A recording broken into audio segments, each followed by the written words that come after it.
charter over 10 times. And so at that point, I didn't have a problem with a couple of people that were here. So, and we were still out at 7:45. Yeah, no, and I understand. That's where I stay. That's not. Yep, I know the charter. How are you? Thank you for making those. I sent that. Did you send it to the chief? I sent it to him. To everybody who was on that. That lived. No, she. Hey, hold it. Judy, I do know that. So that is, we only had a couple people what Quincy was talking about. Yeah. That hearing doesn't have like a specific agenda. I know it doesn't. Yeah. So I did send it to you, you did not. So, but thank you. I appreciate it. And Oh, dang it. Every time I go and log in, I have to log in twice. it was, because that's going to address and to help him. Hey. Kind of how long? So we have it tonight. When do we add that on this one? Which one? That would be legislative at the very end. Okay.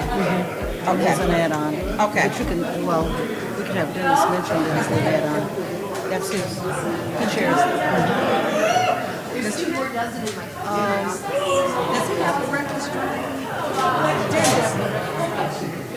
You got the Why is it that my password won't work? You got it? Okay. Okay, great, okay. Well, we are ready to go. That's the kind of question that like all sorts of things. So that when there's no access. Attorney Kim, are you ready? Yes. Okay. It's like with mine at work. I want to put that password in there. I have to do it, but I didn't do that today. It is 5:08 p.m. Today's date is Wednesday, April 20th. The Finance Committee has been called to order. Madam Clerk? You want roll call? Roll call, please. Mr. Mays?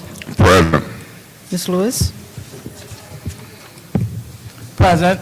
Mr. Murphy? Present. Ms. Priestley? Present. Ms. Winfrey Carter is absent. Ms. Burns? Present. Ms. Herkloder? Present. Mr. Piper? Present. Ms. Worthing is absent. Thank you. We have 7 present. Right. Reading of disorderly persons, City Code subsection, Section 31-10, disorderly conduct, assault and battery, and disorderly persons, and will be subject to arrest for a misdemeanor. Any person who prevents the peaceful and orderly conduct of any meeting will be given 1 warning. If they persist in disrupting the meeting, that individual will be subject to arrest. Violators shall be removed from meetings. Do we have, yes, Yeah, Madam Chair, before we get to the next order, can we discuss any agenda changes? yes, we can, Council Okay. Mays. I do want, however, because Chief Barton is here, and he has to leave, and they have we lost one of our firefighters, so I would like to call him to the podium so we can express our condolences. So he can leave he needs to leave, Council. Madam Chair, I have no problem with Thank that you. agenda change, and I have no problem with the chair taking the privilege to talk about it first. Some people think the chair should talk last. I'm not one of them. So I have no problem with what you just said. Thank you. But what I'm looking at 2 agenda changes. I see a closed session on here, and in that closed session, I want to have some discussion, if it's changed, as it relates to the presidency and the goings on. And if they don't, then I'll ask that it be in an open session. But that would be So one, you want to put that in our closed session? if it passes. It Okay. matters less to me. I've got an attorney. But my point is this, well, not officially signed, but it should be some calls being made. And I'll talk about that if it passes, so we can adopt stuff and see what happens. Then in addition to that, in or outside or closed, I'd say a word about it. Either way it goes, we'll see.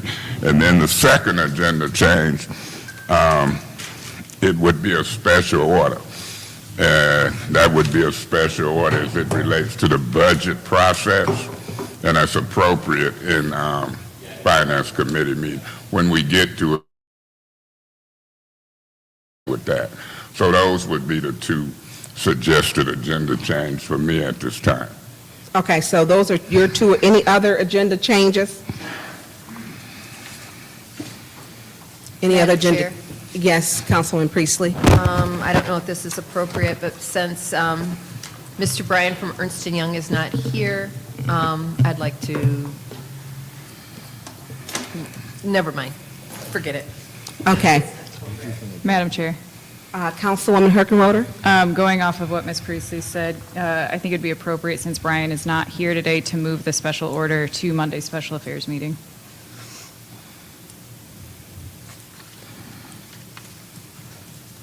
Any other agenda changes? Madam Chair, point of information. What did she suggest about the special order I requested? She actually spoke about moving item number 220156, Special Order Ernst & Young American Rescue Plan, since the compliance firm will not be here today, Brian Drzezinski, that might be the first time I said his name correctly, to have it moved to Monday. Well, we'll see when we get there. We on suggested agenda changes. We'll see what happens with that when we get there. Any other agenda changes? Okay.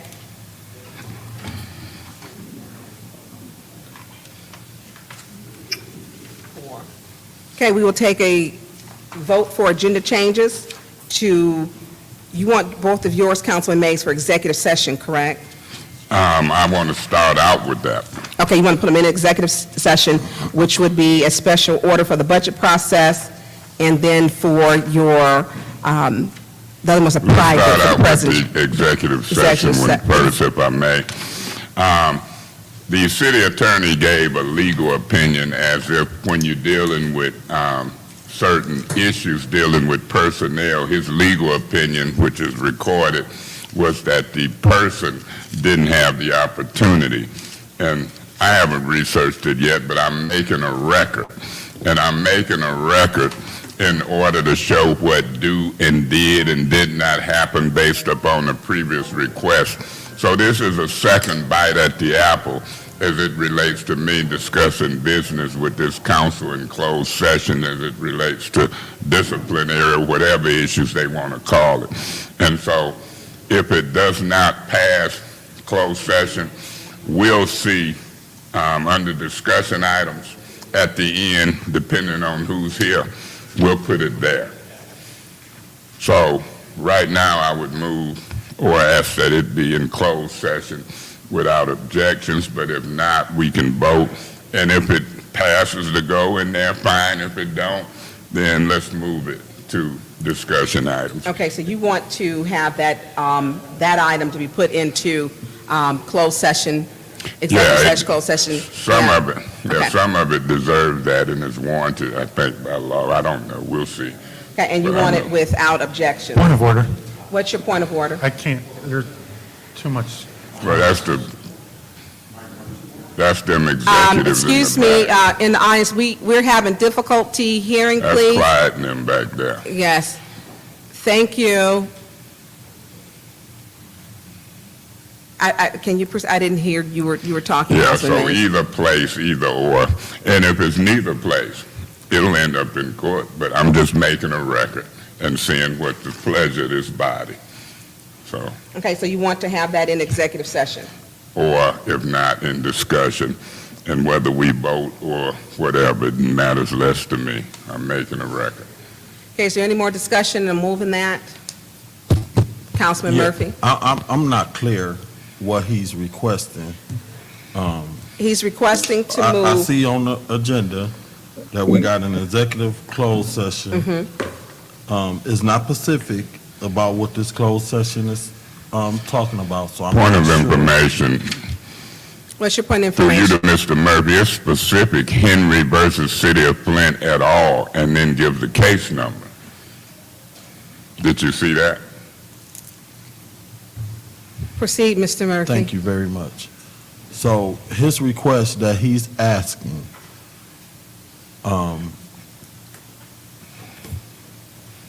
is not on here.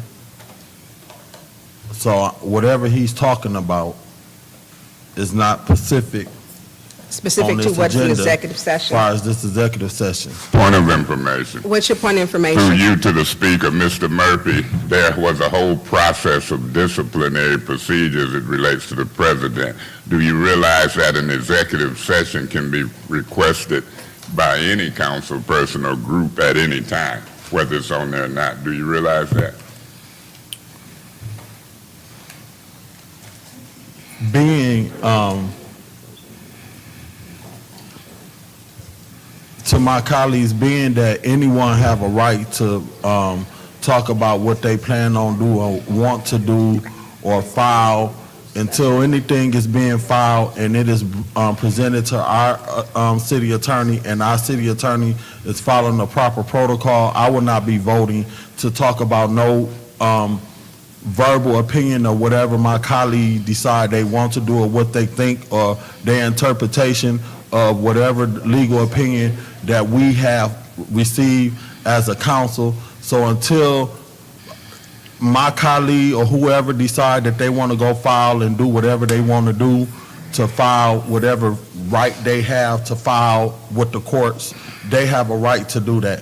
When they do that and they file whatever they want to file and give their interpretation or whatever legal opinion they feel that they want to interpret that this council receive and go across the street, down the street, in the basement, upstairs, wherever they want to go and file their legal opinion and it get sent to our city attorney, then our city attorney review that and look at whatever they file.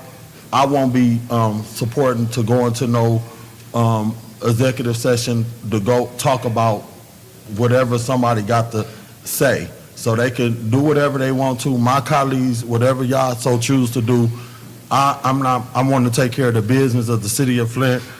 Here is an executive session that's dealing specifically with a particular order.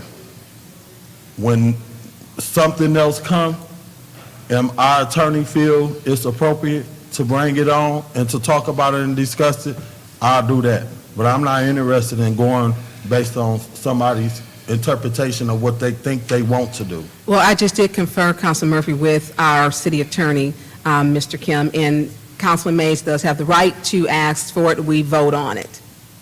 Whether it, so he did just state So. that he has a right to do, And that's good. That's all good and dandy. And I have a right to my opinion. Right, So and to what I'm vote doing no. is sharing my opinion Yes. based on what he said, because we in discussion. So since we in discussion, and it's my opportunity, and it's my turn to speak on what I think, I'm not doing it. okay. Thank you, Mr. Murphy. Is there any more discussion? Councilman Pfeiffer. Madam Chair, through you to Mr. Mays, if that topic was, if the legal opinion is now in public record and open to the public, wouldn't you want to have that discussion in public and not behind closed doors, because then it becomes privileged information again? If I may, Madam Chair. Yes, Councilman Through you Hayes. back to Mr. Piper. Mr. Piper, I've reviewed the film. When I was in the meeting and you was talking about it was just to be revealed, the actual motion was to reveal it and discuss it, but you might not have knew that, and I ruled differently on the discussion part. The legal opinion is only one aspect. That meeting technically, in my opinion, in the video was show was adjourned for lack of a quorum. Now, remember I said if it don't go in closed session, we can talk about it in open discussion under discussion item. Matters less when and where we talk. But to some of us, including the legal people I consulted with, when people came back and reconvened without posting a meeting that had been adjourned for the lack of a quorum, you also passed $16 million in business. It was other business done after that meeting was adjourned for lack of a quorum by the presiding officer at the time. It wasn't just the president business. So my job as a trustee, whether you talk about it in open or closed session, there's going to be discussion. And Mr. Murphy is right. Whether it's discussed in an open meeting, a closed meeting, or in the courts, those discussions are going to happen. We've looked at the Cape Fields case and the injunction that was issued by the Federal Court, so it matters less to me. I want the public to hear it, but I also have a duty to respect, as a trustee, some of the goings-on, and so I give my colleagues, the legal counsel, and everybody an opportunity in close. But you don't see me losing sleep either way. You got closed, you got discussion, and then you've got court. Our job is not to litigate, but we have no problem litigating. And I think colleagues need to be brought up to speed as to what's going on. Because it ain't just president business, it was other business taken care of in what some of us think was an illegal proceeding. That's all I have. Thank That's you, it. Madam Chair. Any more, thank you, Councilman Pfeiffer. Any more discussion? Any more discussion? Councilman Mays? Yeah, Madam Chair, in effect, I've kind of shedded light on the discussion. But this is in our second round of discussion. Yeah. Yes. So when you see me talk and request agenda change, you hear me clearly say I'm making a record. And so that's why when Mr. Murphy talks like she talks, even as it relates to possible litigation and legal proceedings, it go in one ear, stop, and go out the other. Because all of my colleagues might not be as astute. And if it offends them because they took the action, well, that's okay. Because it'll be public decisions made.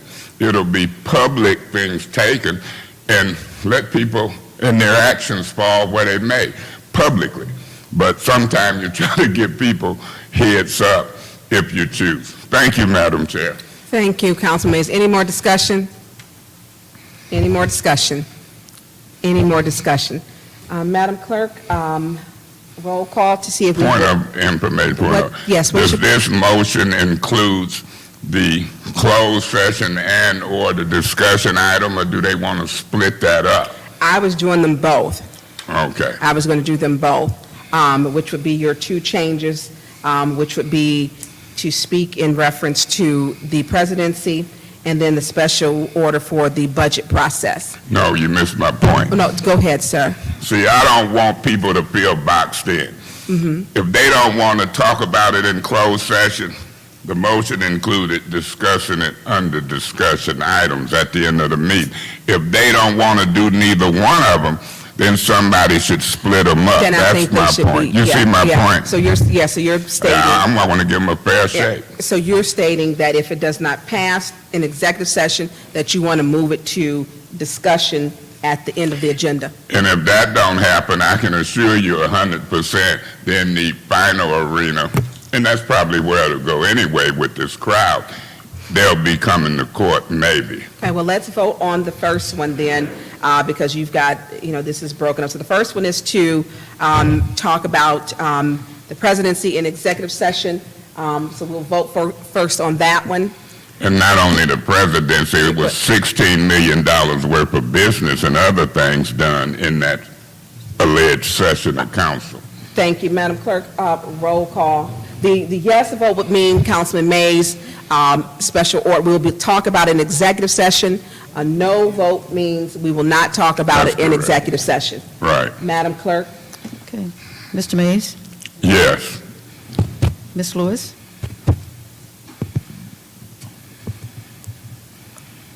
Is your mic working? Yeah, it is. So just for clarity, we're voting on, We're voting to have Councilman Mays to talk about an executive session. Point of order, Madam Chair. What's your point of order? Once we get into a roll no, call. no, the answer is no. Call. No, thank you. Excuse me. Point of Say- order, thank- that's why she should, when Mr. it's a Murphy? point of order, everything cease. No. And point of order, Let me back this up. What's your point of order, Councilman Mays? just so Ms. Lewis and all colleagues know, we give ample time for discussion. When there's a roll call, according to our rules, that ain't no more discussion. Either you gonna abstain, vote yes or no, but it ain't no discussion in the roll call. Thank you, Thank you. Madam Chair. No. Mr. Murphy? Councilman Murphy? No. Ms. Priestley? No. Ms. Burns?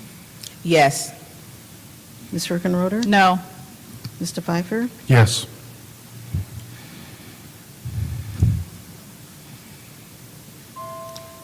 vote is 3 yes, 4 no. The motion fails for it to be discussed in executive session. The second request for Council Mays to have it discussed, to put at the bottom of the agenda in discussion item. So a yes means we would talk about it in discussion item, which would be in public. Roll call, Madam Clerk. Ms. Lewis? Yes. Mr. Murphy? No. Ms. Priestley? Yes. Ms. Burns? Yes. Ms. Herkenroder? No. Mr. Pfeiffer? Yes. Mr. Mays? Yes. The vote is 5 yes, 2 no. The motion is 5 yes, 2 no, that to discuss Councilman May's request to discuss the presidency And the 16. and the $16 million for the ARPA funds will be in discussion items at the end of our agenda.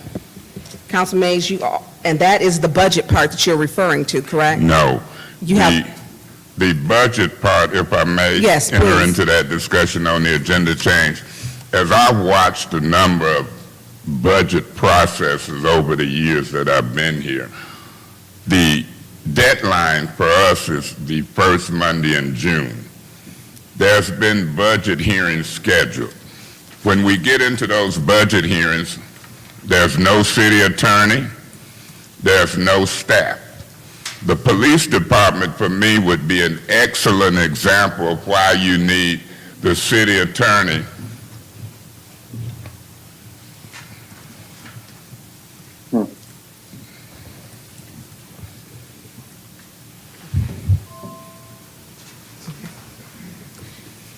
Proceed, Councilman Mays. Yeah, I Thank you. hesitated because on this council, every vote is important, and I needed the Oh, chair's attention. Yes, yes. In the budget process, when we've had those hearings I've made issue, I'll put it like that, of when we call meetings, even when we was out in the field. And that was part of the allegation of disrespect to the city clerk and to the city attorney, because 2 council members can ask that a meeting be posted. And when we have a special finance committee meeting, in this case, you need the city attorney here and you need staff. This is a multi-million-dollar budget. Any council person can request the city attorney, and they have a duty to do it, to draw up resolutions, budget amendments. If you look at the police department, I looked at staffing, I looked at advertisement, I looked at cameras and lighting, and those are going to be budget amendments. I could care less if my colleagues understand how to amend the budget, because they don't listen to me. Seem like everybody been here 5 months and they know how to run the city. I disagree, because I'm listening and looking at it. My request is that when we have a budget hearing for whatever department, I'm using the police department as an example, that the city attorney be here. Because if I want a resolution and an amendment drawn up, he should have it and should be working on it. And it should be drawn up before the first Monday in June. Each one of them, I see about 12 or 15 amendments. And I shouldn't have to go back and call, because the city attorney should be in each meeting. And it's important to have finance committee meetings for these hearings. Our staff should be here, particularly when you hear Mr. Neely and staff saying, we need these requests for information in writing. I've never heard a mayor tell the council that they got to ask every question in writing in my whole political life. Point of information. What's your point of information? So where are we exactly? I'm a little confused with the discussion. Sorry, Paul. This is round one discussion to add this item, which would be the budget process that he requested at the beginning.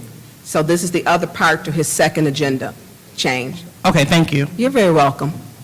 Councilman Mays? So if Ms. Lewis and other council people is clear on where Councilman Mays is at on this Finance Committee agenda as it relates to a special order in order to get staff and or the legal department here so that mechanically we can affect any budget amendments that need to be done in a timely manner. We at the end of April. We finna go into May, and we still got other departments. And for those who don't know what it takes to amend a budget, it takes paperwork. It takes amendments. It might take 20 to vote up or down. Now, if this council is planning to adopt the budget as is, then we don't need the hearings. But if they plan to do any amendments, I'm one council person, I see many amendments. We need staff from the legal department, and we need our staff here in light of the ridiculous request by Mr. Neely. In my opinion, it's ridiculous that all of our questions about how many people in his department, what their salaries are, need to be in writing. Now, if those answers don't come from Mr. Neely's office in a timely manner to adopt and amend this budget, I would ask for an amendment from legal to make his budget $200,000-300,000. I bet you them answers will come then, and they'd come quick. So I understand the budget process, and there's no way we should have hearings, and whether it's the Department of Public Works, whether it's police or fire, we should be able to be equipped to say, Mr. Kim, I need your office to draft this amendment. Janelle, did in fact you get that question wrote down? We shouldn't be here unequipped in such a serious process. That's my first round discussion on That's this correct. special order. Thank you, Councilman Mays. Is there anyone else for discussion in this first round? Anyone else for discussion in the first round? Anyone else in the first round? We're into the second round. Any discussion? And before you start, I want to be clear. You would like to put, Councilman Mays, the special order for the budget process. That's what you require. That was the... Yeah, for Okay. discussion. You have the floor. And see, I've learned with this council, whether they vote this agenda change up or down, in the discussion, I've already told them the details of why we need to fix those hearings and have folks here who, in a way by charter, should be here. Hello? You hear that echo? I think Paul is fixing it. I hear myself twice. I know, we all do. Can we all sing a song together until they get it fixed?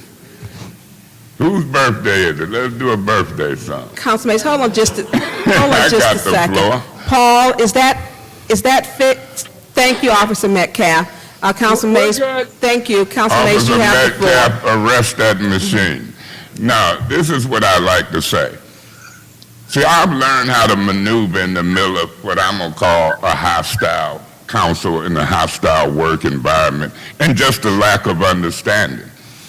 There's certain folks ain't really did a budget before. Here today with Miss Worthing repeatedly absent, Miss Winfrey Carter in here, I might be the only one sitting here today who have done a budget. I'm trying to urge Point of information. for this city of Flint. Excuse me. What's your point of information, Councilwoman Priestley? I just wanted to ask Mr. Mays if he knew that I had prepared and worked on budgets. Thank you. Not for the city of Flint, though. Thank you, Councilwoman Priestley. So not for Councilman the Mays, you city have of the floor. Flint, and I understand your point. But Ms. Priestley, I think that's the problem that we got. Everybody's had life experiences. Everybody's done certain things. But this council in the running of city government is a different animal. I did budgets at home, I've done stuff, but these are multi-million-dollar budgets, multi-million. And so my point is, it'll get lost. I go home and watch the videos, and I'm making notes of budget amendments that need to come to serve the people as it relates to public safety. We need city attorneys here. We need our staff here. I don't buy into the logic that you can have 2 or 3 people and you don't need a quorum. The charter say when it's 3 or more conducting business, you post it. This city attorney told folks that they can meet 3, 4, 5 outside of council, deliberate, and so forth and so on. Point of information, What's your point of information? the city attorney did not tell us that we can meet outside of council 3, 4, 5 or more. Thank you. Thank you. Yes, he did, Councilman Miss- Mays, hold on, please. Thank you, Councilwoman Lewis. You can proceed. Yeah, I don't have to answer that. When they do a point of information, the speaker can answer it. I watched the film, Ms. Burns. Let's not confuse that point of information. Hello. I'll wait. Stop the clock. Yeah, I want to provide clarity in the middle of this. Our city Point of attorney- order, Madam Yes. Chair. You can do that through proper procedure. Every time I'm talking to the council, this man trying to defend himself, every vote is important, he's distracting you. All right, He thank you, don't give Councilman Mays. clarification to Councilman what Mays. I say. Oh, I need clarification. Okay, But, well, that's excuse me. I'm I'm talking, talking. please. Excuse me. You can have the floor. He's going to wait when you're done with your Point of first order. round. What's your point of order, sir? Ms. Burns, I'm not going to let you embarrass me in front of these folks. When I got the floor, even you as chair should do a point of order, point of information. Don't tell me, that's my point, that I got to sit and listen to you when I've got the floor. That would be chaos. That ain't how it You works. have the floor. Go Thank ahead you. and finish. See, I'm hip to this council. I'm hip to the personalities on it, including the folk who chair. Once I get the floor, I wouldn't care if the city attorney disagreed with me. He did tell this council they can deliberate 3, 5, or 4 outside a council meeting. And then I watched the film, and it was Worthing, Liddell, Lewis, and Quincy, and he was stopping by the conversations. Now I got information I know folks was meeting, plotting on me illegally, in my opinion, outside of a council meeting. All these deliberations and votes and decisions. What's your point of information, Councilman Murphy? He's making allegations that's not true. Your mic's Was that a point of information? That was his point of information, that you're making allegations that, okay, proceed, That's a Councilman Mays. point. That's not a point of information. He should get a warning. A point of information is a It's a quick request to the inquiry. speaker. It's a question. It ain't a statement. And I'm going to rule on, you're back to you're within your first discussion. Point of order. What's your point of order, sir? You're not going to check it? No, I'm not. It's a rule Okay, of and the I don't chair. expect that you will, because you on that side. No, So let me point of order, I have the floor. I'm not on anyone's side. Now, you have the floor, Councilman Mays. Please continue. Ms. Burns, We're in how the much second round time of do your I have discussion. left with all these interruptions? Do you know, Jeanette? A minute and 30 seconds. So I'm going to use my minute and 30 seconds to say, Ms. Burns, you is on a certain side, and he on a certain side. You want me to name the sides you on? He's on Neely's side, you on Weaver's side. Now I want somebody to deny it under oath. I'm on my side. Point of order. What's your point of The order? point of order is that we cannot campaign from our ward seats. Thank you. Point of order, we'll take Councilman Mays. You cannot campaign. No one can from our seats. Please continue in your I second round. can tell facts of politics why That's people not ain't a fact, getting. I can tell facts of politics why he not getting a warning and getting his first warning out of order. And so they can call it campaigning. Miss Liddell Lewis ain't in my brain, ain't in my mouth, and ain't in my body. I tell whose side she on. These are facts. Now, if anybody want to prove me wrong, so do it. I But wonder what campaigning is one thing, anybody and got a laying guess? out facts for discrimination and different treatment and interruptions is another. I done dealt with you being interrupted by Attorney Kim when I criticized his professional position. I done had you, Mr. Murphy, making statements and it ain't point of information and you refuse. I'm not gonna warn him. Then it's gonna be chaos. That's politics. Y'all dead in it. And I'm highlighting you for the people to see. I was discussing whether or not we should have proper staff here to do budget amendments. That was the issue at hand. And you couldn't even get through proper staff. You and Attorney Kim, he did tell people, it's recorded, they could meet and deliberate outside of meetings. When you do that, you're making decisions as well. And we got all the circumstantial evidence is on video. So I'm going to be voting for the special order. Whether y'all do it or not, or take care of the business of the city, that's on you. I got a job to do. That is your time, Councilman Mays. I'll wrap it up. I got a job to do to try to navigate this council through budget amendments and processes. And I'll do it or attempt to do it and sleep well at night. Y'all can do all that other poppycock. Thank you. Thank you, Councilman Mays. Attorney Kim, can you please speak to that so that we can have some clarity? Certainly, Madam Chair. Thank you.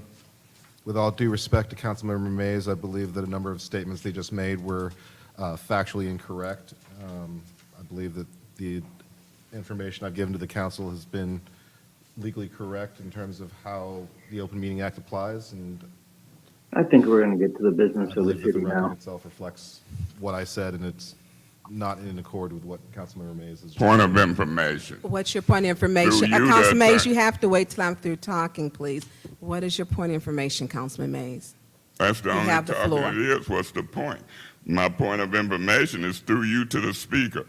Are you telling me that you didn't tell these council people on the public record they could deliberate outside of a council meeting in groups of 3, 4, 5, or 6? Are you denying that? My Okay. name's Isaac.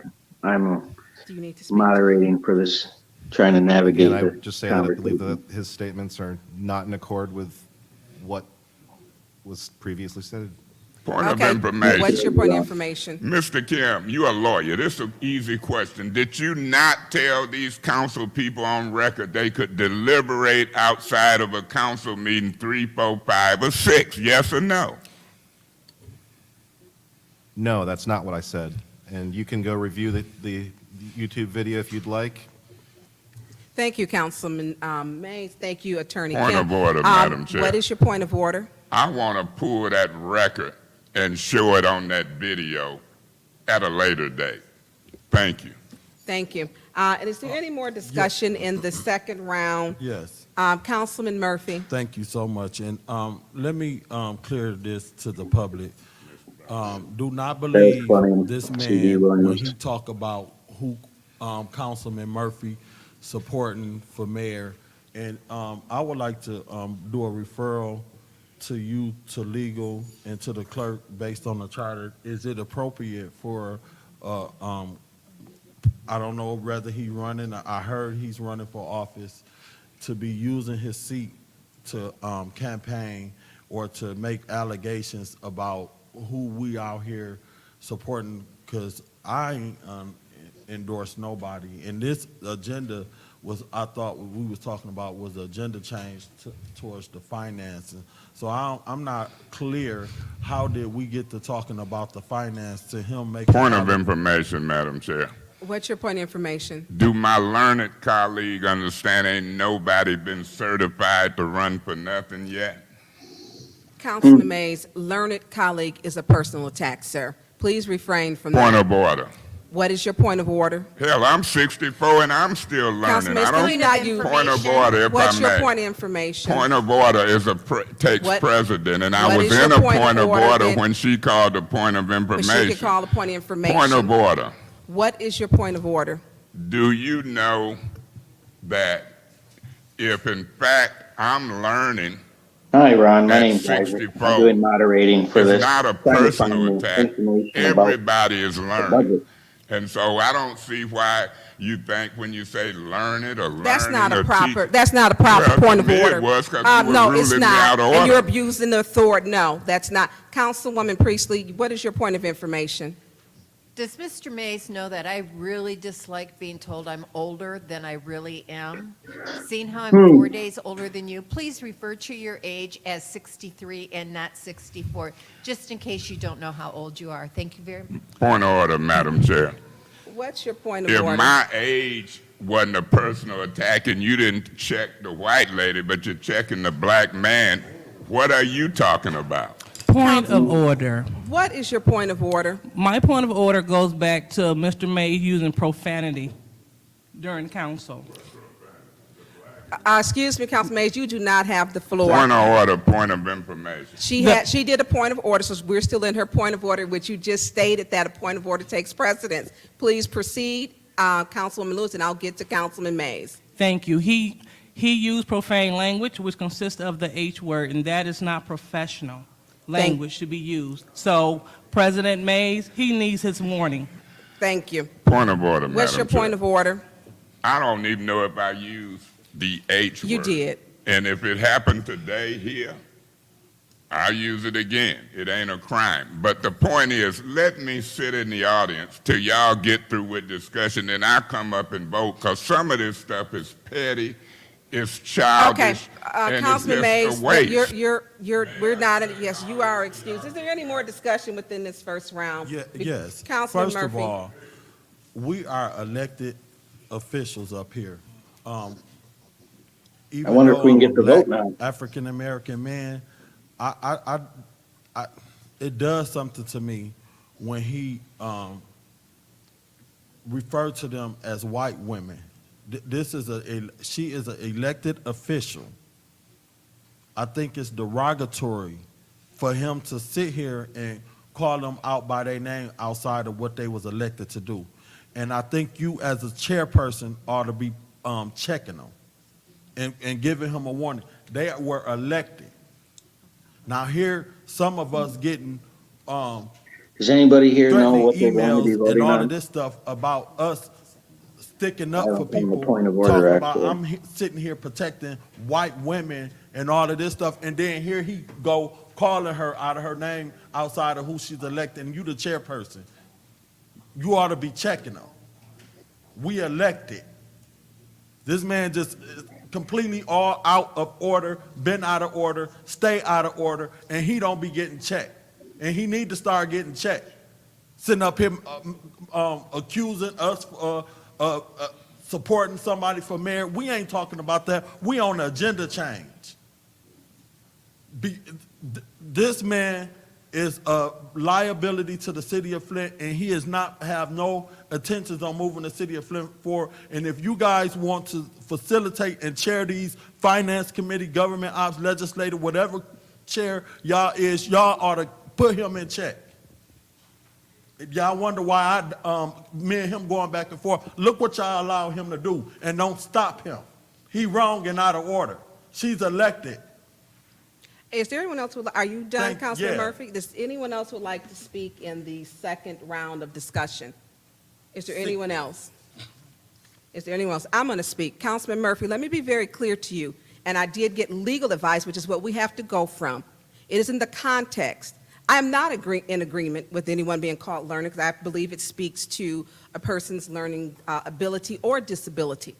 But we are bound by laws and governed by the Charter, Roberts rules, and our council rules. I don't want anyone referring to me by black, although I am a female black woman, and that is their first impression of me. Now, when it goes to as far as, is he out of order referring to them? Actually, no. When we say black or white, and I did confer with our city attorney in its context, it is inappropriate, and we would think that at his caliber that he should refrain. However, he pushes the envelope. We can only do so much that the law and our rules we're governed by. So it's disrespectful. It's extremely disrespectful from what a senior council person. He should not be using that. Robert's rules state that we shouldn't even use each other's name. Robert rules states actually that we should refer to each council person by their ward. I should be referred to by councilwoman in the 6th ward, not even using my name. Those are the rules. So although I agree with you, and I will definitely, and I did tell him that is a personal attack, let's not use that, along with him using the H word, which he will say, and I've seen him operate before, it's in the Bible, would have been his next response. You have to hand it to her. She's handling the council pretty well. Dr. Lewis, yes, we're in the last round. So now we're going to go through out of the vote for. That's a really great point, Jacqueline. Well said.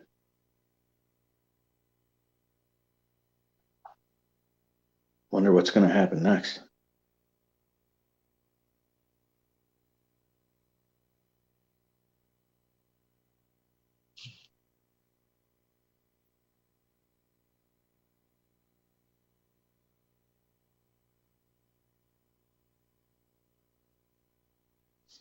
I just lost my audio.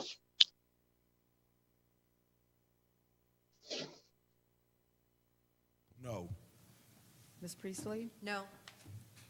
Ms. Burns? No. Ms. Herkenroder? No. Mr. Pfeiffer? No. Mr. Mays? Yes. Ms. Lewis? No.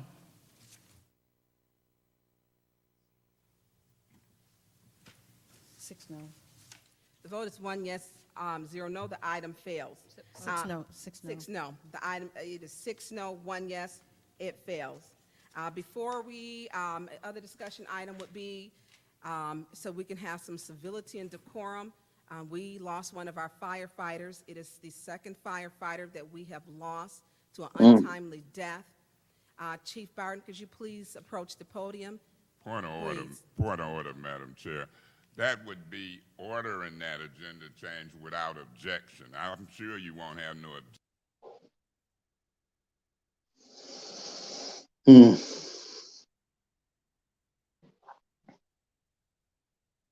Sound keeps going in and out. Yeah. Thank you. Thank you, Janelle.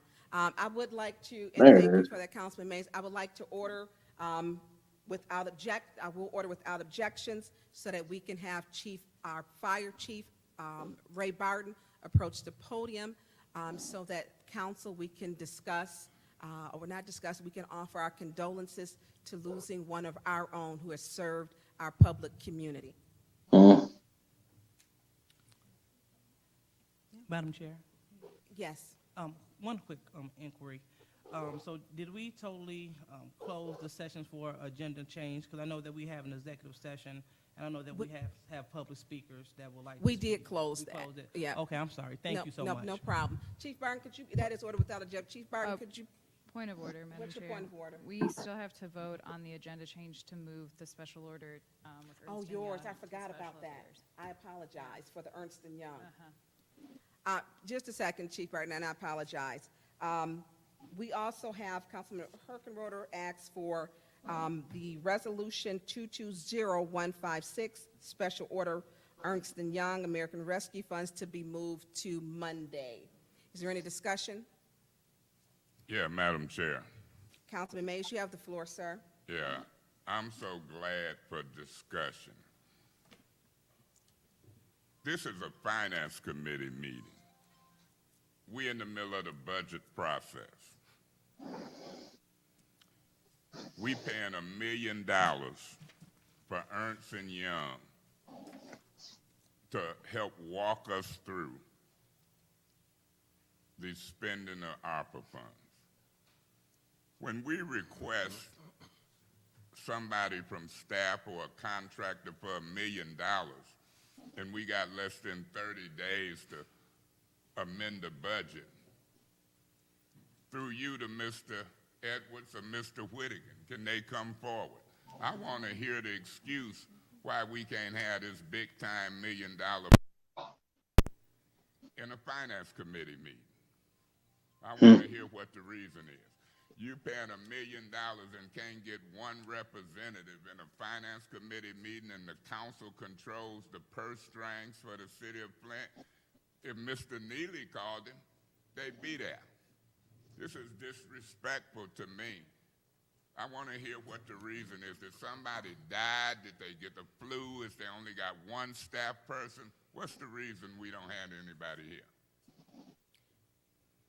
Mr. Whittigan, you have, Mr. Edwards, I believe that first question, I don't know if it was to you. Councilman Mays, I need you to be specific, please. Do you want Mr. Whittigan or Mr. Whittigan, please? Yeah, you have the floor, sir. They're sick. Say what? He said they're sick. Is that the only person in the $1 million firm that is working? That is our primary representative, Brian, who we're working with. Is there a secondary? We are working with Brian, who's sick. So y'all ain't never met nobody but one person. They work in Washington, D.C., and I don't think it would be financially smart to have them fly out for one meeting. But Mr. Whittaker, when we were hiring them and y'all was selling on that, us on spending $1 million to hire them, y'all told us, I think the record would reflect it'll be 2 or 3 people working in City Hall. Do you recall any of those conversations? I do recall conversations. So that means we in crunch time. We in budget process. I know I recall them. It was a lie. Because now I'm hearing if it's one person sick, everything is on hold. We don't know if he'll be well by Monday, do we?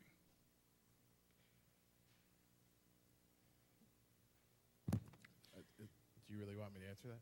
Yeah, because they want to move this to Monday. I'm having a hard time hearing the Well answers or not, do you? to those questions. No, I don't know if I'll be well or not. I don't know. Right, I don't know if I'll be well or not, but I know I'm not going to pay $1 million for one man, and if that person go down, the whole $94 million go down. The budget go down. That ain't even smart to do. There's this Remember, one. I'm thinking y'all going to want an extension for another 700 or $1 million next year. That's why when Neely and y'all was trying to get me to vote for him, 4.9 million for 4 years, it was like a miracle. We was able to talk this council into trying 1 year. So this is a bad year because here we in the middle of crunch time. We need to know what spending in the police department qualifies through ARPA funds. We facing a $15 million deficit under this administration. We want to know if we can cut $15 million from the general fund budget and use crime prevention ARPA dollars, and the people who can tell us is sick, and you don't know if and when they'll be well. You trying to be flippant and tell me you don't know if you'll be well.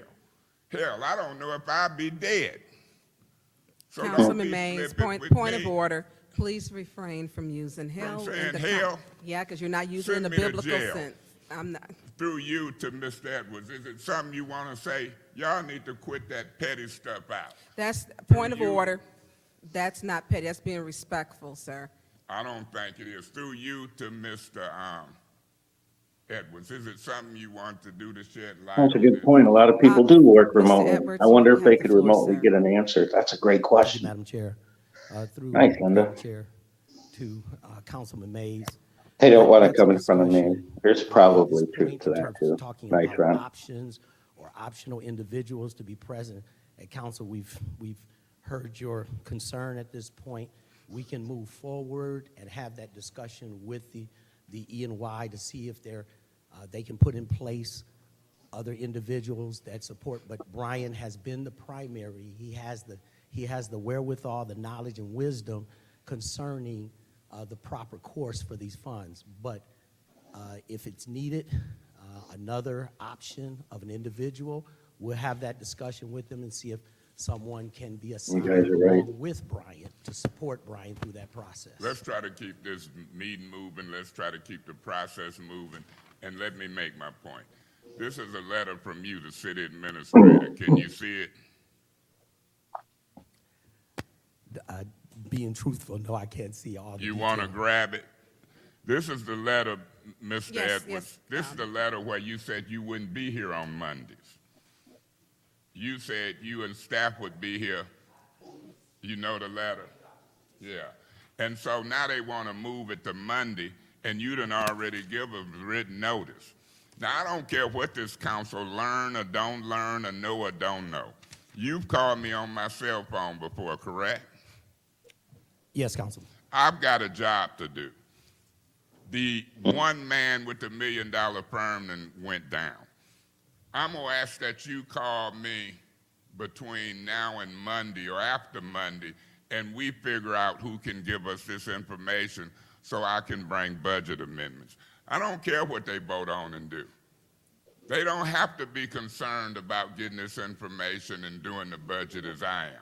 My job is I'm elected to try to do my best, try to get the work done, and let them worry about all these little petty things that they talking about and offended when I say learn it.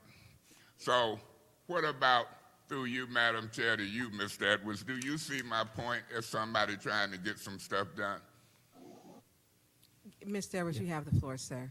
Yeah, Madam Chair, through to Councilman Mays. Just a point of clarification. Okay.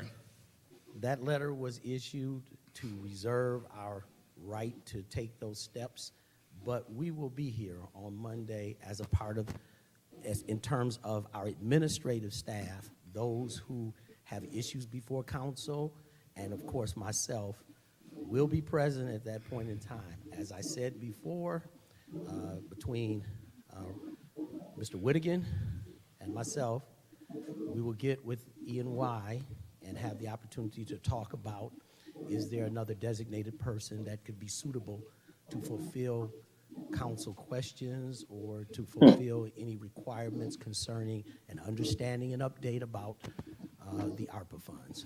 And so, Mr. Edwards, I'll take you at your word in front of these witnesses on video or whatever, but this letter said y'all wouldn't be here on Mondays. And so now if you are saying, okay, for this you'll do it, it's a reason why I talk and do. It's a reason why I want to discuss whether we keep this in committee or move it to Monday. It's a reason why I bat all of this nonsense back in this little frivolous Councilman talking. Mays, that is your I'll wrap time. up. Excuse me, sir. Can we have some decorum, please? Did you Can learn you- a new word, decorum? No, I What have is an he extensive talking about? vocabulary, but can you please wrap up? Yeah, that's what I said. Thank you. So I'm used to this mess, Mr. Edwards. We'll talk and we'll see what happens. And I'm used to all this power play and new folks I dealt with Maurice Davis, Juan Davis. Okay, Point of Councilman order. Mays, your and the time, rest. your time Point is of order. up. What's your point of I'm gonna order? ask to be excused till y'all finish deciding. What's your point of this order? According to Rule 29.6, any person not being heard at a council meeting may be called to order by the president for failure to be germane, using vulgarities, for personal attack of person institution, and for speaking in excess of allotted time. Councilman Mays is speaking in excess of his allotted time. I just asked him to wrap up, and he's just been excused. Point You are of order, excused. Madam Chair. What is your point of order? I'm so tired of this. I'm going to ask to be excused and sit in the audience because everywhere I turn here, we done said wrap up. He's Okay. speaking out in a lot That's of time. not a proper What is point of this? order. Is there any more discussion in regards to moving? Okay, I item think that's number- done. Item number 220159 to Monday. 156. 156. I think. So all of that to push the meeting until Yes, Monday. what's I your think point of that's what the overall order, Council? context of that was. Here's, when our colleague is out of order, I think it's appropriate for you to give them a warning, because we do need to continue this meeting and get the business of the city done. And keep on telling someone that they Good point, Gail. not germane, give them their warning and put them out. Okay, that's your That's point another of good order. point, Thank Gail. you. Is there any more discussion? I think we're through it, Any though. more discussion? I think this is it. Any See what more happens next. discussion? Madam Clerk, roll call to move item number 220156, Special Order Ernst & Young, to Monday.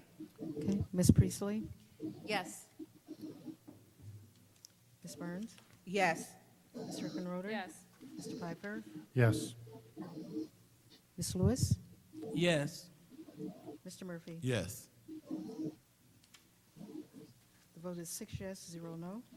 6 yes, 0 no to move item number 220156, Special Order Ernst & Young, American Rescue Plans, to Monday. Next up, Chief Barton, I apologize. Could you, before we go into executive session, could you please approach? Because this should really be about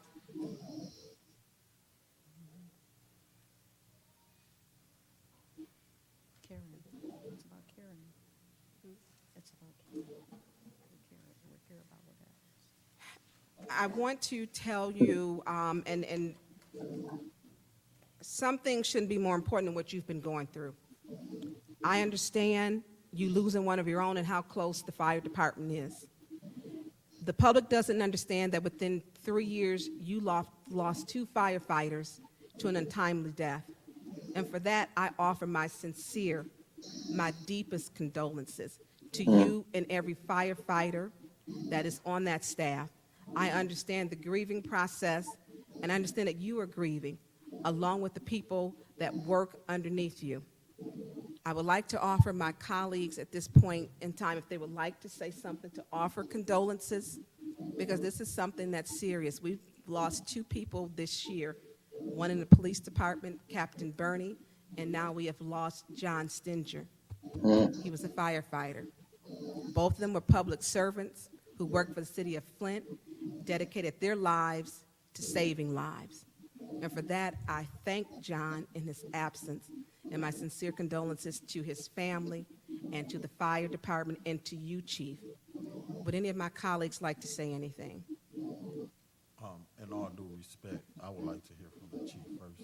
You would? Yes. Okay, Chief Barton, you have the floor.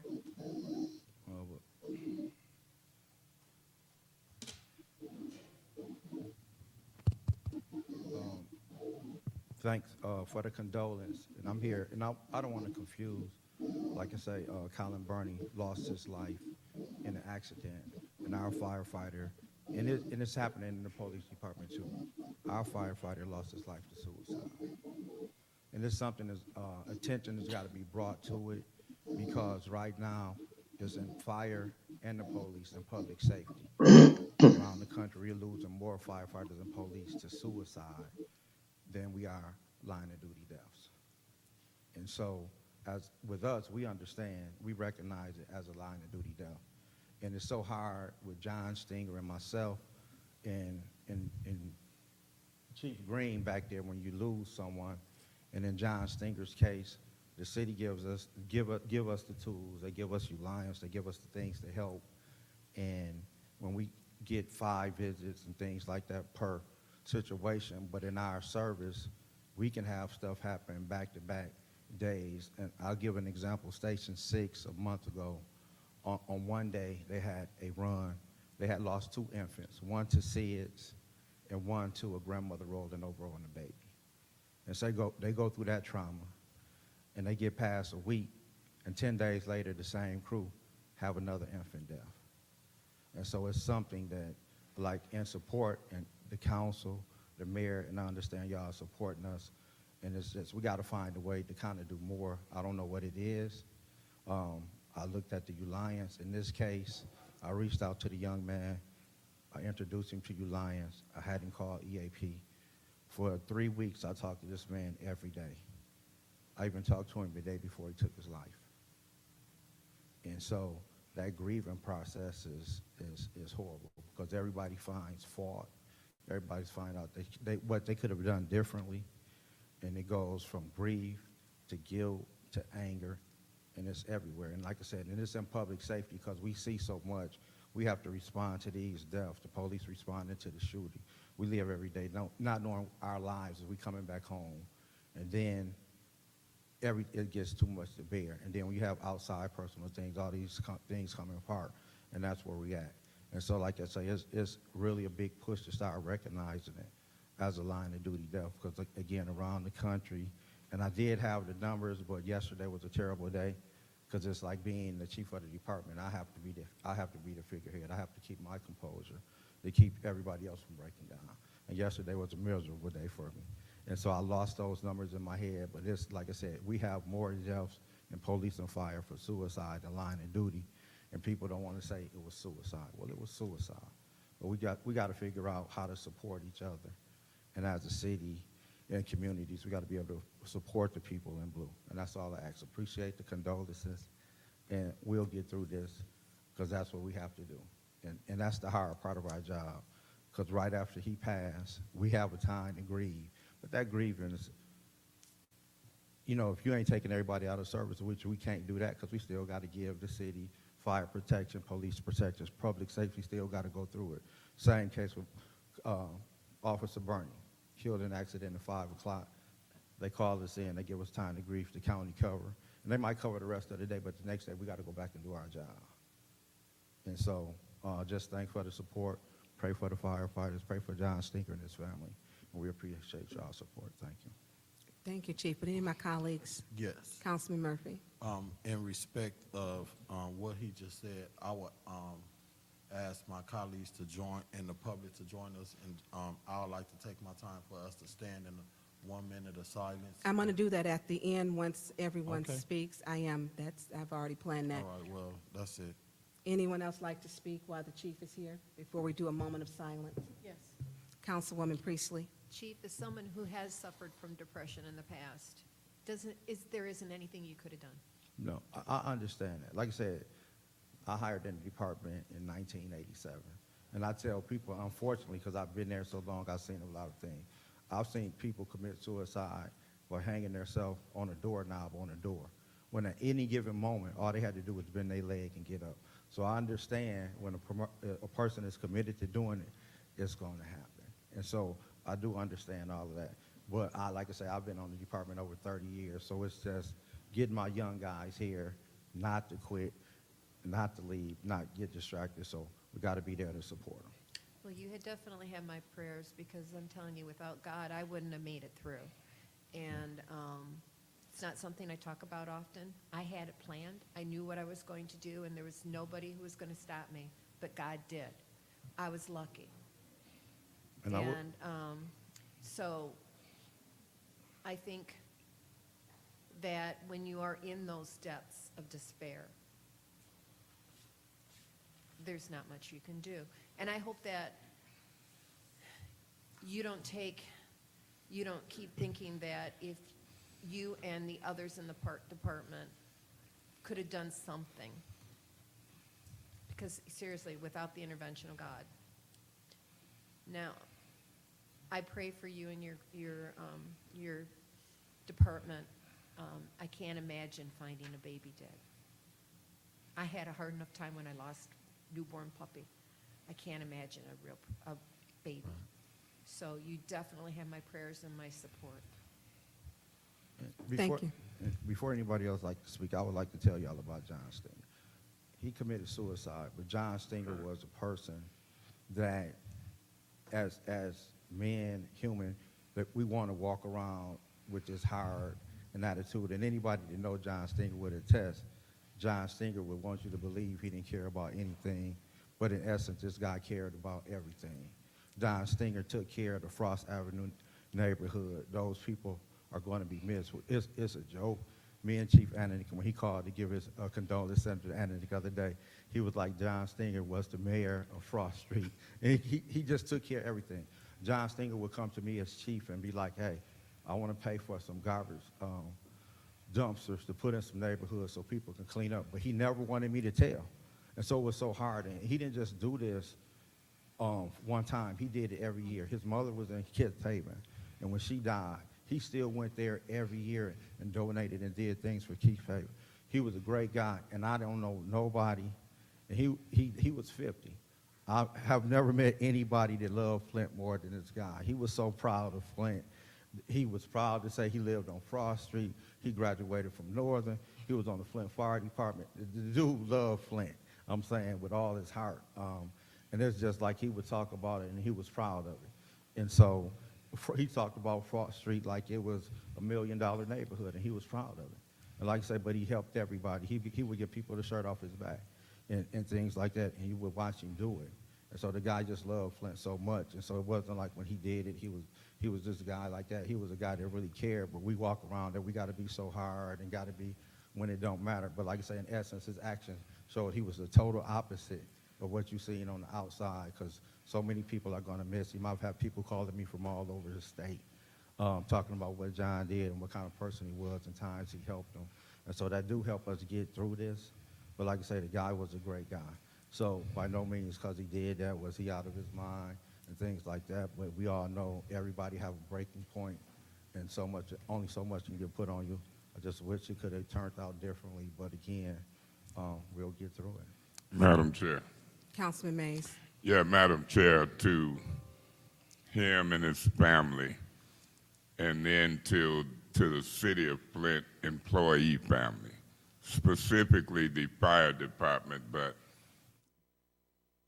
people who work in the City of Flint, firefighters, police, people in the Miners Department, water, sewer, street maintenance.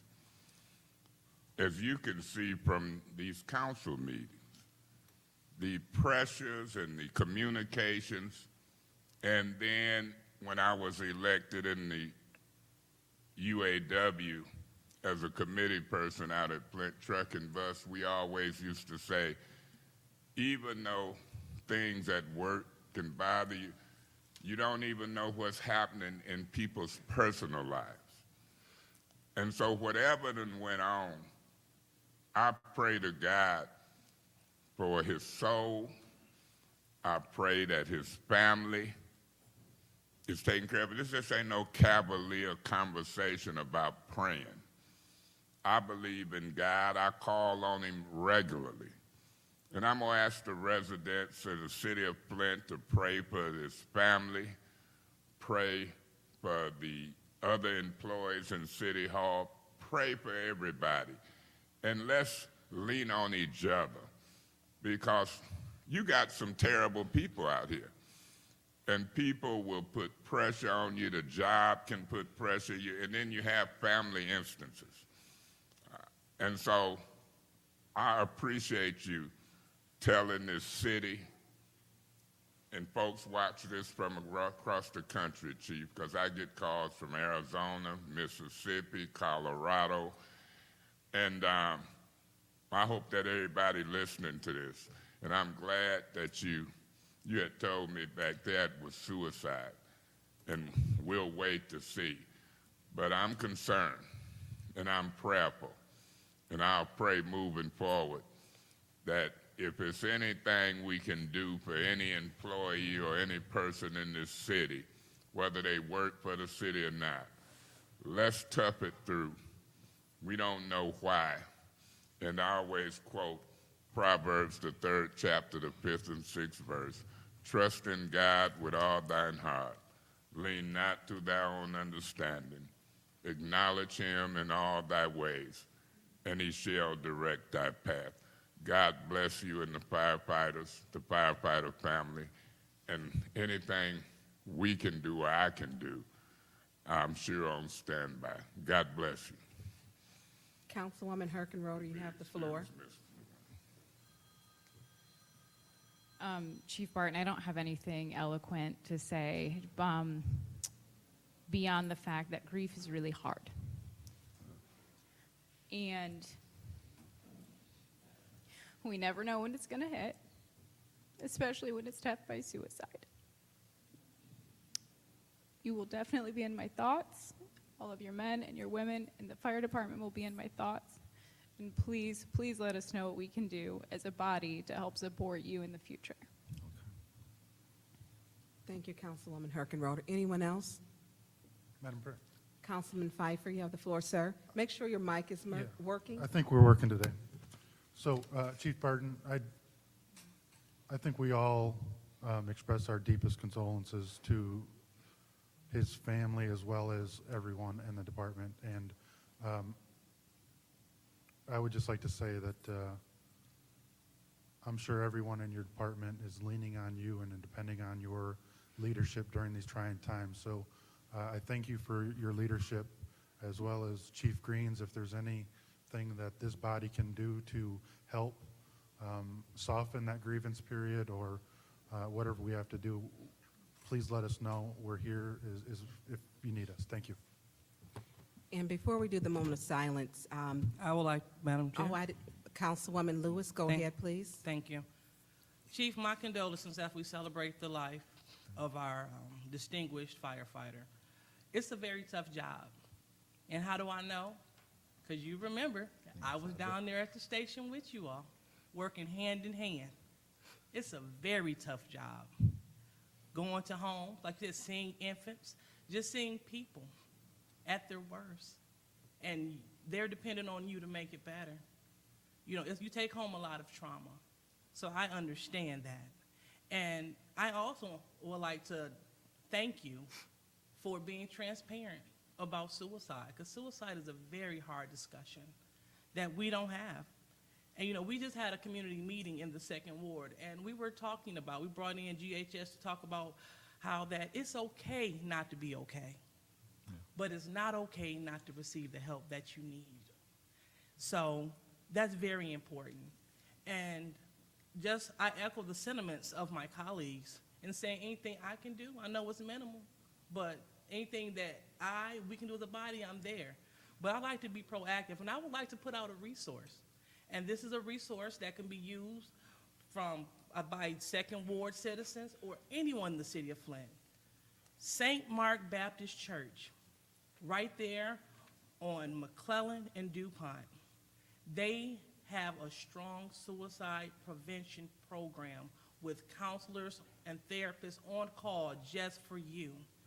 So if you feel like you're not okay, if you have a loved one that may not be okay, know that right there, that is a place where you can go to seek the help that you need. I'm praying for my Flint Fire family, and we will definitely get through this. But again, I want to make sure that we all know about our resources. And just the one resource that I know a few, but I know definitely this location specifically specializes in suicide prevention. That is St. Mark Baptist Church. Confidential, anonymous therapists right there willing to help the entire community for free. Leave your insurance card at home. Just bring yourself because we want you to be okay. Thank you so much, Chief. And, yes, go ahead, Chief. I just got one more thing. And it's ironic, and I'll tell y'all, you like your spiritual person, and to show you all how good God is. I have to leave, as Councilwoman Burns let you all know. Today is the Genesee County Chiefs meeting, and so it's like 19 different fire departments, and we meet once a month. And they had on the agenda before John Stinger's suicide, a group of incident support team for coming in for police and fire suicide to be on the agenda to be discussed today. And it's ironic, he committed suicide on Saturday. This agenda was out last week, like last Monday or Tuesday, and it's on the agenda, and he did that. And so they all want me to be there to speak about it and how important it is, because we did have firefighters come down from Lance and Saginaw and Gaines Township that go through a training, and it's a support team, but we don't have it in Genesee County. And it's ironic that they're trying to get it in Genesee County, and they're putting it on the agenda today, so I will be going there to speak on that. That's why I'm going to leave the meeting after I leave here, so I can go speak and show how important it is and how much it does help. So, thank you. And Chief, I'm going to close this, thank you. I'm going to close it out because you're right. John was everything Flint. He never met a stranger. He helped in every way he could, and I want his memory to be that about him too. The last time I spoke with John, I was in his backyard in his fire pit, and he thought it was comfortable for people to sit on those logs. He went next door to the neighbor's porch and grabbed a beer out of their cooler and gave it to all of us. Although it was light beer, I told him I don't drink light beer. If I'm gonna drink beer, it's gonna be beer that's not light. He is everything and was everything Flint. He actually helped to put the drywall in at the Polk Bowl with the two young brothers and the insulation. If he could lend a helping hand, he was that guy. He was that guy. He was a rugby player. There was nothing he did not do, and he was proud. He was a proud Flintstone. And with that, we have suffered a great loss. I appreciate your transparency, and if the audience, if everyone could stand for a moment of silence to honor Mr. John Stinger.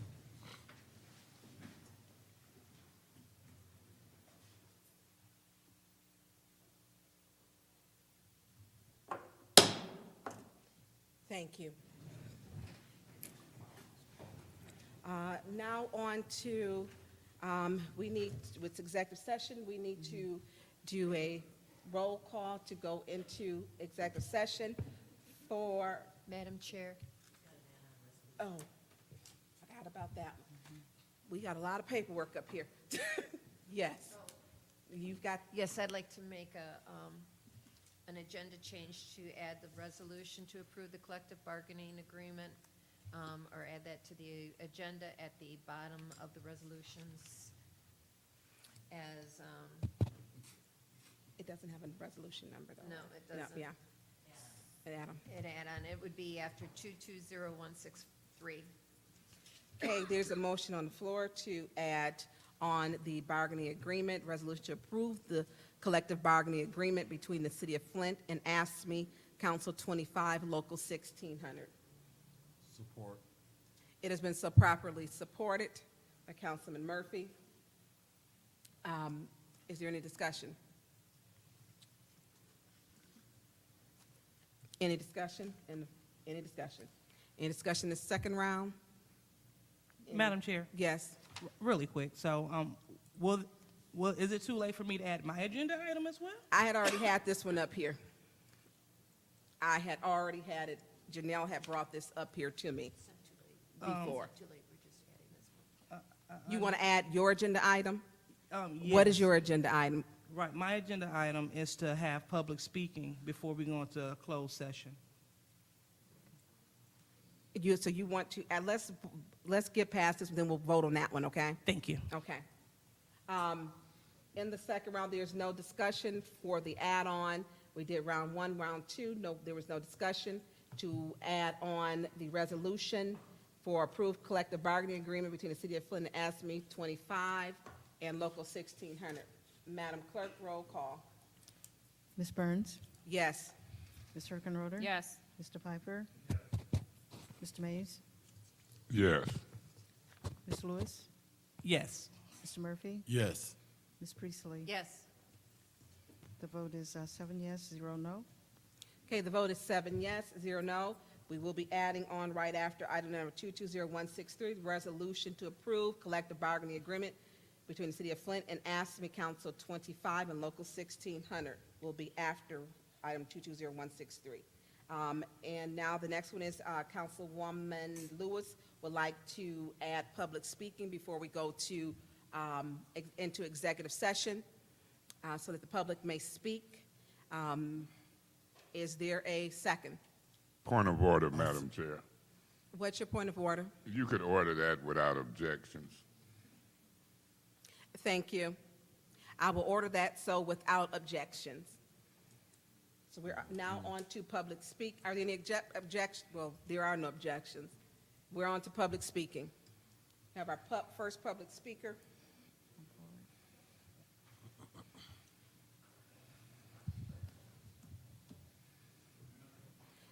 Mark, Am I on? is the button up?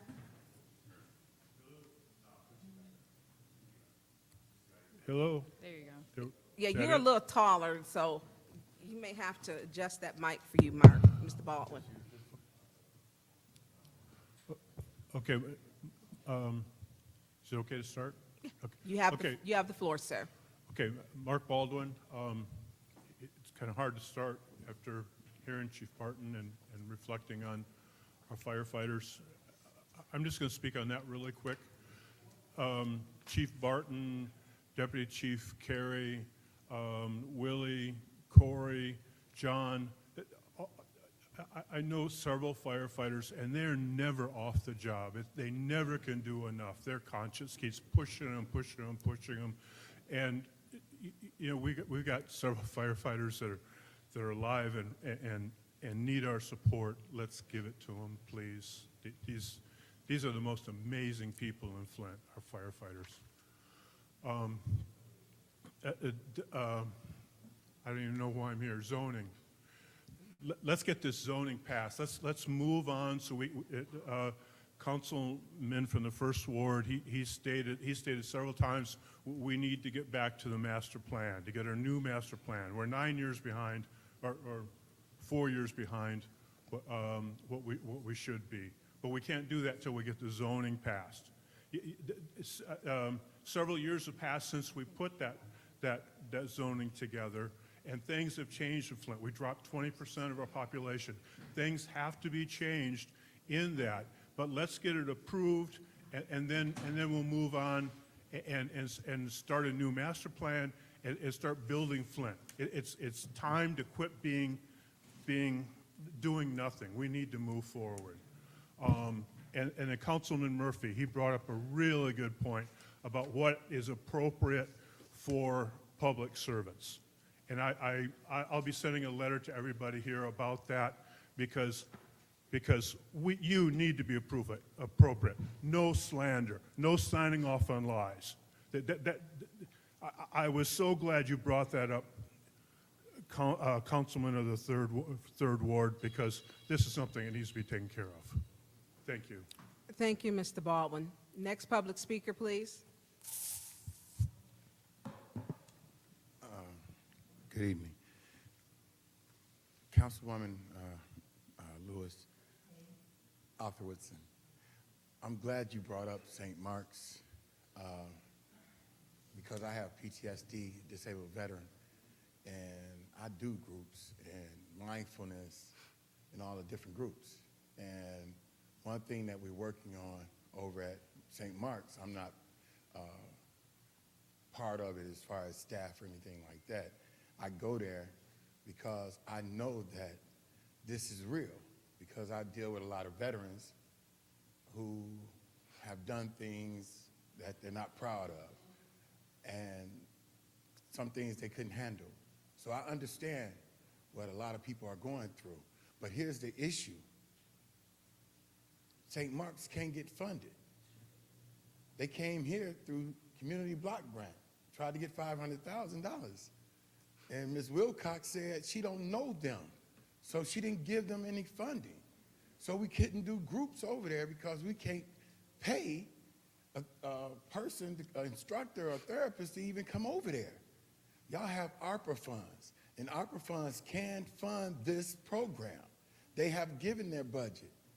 So you can go into a budget, you can pass. We done seen y'all pass it with the Miller Road. We done seen you pass it with the bonuses and everything else.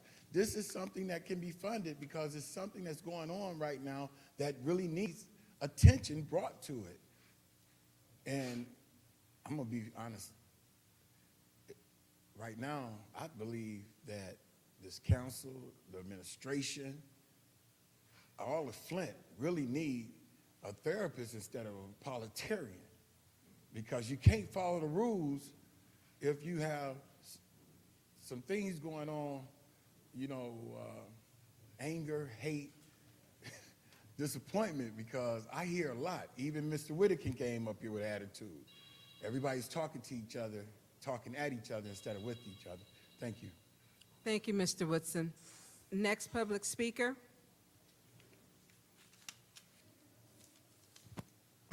Good evening, City Council.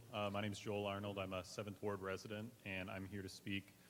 Later tonight there'll be a presentation on the new zoning ordinance, and I just wanted to comment and say how important it is that we as a city get this adopted. It's been about 5 years since the Planning Commission unanimously voted to send this to the City Council, and today we're still working on all of our land use laws are from 1974. And a lot of times what happens is when folks want to come and invest in our city and invest in our neighborhoods, they need to request zoning changes. They have to come before you, which takes time, it takes resources, and a lot of folks will just go choose to build somewhere else.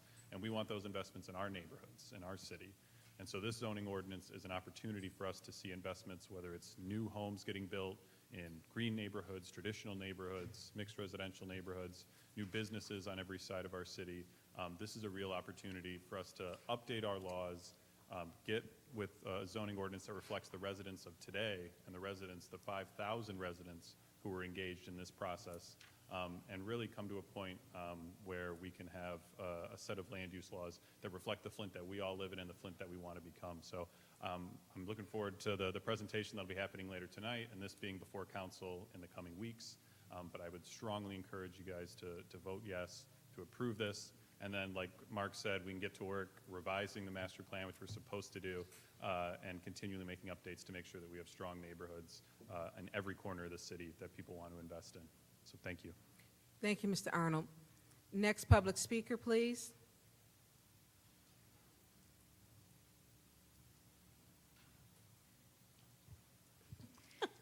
Good evening. My name is Sarah Schaitler. I am a 7th Ward resident, and I'm here tonight on behalf of the Flint River Watershed Could you please repeat your name again, please? Sarah Schaitler. Thank you. I'm a 7th Ward resident, and I'm here tonight on behalf of the Flint River Watershed Coalition and the Flint River Corridor Alliance, who are my employers. And I first wanted to say that John Stenger was a volunteer for us a couple of times when we were really in a pinch, and he was as amazing as everyone says, so he will be deeply missed. My organization was involved in the drafting of the proposed zoning code, especially with regard to water quality content, and we believe that the Imagine Flint public engagement process resulted in a quality code for the city. Prior developments in our city have caused significant pollution in our waterways, with our air quality and contamination of our soils. All of these have negatively impacted our public health. This is allowed to happen in part because of a lack of environmental protections in our current zoning code. If implemented, the updated code will ensure our waterways, soils, and air experience no further degradation from new development or industry. This code will bring Flint into the 21st century and build a healthier, more sustainable city. Code is better for residents, it's better for businesses, and it's better for our river. I ask that you vote to approve the proposed zoning code, and I thank you for your time. Thank you. Next public speaker, please.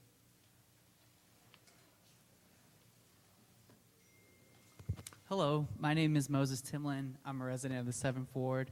I'm appreciative of being in front of you all again. I'm speaking in favor of the zoning code that will be presented later tonight. I want to start by saying no zoning code is ever perfect, but what good zoning codes do is they allow housing and buildings of all types, and they make the development process shorter, simpler, and transparent. And I believe the update to the zoning code will accomplish those things. When you look at zoning, it can become very ambiguous. Sometimes people don't even know exactly what you're talking about.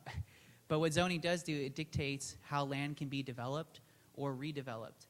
And looking at zoning and how it can affect cost and the quality of housing, this is a very critical time to look at zoning and how it can help shorten development processes, how it can empower staff that are already at low capacity to do things administratively and by right. And also thinking about, as COVID has seen cost increases across the board and making new development very difficult, zoning can actually be a part of helping eliminate some of those costs that developers face. So I just want to end by saying, have heard all of you say you care about Flint, and I actually really believe that. And I believe you care about the future of Flint. This is one way to step up and really show that. And I believe, just as we saw about a month ago, when someone unfortunately lost their earnest money because they were waiting on a rezoning, I believe you all were affected by that. And I believe your comments that you wish you could have done something. Again, this zoning code, if it were in place, that process would never have taken place.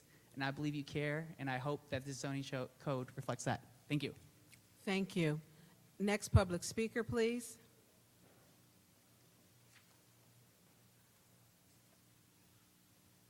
Good evening. My name is Cade Surface. I live and work in the 5th Ward. I'm also here today to talk about zoning. Zoning can be a pretty boring topic, but I hope to kind of tell you about my approach to it just based on my love for my neighborhood.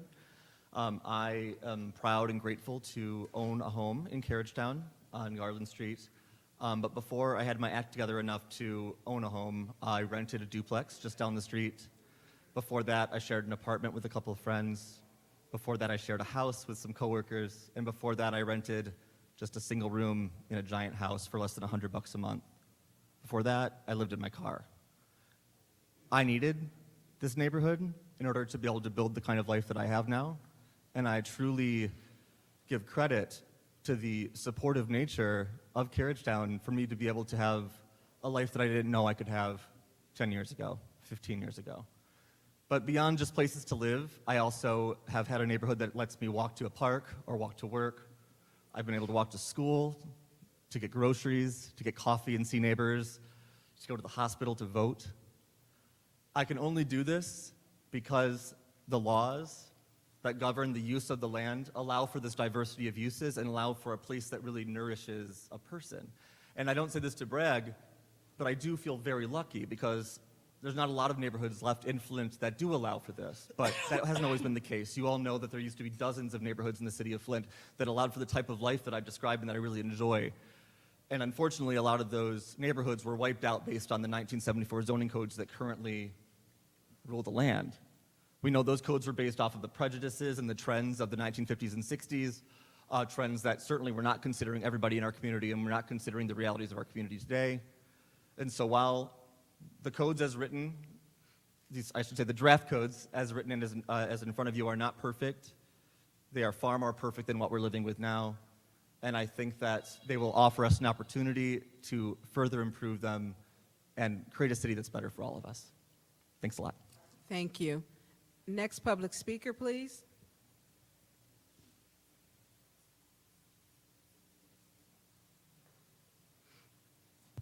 Hello. Hello. My name is Kristen Stevenson. I'm a resident of the 4th Ward, and I'm here today along with all of my fellow constituents to show that the residents of Flint support this zoning code that will be brought to you in the near future. I don't know if everybody understands that the purpose of a zoning code is to have a municipal law that outlines permitted uses for various sections of land, and it's meant to help a city's character as it changes or grows, and to be updated as time goes on. So the character of this city today is much different than that of 1974 when our current code was adopted. So we need a code that fits the character of Flint of the 21st century. I encourage any council person who's not sure about whether they want to vote yes for this code to please reach out to the staff in the Planning and Development Department. They've been working on this for almost 10 years. And also, we have a resident group. As you can see, we have an email address. We're happy to educate folks about it as well because we think it's really important and we want to see this code adopted. So, thank you. Thank you. Next public speaker, please.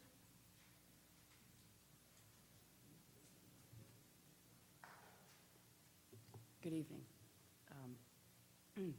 My name is Emily Dorr, and I'm a resident of the 5th Ward, and I'm not a planner. I know a lot of the people you just have heard from are far more eloquent than I because they're planners. I'm not a planner. I work in real estate development.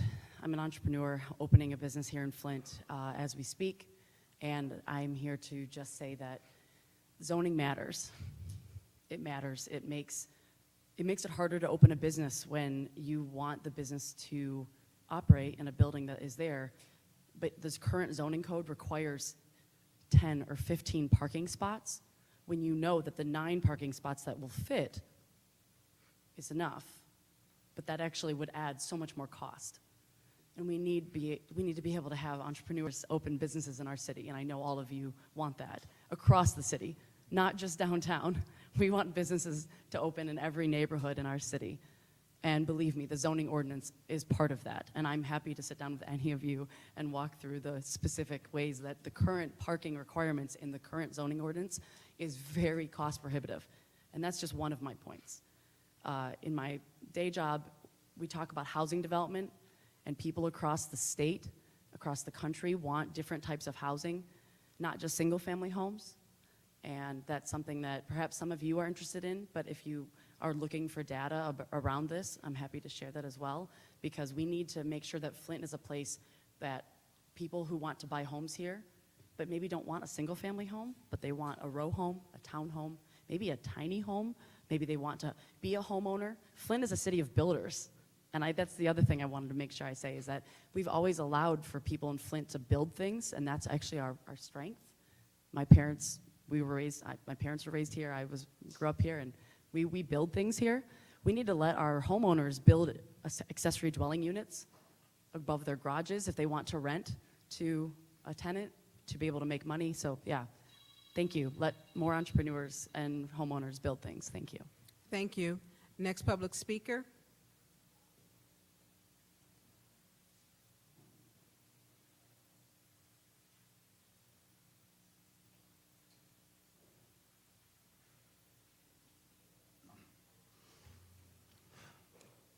Hello, my name is Travis Gilbert. I live in 5th Ward. I'm out today to show my support for the new zoning ordinance. I strongly believe that our last zoning ordinance is outdated and currently holding the city back. That zoning ordinance was made at a time when Flint and the United States looked very different from what it does today. And today we have different needs. So I believe that that's no longer serving our community very well. I think that one of the most effective things that we could do to move the city forward would be to pass the new zoning ordinance. This is because a lot of new businesses a lot of new startups or businesses that would like to move into neighborhoods have to jump through hoops in order to actually start their business.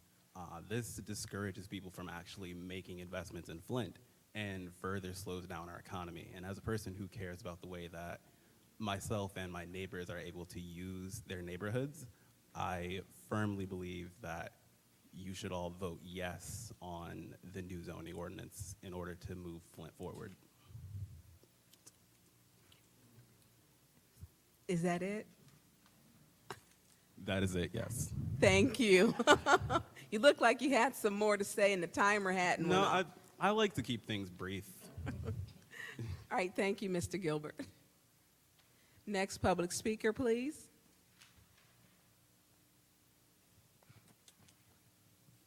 Good evening, Council. My name is Derek Dorman. I reside in the 5th Ward. First, let me just say that I appreciate all that you guys do for our city. I know the long nights aren't always easy, and the pay can and should definitely be better, but your sacrifices do not go unnoticed. And I do think that in the midst of all the grief that you get from a lot of us all the time, that you should also be thanked once in a while, too. So truly, thank you. I'm here with my friends here to support the new zoning code ordinance that is being presented later today, and it is my hope that you will too. It's long overdue and will help set Flint on a path for success. It will allow for more flexibility and growth while also helping to remove barriers for those who want to invest in their city. And with that said, in the spirit of keeping these meetings short for you guys, I'm going to stop right there. And again, I hope you'll support updating our zoning, and I look forward to the presentation later. Thank you, Derek. Next public speaker, please. Next public speaker. Are there any more public speakers? Any more public speakers? Okay, there are no more public speakers. It is now time for council response. Any council members who would like to respond to the public speakers? Madam Chair, Councilman Mays. to all of the public speakers, I think it started with you, Mark. I'll listen to all of them. I go back and watch these meetings like a football game. I'll hear everything you said as I moved around taking care of business. I'll consider everything you said. We'll see what I agree with and what I don't. I know some of y'all want us to really get into that zoning as it relates to the master plan. And I will, but I can't speak for everybody else. And I hope that y'all be here during legislative session, which would be the third committee down unless something changed. Because if you hear us talking and you know more than we do about it, wave your hand. And you see how I maneuver up here? You'll be dead in the middle of the conversation if you're here. You don't just need 2-3 minutes, and y'all done studied this stuff. Joe, you believe me? Just wave your hand. They can object and do whatever. I know how to maneuver, and I want to hear what you want us to hear as we go through this process. God bless you. Don't think 'cause I ain't here, I ain't gonna hear what you said. You know how a football player review a tape? That's what I do when I go home. Thank you so much. Thank you, Councilman Mays. Any other Councilwoman Herkenroder? You have the floor. Thank you so much to all of our public speakers who took time out of your day to come and share your thoughts on the zoning code. One of the speakers, I believe it was Ms. Dorr, who specifically mentioned parking. For those who may not know, I think it's 3 parking spots for every 1 bedroom or something crazy like that.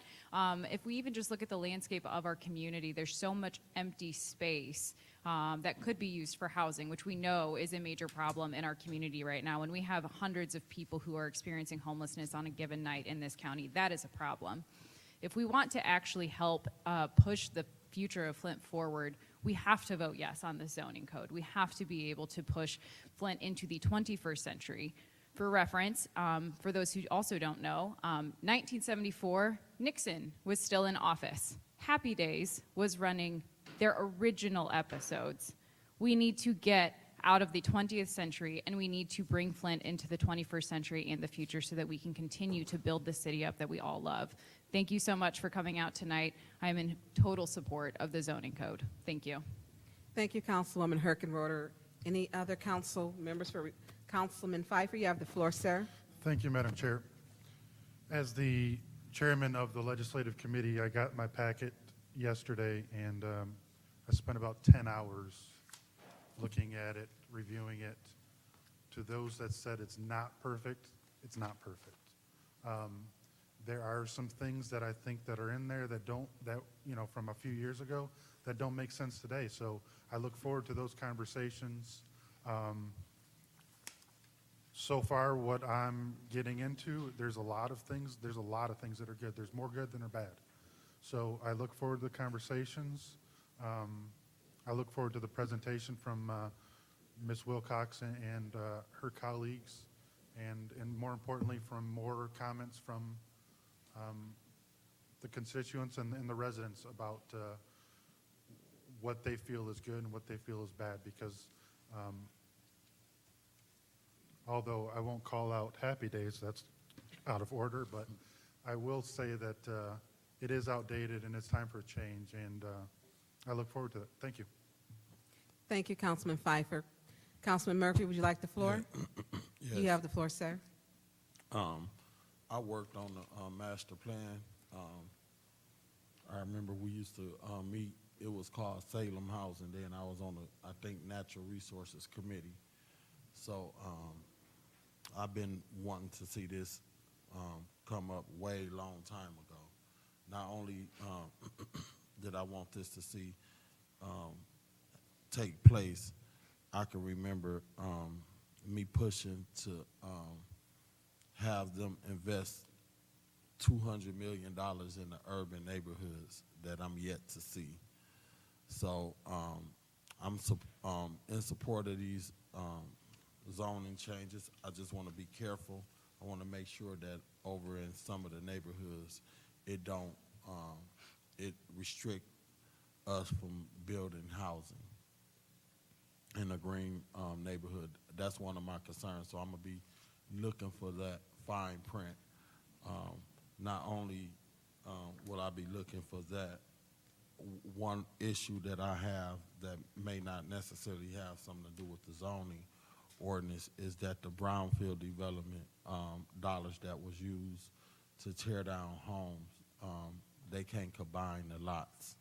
So in order to even think about building homes, if you got some lots that are restricted because they were demolished with brownfield development dollars, I'm not sure that we are able to build, being that they have, they was demolished with brownfield development. So as people are buying vacant lots, I know on Marvin Street, I just worked with somebody to buy some lots, but they couldn't combine them because they were demolished with brownfield. So when you guys are coming and y'all talking about y'all want to build housing, I want to see how y'all going to get around building on lots that you cannot combine. So I'm going to be looking at that too, but I do support the changes. Thank you, Councilman Murphy. Anyone else who would like to respond to the public speakers? Anyone else who would like to respond? Anyone else like to respond? I will finish with, I first want to thank all of the public speakers who waited patiently and who spoke. Mark Baldwin, Arthur Woodson, Joel Arnold, Sarah, Moses, Cade, Kristen, Emily, and I do believe Trevino, you spoke so low, but I did get the last name Gilbert. And to Derek Dorman, I appreciate you taking the time and coming in. And for those who are speaking about the zoning, it is important that we change it. It is so it hampers the process for business owners, and then things get stuck in our council, and they shouldn't be when it comes to zoning. So it is extremely important. I worked in economic development. I get it. It needs to be changed. Have I had a chance to read it all? No. Am I excited? Yes. I got it yesterday in my mailbox, and I had to call Councilwoman Judy Priestley, and I was excited and called her and asked her, did she have hers? And she said, no, I didn't have it. Yes, Judy, I'm telling on you. And she stated it was on her porch, but then she thought it was on her porch, but her dogs ate it. So her dogs did eat it. So I'm excited. So am I sharing the excitement? she didn't know she had, and the dogs got it first. So, so for those who were teachers, the dog ate Judy's homework. So I am excited about this and the changes that Flint is changing too, because our landscape is changing. And it's a lot of our laws and our zoning is very antiquated, and we need to make sure we change it. I want to read it first. So if I vote to not, I'm not voting to condemn it, I read. And I don't think everyone understands the amount of reading that we have, the amount of reading we have to do. And there's a lot. I simply haven't read it, but I am excited about it. I'm excited because I want businesses to come here and I want them to thrive. And I want the businesses that are already here who are saying, hey, this is an opportunity to do something for us to grow our business. I want to make sure that we're keeping those businesses too. So I'm excited, and I appreciate each and every one of you coming in and taking your time. We are now going to take the vote. We're going to have executive session. Madam Clerk, we're going to vote to go into executive session. Point of order. We need, Point of, Councilman Pfeiffer. We have to make a motion to go to, Oh, so thank you. I make a motion that we go into executive session. Thank you. There's a motion on the floor for us to go to executive session. Madam Chair, I'll second that. That has been so properly second. There's a motion on the floor to go to executive session for closed session as requested by the Department of Law to discuss the Henry versus Flint case number 2-17 CV 11061. And has been properly yes. Just for the record, Madam Chair, if I could just add in Yes. that discussion of this matter in an open meeting would compromise the city's litigation posture in this matter. Thank you, Attorney Kim. Madam Clerk, it has been so properly second. Roll call first to go into executive session, please. Ms. Herkenroder? Yes. Mr. Pfeiffer? Yes. Ms. Lewis? Yes. Mr. Murphy? Yes. Ms. Priestley? Yes. Ms. Burns? Yes. The vote is 6 yes, 0 no to go into executive session. 6 yes, 0 no. We are recessed, or we're into executive session.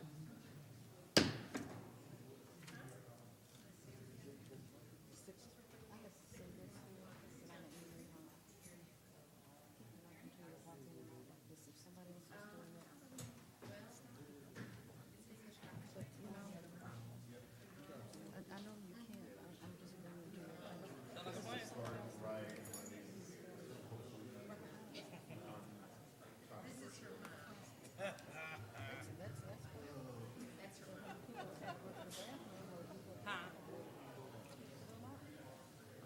Attorney Kim. Attorney Kim. Yes. No, I'm just being honest with you. Well, I mean, I'm just adding that to your. Yeah, yeah.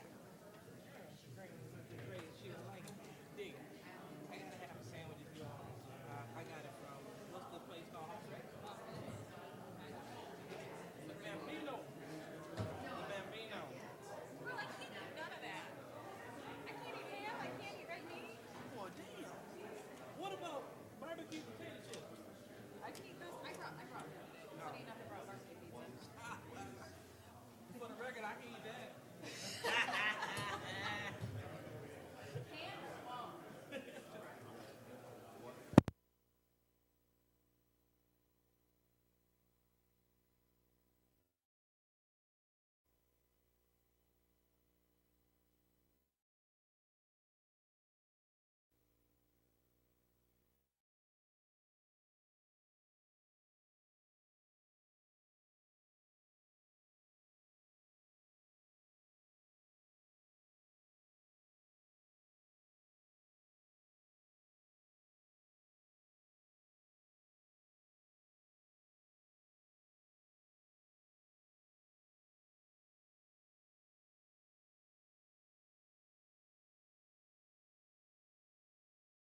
Hello, good people. I think you can hear me. They're in executive session. Once they come out, we'll start back up. And that is all. Let's see what we can do here. I want to control some stuff.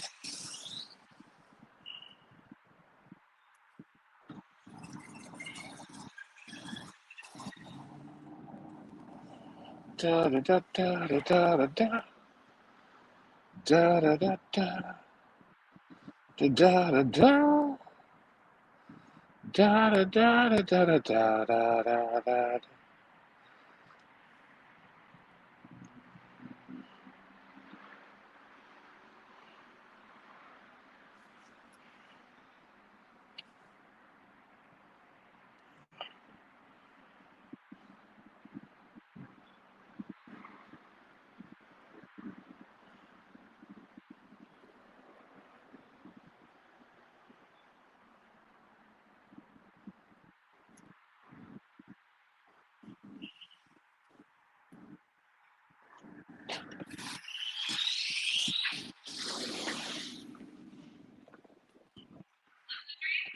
Living the dream.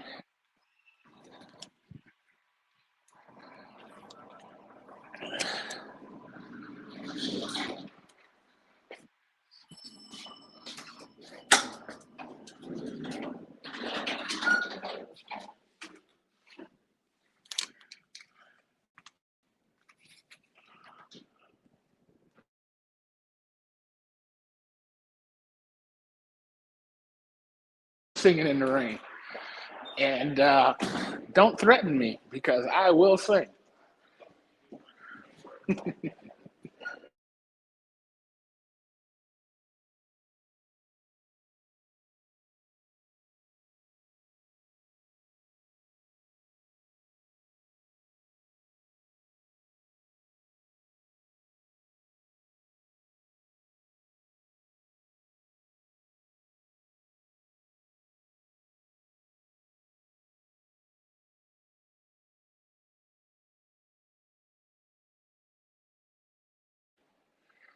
For some reason, this stream is kicking the audio back through my Bluetooth and into the room here, which is causing a great deal of confusion.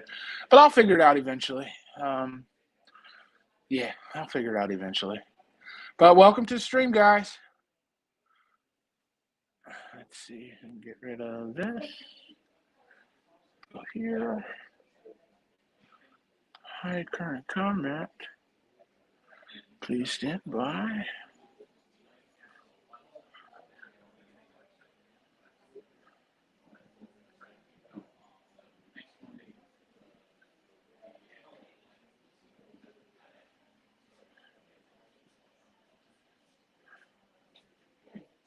Hey, back.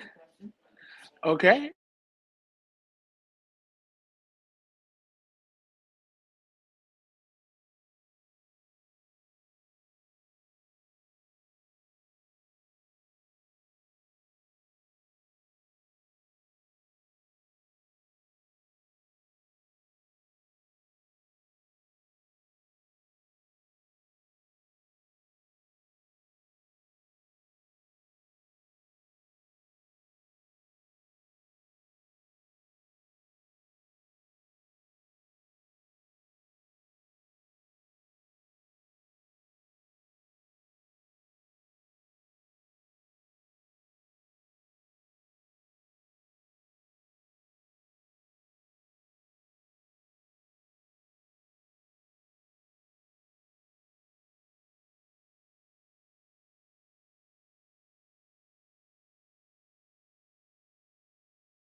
but I'm looking at resolutions 220159, 220160, 220161, 220162, and 220163. The first one deal with a reservoir fence replacement for about $291,000. The second one deals with a contract with some technical company, additional engineering service, aeration systems. Another one is a change order, formerly Johnson and Anderson, additional engineer administration time and oversight services, Northwest Pump Station. And then another change order. That first change order was for $15,000. The second change order looked like it got something to do with community block grant money from 121. It said it should have been 123,000. And then the settlement, Henry versus City of Flint. I would ask that they be ordered to move to council without objections. Councilman Mays, point of information, we do have the add-on too. Did you see that one? And the add-on Yes. would be what? That one is going to be the 1600, the resolution to approve collective bargaining agreement between the City of Flint and ASME, Council 25 and Local 1600. Do you have a copy of that, or do you? Yeah, I've got a copy of that. Okay. And I had forgot about that one. That would be what, add-on number one? Yes. Add-on number one, which is to approve the collective bargaining agreement between the City of Flint and ASME, Council 25, Local 1600. You know, I don't know what the discussion is. Sam Moom is out there. I'm going to keep that one separate. But everything that I've said prior to that, I'm going to ask that they be moved to council without objections. If somebody got discussion and object, that's on them, and I wasted some time. But I'm okay with that, because that's my request, that the chair ask that they be ordered to order them moved to council without objections. Councilman Mays, that is an item that we have to vote on first. So would you like to put a motion on the floor to do a master resolution for all those items? No, we're in committee. You can order them moved to council without objections. If there's objections, we can get into motions and resolutions. Madam Chair? Yes. I object to that. You object to that? She objects. Okay, then I'll let them take them one by one as a group, however they want to do it. Thank you. Madam Chair, Councilman Pfeiffer? I move to do a master resolution to include all resolutions on the agenda and the add-on with any separations. Okay, let me be clear. So you want to do a master resolution and including add-on, which would be the AFSCME local? So you want to move everything to council With any separations. with any separations? Support. It has been so properly supported. Madam Chair. Hold on. Okay, thank you. It has been supported. Councilman Mays? Yeah, Madam Chair, through you to Sam Muma. Now, we're into discussion, first round. That is correct. Correct, okay.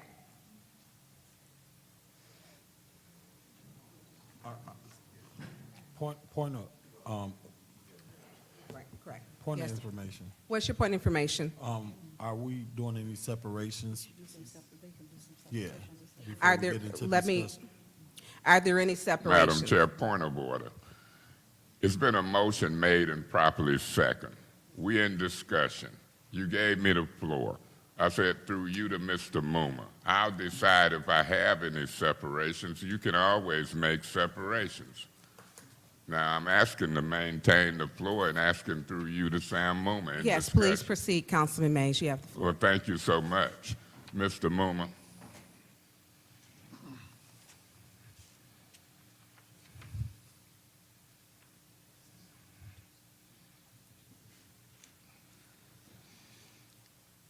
Mr. Moomer, I've had lightweight discussion with you concerning this collective bargaining agreement. I was watching and listening along the way, wishing you well.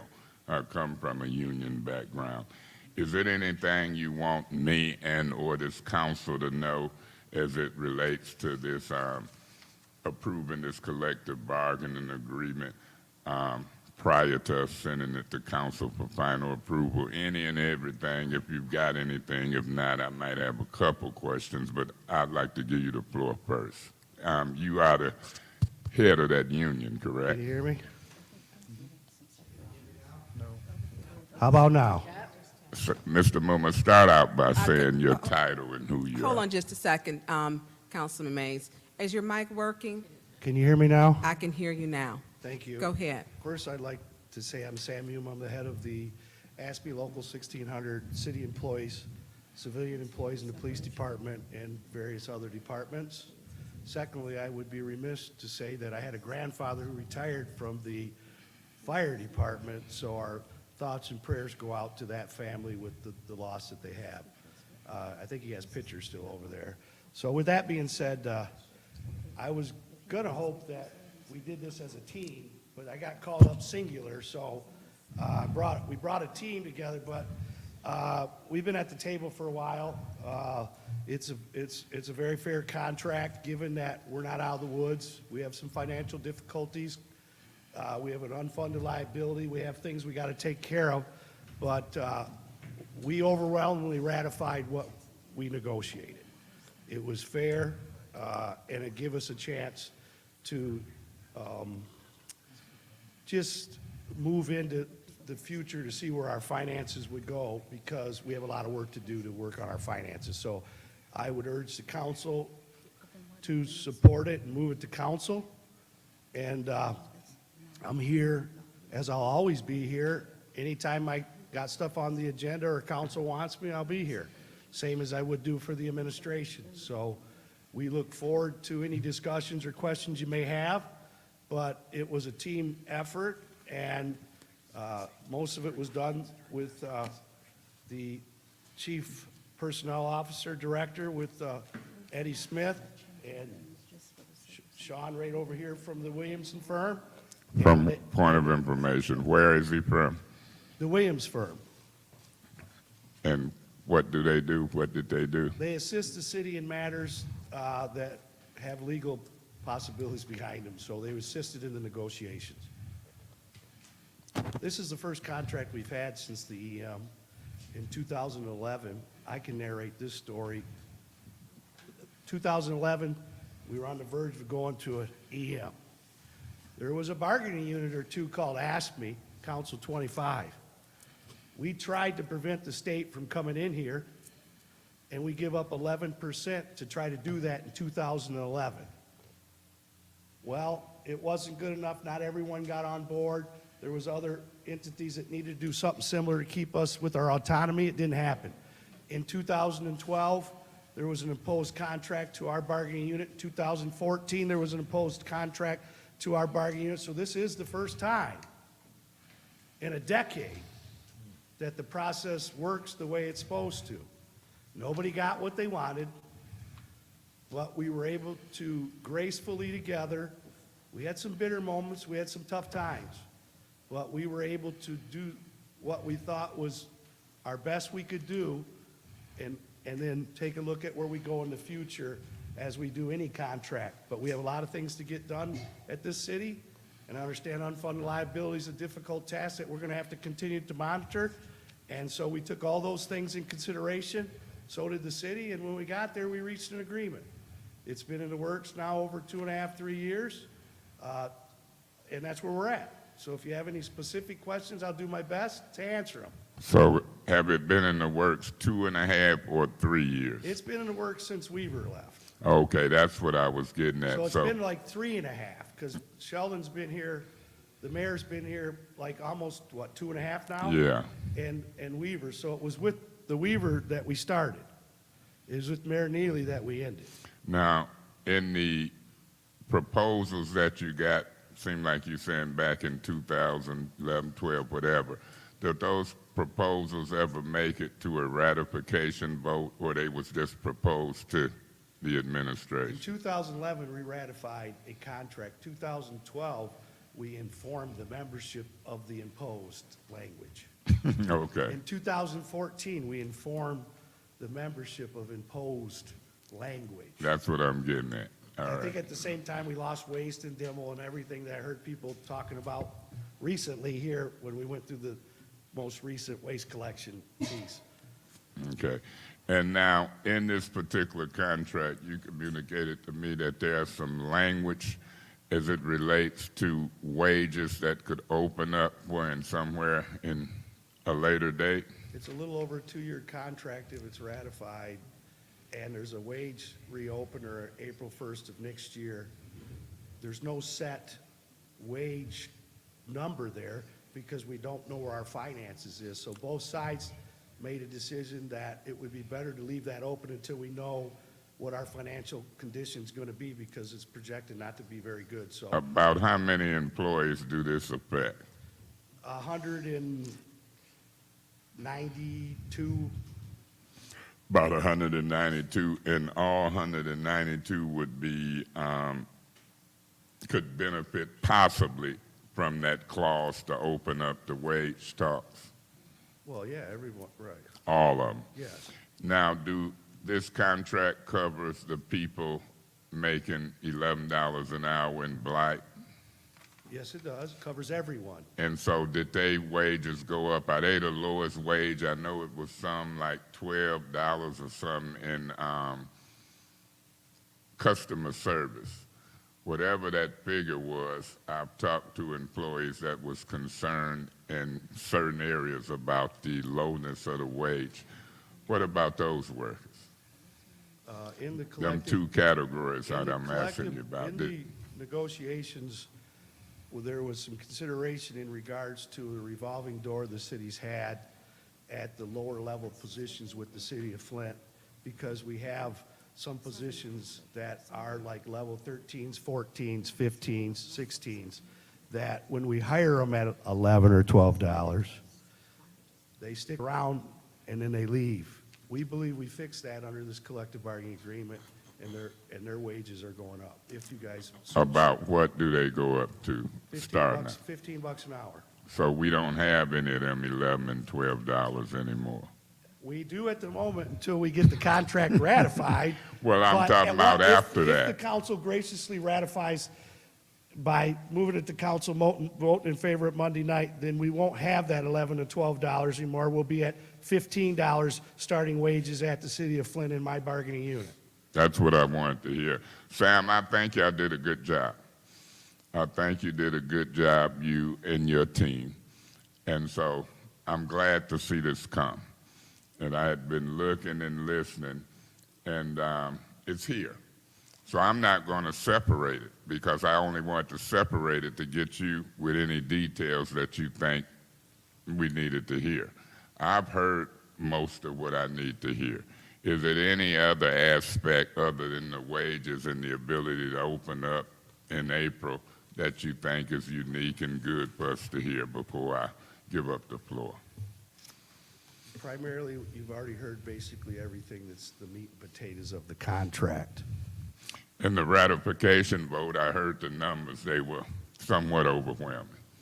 I don't like to tell City of Flint that a lot of times, but yes, I've been around long enough to be able to keep people in line well enough to understand what our rights were under collective bargaining and ratify it. Well, Sam, you did a good job explaining to folks what the workers' rights was. I've watched you for years. Job well done. Thank you so much.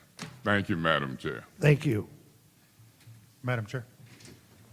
Thank you, Councilman Mays.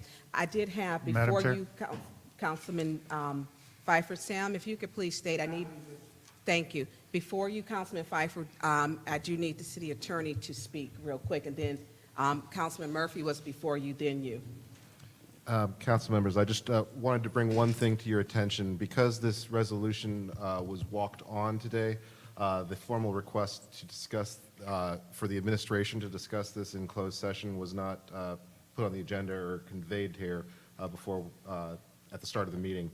My understanding is that the administration would like to request that a closed session to discuss this be held during the governmental ops committee meeting very shortly, and that this resolution be moved to the special affairs meeting on Monday so that they can have a chance to discuss this with the council in closed session. Okay, thank you. We are actually already into this, though, so the correct... Madam Chair. Councilman Mays. Excuse me. So, Attorney Kim, with your guidance, because we're already into, there's been a motion put on the floor. And so at this point, we're in discussion in our first round. Yes, correct. Madam Chair, Yes. if I Yes. may, the motion was to have any separation, so I do believe that it is in order to separate it out so that we can then postpone it or wherever we need to put it. Thank you. Thank you. And thank you for the clarity that they would like that. Councilman Murphy, you have the floor, then you, Councilman Pfeiffer. I'll go on it, separate this now and then and get that out the way. And we can separate this add-on and move forward with the master resolution. Did you have any other separation? Did you have any other separations? Just this one. Just this one? Yeah.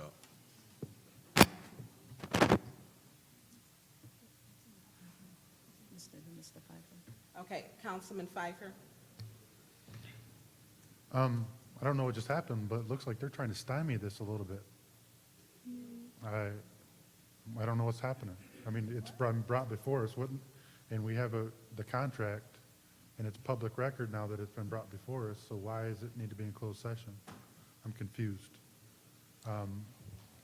You want to say, would you like? No. Point of information, would you like the city attorney to? No, I would just want to know what's going on. So overall, I think I read that this is a 2.5% increase. Is that an accurate statement? It's 2.5% increase for about, take 22 people off of 192. Through the chair to you, sorry. If you take the 22 people off that get moved from 11 or 12 bucks to 15 bucks an hour, the 2.5% would apply to the other roughly 170 people.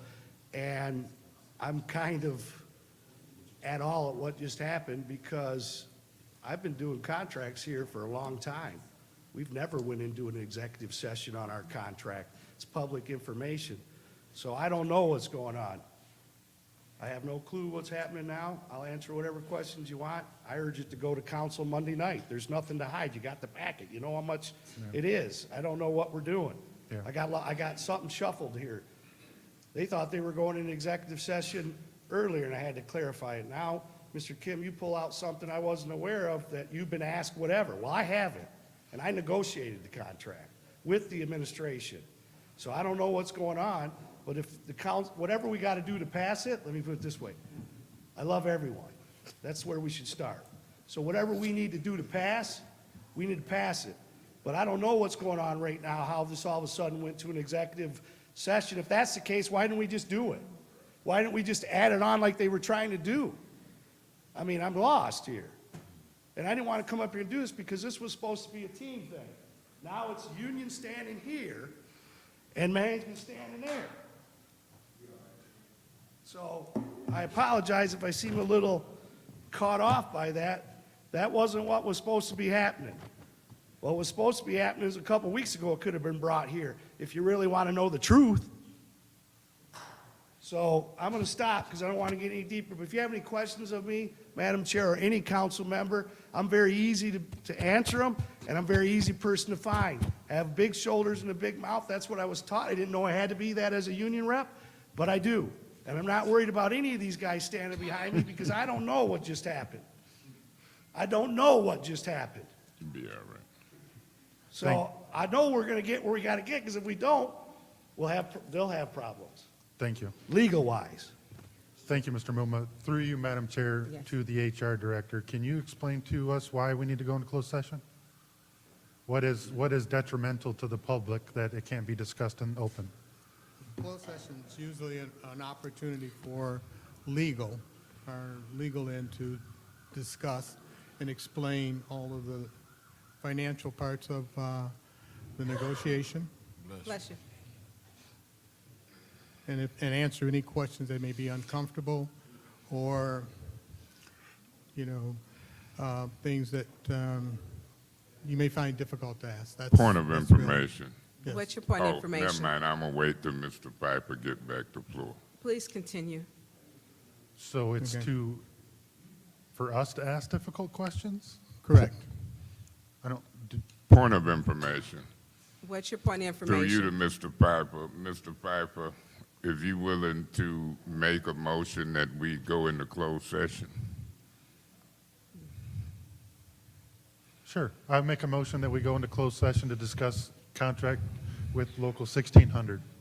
Madam Chair. Point of order. What's your point of order? Wasn't we into a separation of the master resolution and this agenda? I just already separated this particular We're into- item. Motion is always in order. So even if we voted on the master resolution, we separated this. Once we separated this, then the motion could have came back to add to go into closed session or whatever we wanted to do with this particular resolution. That's what I'm saying. We should finish out the master resolution first. Madam Chair. Thank you, Councilman Moore, for your point of order. Councilman Mays, Madam Chair, I'll second that motion you second the motion to go into executive. on this matter, yes. I didn't hear you. Yeah, I second the motion to go in executive That's session right. on this contractual matter. There is a motion that is already on the floor that we're in the second round of discussion. Point of order, First round. Madam Chair. Councilman Mays, A motion is in order. It was made by Mr. Piper, seconded by me. We would be on discussion of that motion. okay, thank you. So there's a motion on the floor. It's been properly seconded by Councilman Mays for us to go into executive session regarding the walk-on add-on resolution to approve the collective bargaining agreement between the City of Flint and ASME 25 and Local 1600. We're into discussion. Madam Chair. Madam Chair. We can, according to the attorney, we can discuss it, Councilwoman Priestley. Councilman Mays, you have the floor, sir. Yeah, Madam Chair, the administration admits it was an oversight, and they admit that they wanted to do that when we were dealing with executive sessions. And so I want to give the administration that opportunity. I'm strong with the union, and when we come out of there, the contract has been negotiated. I'm ready to move it to council. I don't know if it's anything that they can tell me that's going to change my position on that, and I don't know if they intend to. But if there's a reason that they want to talk privately and quietly, and we waited 10 years to get to this point, I'm not going to hold it up, Mr. Muma. I'm going to listen to what they say, and then I'm going to know what they're saying and what their thoughts are. And hopefully when we come out of that closed session, we'll all be on the same page to move this forward for approval on Monday. I'll be voting yes to go in executive session to see what this is all about and what oversight. And I'm going to give y'all that courtesy. And I hope that, how long do you expect, through you, Madam Chair, to anybody, how long do you expect this executive session to last? From the Williams firm, is that right? 5 minutes? Thank you so much. I'll be voting yes. Thank you, Councilman Mays. Councilwoman Herkenroder, you asked for the floor next. Yeah, I just very briefly want to explain. I will be voting no on this just because of the timing. I think that it's wise for us to finish this master resolution. Then when we have that separation, then go into the executive session. So for me, it's just a timing thing. Let's get these other resolutions to council. Then we'll go back through and go into executive session and see what's going on. Thank you, Councilwoman Point of Herkenroder. order, Madam Chair. What's your point of order? They so heavy on the master resolution and politicking this administration and me and the maker of the motion. probably before we go in executive session, I might decide to separate Point of all of them order. and have What- discussion. what's your So point of I order? still Mr. have Mays the is out right of order. to, That's my not- point that is is I not a- still that- can, that's I not still a- can separate, Yeah, correct? that's not a Correct. point of Thank you. order. Well, it Councilman- is if I want to know whether but I that's a still have a point of- right to separate. Okay, thank you for following up. Councilman Murphy, you have the Thank floor, you. sir. So I don't have a problem with going into executive session. What I wanted to do and what I want to continue to come here to do is take care of the business of the city of Flint. I'm not saying that this is not taking care of the business. We did do a master resolution. We separated this particular resolution. Or if we'd have just went on and separated this particular resolution, you know, in the master resolution that you, Councilman Pfeiffer, that you put on the floor, we could have separated this resolution. We could have approved the master resolution. We could have been done with the finance all together. We could have dealt with this. They could have put a motion on the floor to go into executive session. So when we came out of executive session, we could have been done with finance. Then we could have went on to legislative and government ops, because I'm not interested in being in here all day. So I don't understand why we can't just separate this, approve the master resolution, deal with the separation, then go into executive session. That's what I'm interested in doing. I want to get this business done. We've been doing good, getting this stuff done. Let's go on and get the business done, separate it, then go into executive session, approve the master resolution to send all the rest of this to council, and then be done. Point So of we get the work done. information. What's That's your what point I of think. information? Through you to Mr. Murphy, have it been separated yet? Yeah, it's been separated. thank- I separated while you was walking out there. Councilman Murphy, you still have the floor. Are you done, sir? All I'm saying is we separated it. Let's approve the master resolution to get this stuff done, and then just deal with this resolution, and then vote to go into executive session. And let's get this work done. Thank you. Would anyone else like to speak? Madam And Chair. this first, Councilman Pfeiffer. Yeah, since the motion's already been made, I'll support it, just so that we don't have to go into additional discussion. So I will be supporting it, so we don't have to go backwards and have additional discussion and waste additional time. So let's just get it done and get it over with. I think that there's people anticipating, there's 192 people counting on us to take care of it. So I will be supporting it. Yeah, Madam Chair. Councilman Mays. And We're not in we're still in the first round. Okay. Has there anyone else who has not spoken in the first round who would like to speak? Anyone else in the first round who'd like to speak? Anyone else in the first round? We're now into the second round. Councilman Mays, you have the floor, Yeah, sir. Madam Chair, it's getting a little frustrating for me listening to council people. I heard what Ms. Herkenroder said. I'm going to vote no to go in executive session. Usually they bending over backwards, in my opinion, to accommodate the administration. And now we talking about separations and when. I'll politically separate all of them and discuss all of them. 5 minutes is 5 minutes. If folk want to play this game on 5 minutes, 5 minutes ain't going to change whether you do it now or whether you do it 15 or 20 minutes from now. Now, enough is enough. However they want to do it, it's a motion properly on the floor. It is the business of the city to take care of them 192 people. You don't know what Mr. Moomer got to do or they got to do. So I want to separate 220159. I also request to separate 220160. I want to separate 220161. Councilman Mays, I need you to start back from the I'll beginning. start and go slow. Yeah, thank you. Okay, you want to separate 220159. 220159. 220160. 220161. 220162. And 220163. So I'm going to separate everything. And if they want to play that game of mess, that I'm going to call it, I'm going to vote no to go in executive session. 5 minutes they done heard, but it's just ridiculous. 5 minutes on the front end, 5 minutes on the back end is 5 minutes, if the guy from the Williams firm is right. This contract been waiting for over 10 years, it seems. And people talking about they going to vote no because they wanted it their way unless they made the motion to go in executive session. You got the city attorney and folks here, and I'm just getting tired of the politics and the mess. So when they want to politic, I wouldn't care how long it took before or after, Mr. Edwards. So we'll see when we go after or before the separations. The add-on is separated, everything is separated. And on discussion, I'm gonna have discussion on every separation. That's how I do politics. Just ridiculous. I was surprised to hear anybody, after all the work put into this, talking about I'm gonna vote no.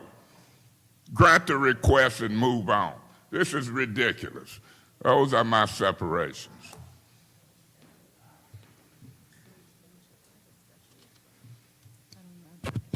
I'll let you talk, Mr. Campbell. Great.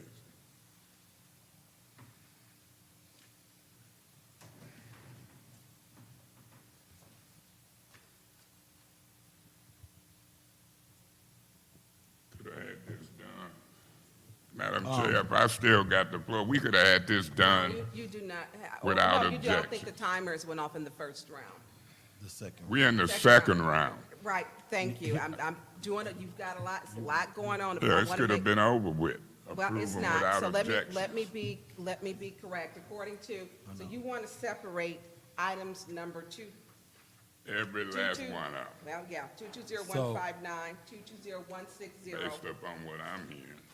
220161, 220162, and 220163. And then, according to the rules, Rule 8.1, separation and specific resolution, all official actions of the city council as required by the city charter shall be ordinance or resolution, but decisions are on parliamentary procedures may be upon motion. Point of order, Madam Chair. Point of order. What's your point of order, sir? Madam Chair, we've been on this council, some of them for 5 months. Anybody been able to request separations and they got them? Now y'all trying to play games with folks having the ability to separate? That's why this council get in trouble. You gonna discriminate on separation? Okay, excuse me, that's not, first of all, I'll answer. Your point of order has been acknowledged. According to, I'm not discriminating, but I want to provide clarity because we have several motions and different council members have different things that they would like to do. So with clarity, 8.3 does state, if a question before the council is acceptable of division, it shall be divided on the demand by any council person. So we will be separating all of those items.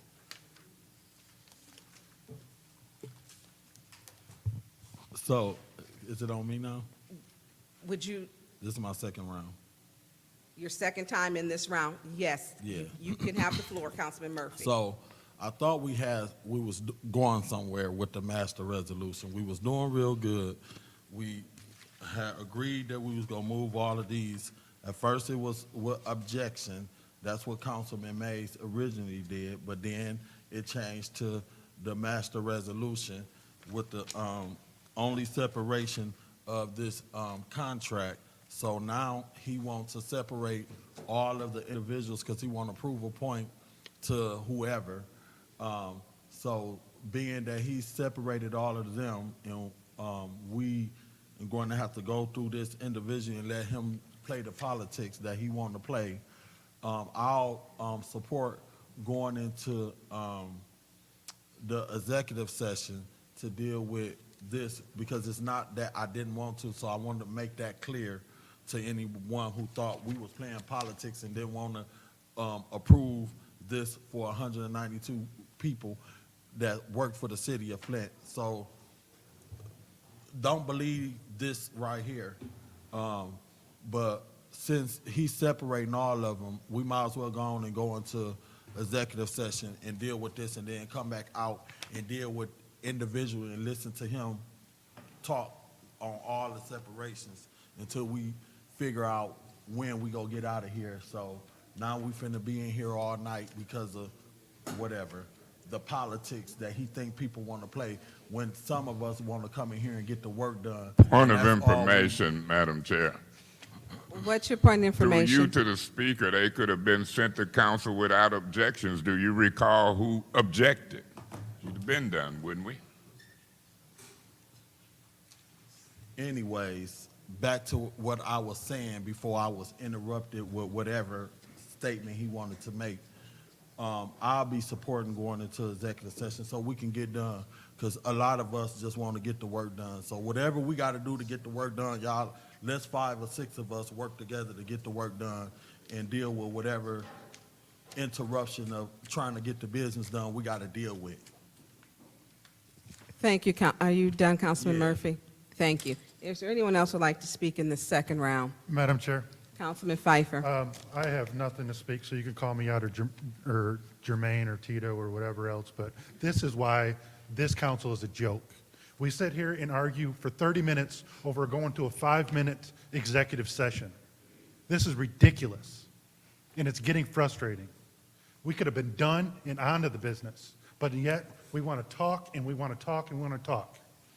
So this is why the community thinks and has zero respect for this city council.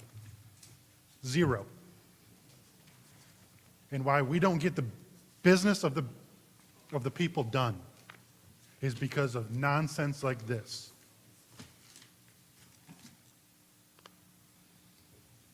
It's a disgrace, an absolute disgrace. Thank you, Madam Chair. Thank you, Councilman Pfeiffer. Is there anyone else who hasn't spoke in the second round who would like to speak? Is there anyone else who hasn't spoke in the second round who would like to speak? Okay, now we go into, Janelle, it would be the vote to go into executive session, am I correct? Okay. The vote is to go into executive session. Madam Clerk, roll call. Mr. Mays? Yes. Ms. Lewis? Yes. Mr. Murphy? Yes. Ms. Priestley? Yes. Ms. Burns? Yes. Ms. Herkenroder? No. Mr. Pfeiffer? Yes. The vote is 6 yes, 1 no. The vote is 6 yes, 1 no. We are going into executive session.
All right, guys, I think you can hear me. They're just getting out of the executive session. It'll be a minute before they get to their seats, and we'll start things back up. Hoo-dee-hoo.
Okay, Mr. Mays?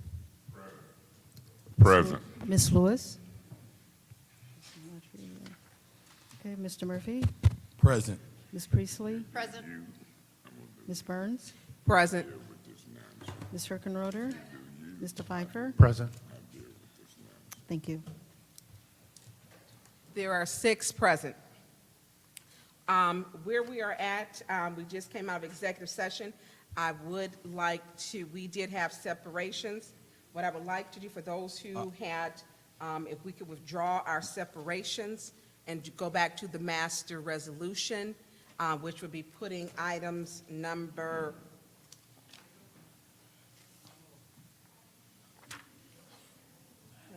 where's my?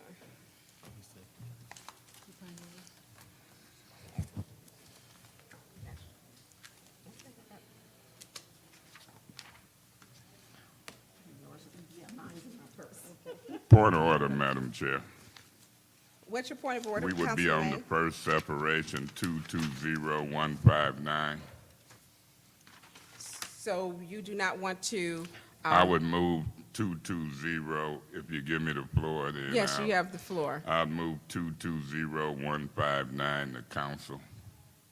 Okay, you would like to keep the separations, Councilman Mays? You can order it without objections. That's where we started out at. Well, we've had a few things, so I wanted to make sure we had clarity. Our last we did have a master resolution with one of the separations, which would have separated the ask. We just came out of executive session. There was on the floor for a resolution, master resolution to include 220159, 220160, 220161, 220162, 220163. So you want to, Councilman, you did have a separation for all of those. Madam Chair, I'm on 220159. I'm ready for it to move to council. You can move it to council without objections if you so order. That's on you. If not, we'll proceed with the motions. There was objections when I tried to move them to council. Point of order. What's your point of order?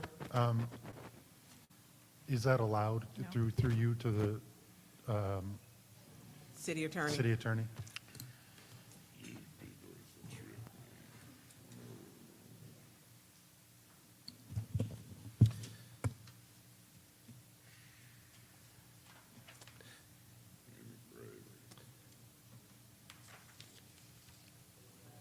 My apologies, I'm looking up various rules here to just make sure my answer before I respond.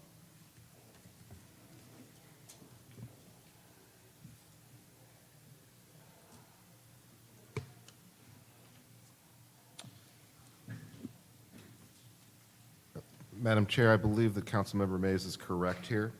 Rule 8.1 states that official action shall be by ordinance or resolution, but parliamentary procedure decisions can be made upon motion. Other actions can be made upon motion, including decisions on parliamentary procedure.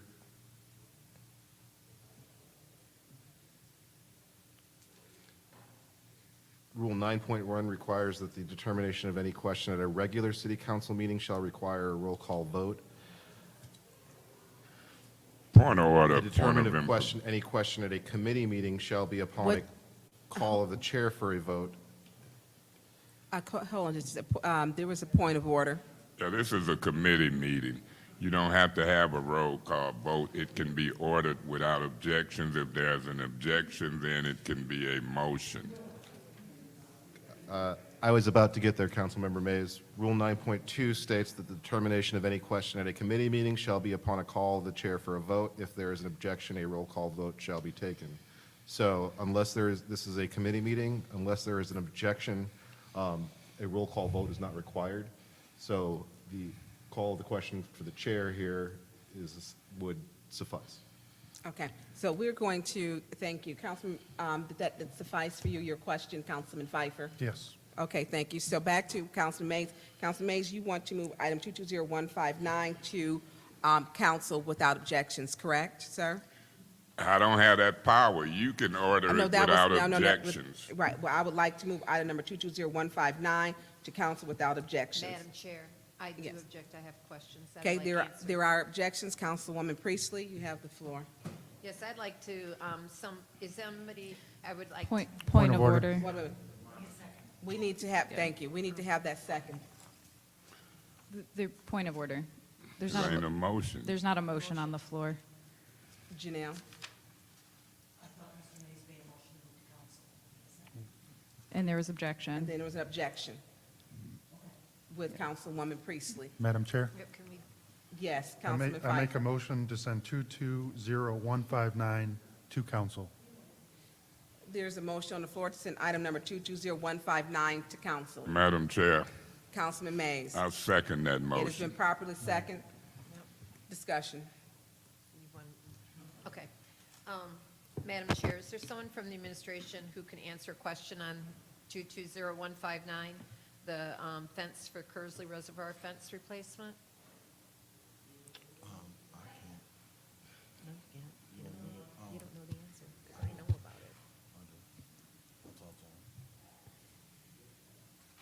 Well, you do, but, okay.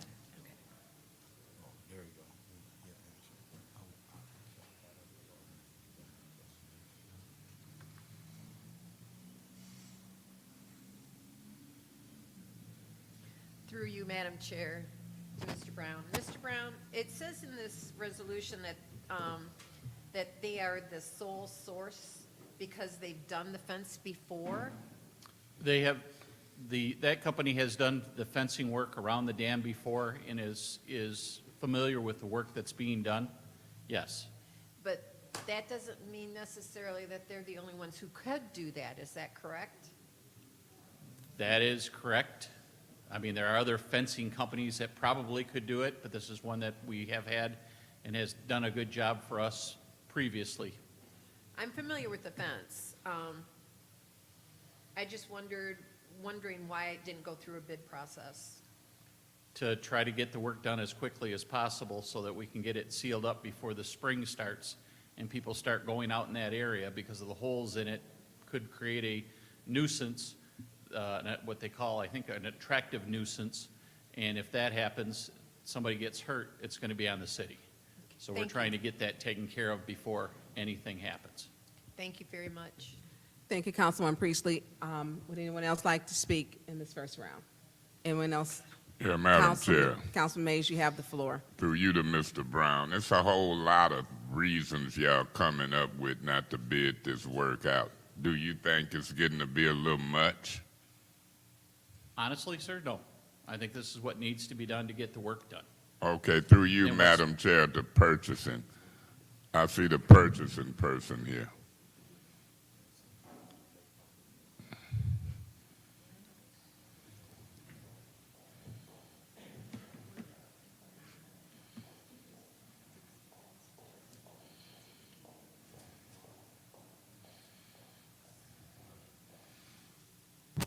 Can you state, through you, Madam Chair, to purchasing, can you state the criteria for no bids? An emergency purchase order, which would pose a threat to either the community, the citizens, or basically any of the employees that would work here. A sole source, which would be this one, considering that they did the fence, they do the previous fence work, or a cooperative agreement Well, through my deals. If I may, sole source ain't defined as if they've done work before, is it? No, But why did you mix that in with sole source? because you asked me the 3 criteria to not go out to bid. Okay, so emergency, sole source, and if they've done work before? No, if they use a cooperative deal contract through If my they deals. what? A cooperative my deals contract, another governmental contract that we often use. Is this one of those? No, this is not a my deals. And so is this a sole source? This would be a combination of the department leading me to believe it's a sole source, considering that they erected the fence and have done previous fence work. Is and it that a chain link fence? I have no idea. I've not seen the Mr. fence. Brown, It's do you around the know if Kersley it's a- Reservoir. Through you, Madam Chair, to Mr. Brown, if this a chain link fence, I'm not buying into the sole I source. do know there's The only one concrete. I'll buy into is an emergency at this point. I want to hear what kind of fence it is if you don't know.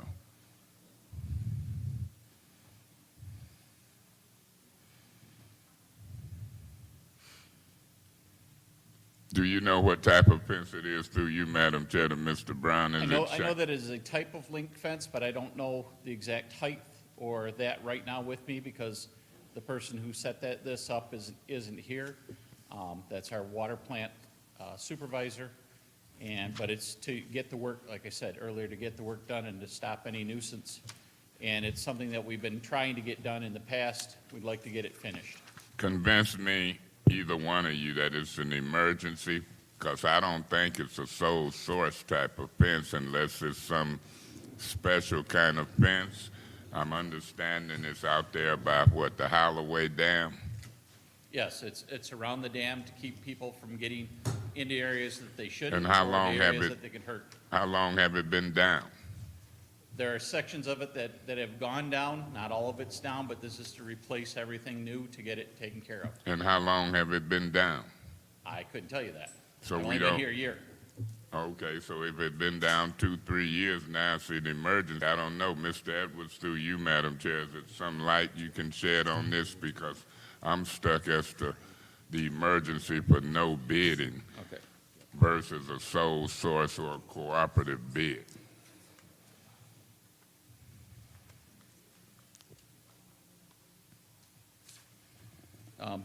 In the scope of the work, it states to remove and replace the existing 48-inch high chain link wall-mounted fence with new drawings approximately 970 feet of galvanized chain link, concrete set terminal posts, earth-driven line posts also, 12 inches wide, 6 inches deep, pea-stone, et cetera, and it goes on to all the different things. And I don't think it's a sole source type of operation. I don't think it's a cooperative bid I'm hearing. The only thing would be an emergency. Now, I don't know what my colleagues will do. I can't predict them. But I know I would request, I forgot y'all don't come on Mondays. And so this would be the only time I guess I might have, Mr. Edwards, is it something you want to say through you to Mr. Edwards, Madam Chair? Madam Chair. Yes, through Mr. Edwards, you you- have the floor. Through you to Mr. Mays. Mr. Mays, as I said before, in a previous statement, that notification was to allow us the opportunity and allow some of our staff a reprieve from some of those meetings. I will be here at your Monday meeting and any necessary people to help fulfill various action items to make sure they get across the finish line. Have you got a pen, a pencil, something you can write with? Because I don't want to write. And y'all say y'all want stuff in writing. Give me the details why I should consider this as an emergency if you can give it to me by Monday. Other than that, rely on their votes because I don't want to get in the habit of no bids. And there's 3 criteria I'm hearing, unless I didn't hear them all. A cooperative bid with other governmental agencies, sole source, and then an emergency. I'm down to wanting to know what the emergency is. Somebody tried to convince me it's a combination of sole source and emergency.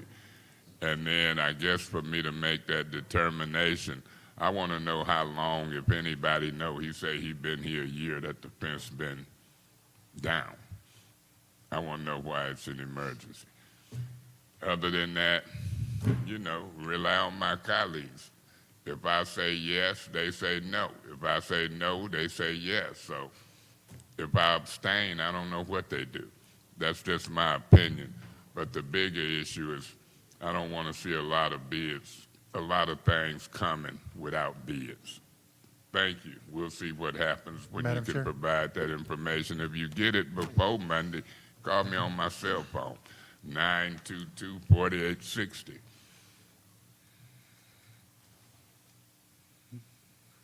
Madam Chair. Councilman Mays, are you done? Yeah. Councilman Pfeiffer, you have the floor, sir. So just so everybody knows, that this is a specialty fence installation, so I'm going to support this because it's a sole source, because they've done work, because it is a safety hazard and there needs to be special rigging to replace this fence because of the dangers of working in the dam and all of that. So I support that this would be a single source because they have done it before. So I'm agreeing with going through that route of purchasing. Thank you, Madam Chair. Thank you, Mr. Pfeiffer. Anyone else for this first round? Anyone else for this first round? Anyone else for this first round? We're into our second round. Would anyone else for our second round of discussion? Is there anyone else for the second round discussion? Anyone else for the second round of discussion? Okay, Madam Clerk, roll call to send item number 220159, contract nationwide construction group Kersley Reservoir fence replacement to council. Okay. Ms. Lewis? Did Yes. you call my name? Oh, Mr. Clyde. Yes. Mr. Murphy? Yes. Ms. Priestley? Yes. Ms. Burns? Yes. Ms. Herkenroder? Yes. Mr. Pfeiffer? Yes. Mr. Mays? Mr. Mays? I abstain for the reasons that I've discussed on the record. Need more information. The vote is 6 yes with 1 abstention. 6 yes, item number 220159 will be sent to council. On to item number 220160. Madam Chair? Councilman Pfeiffer, Point of order, Madam Chair. what's your point of order? Wouldn't it be proper if I separated that? Separated, Yeah, which, 220160.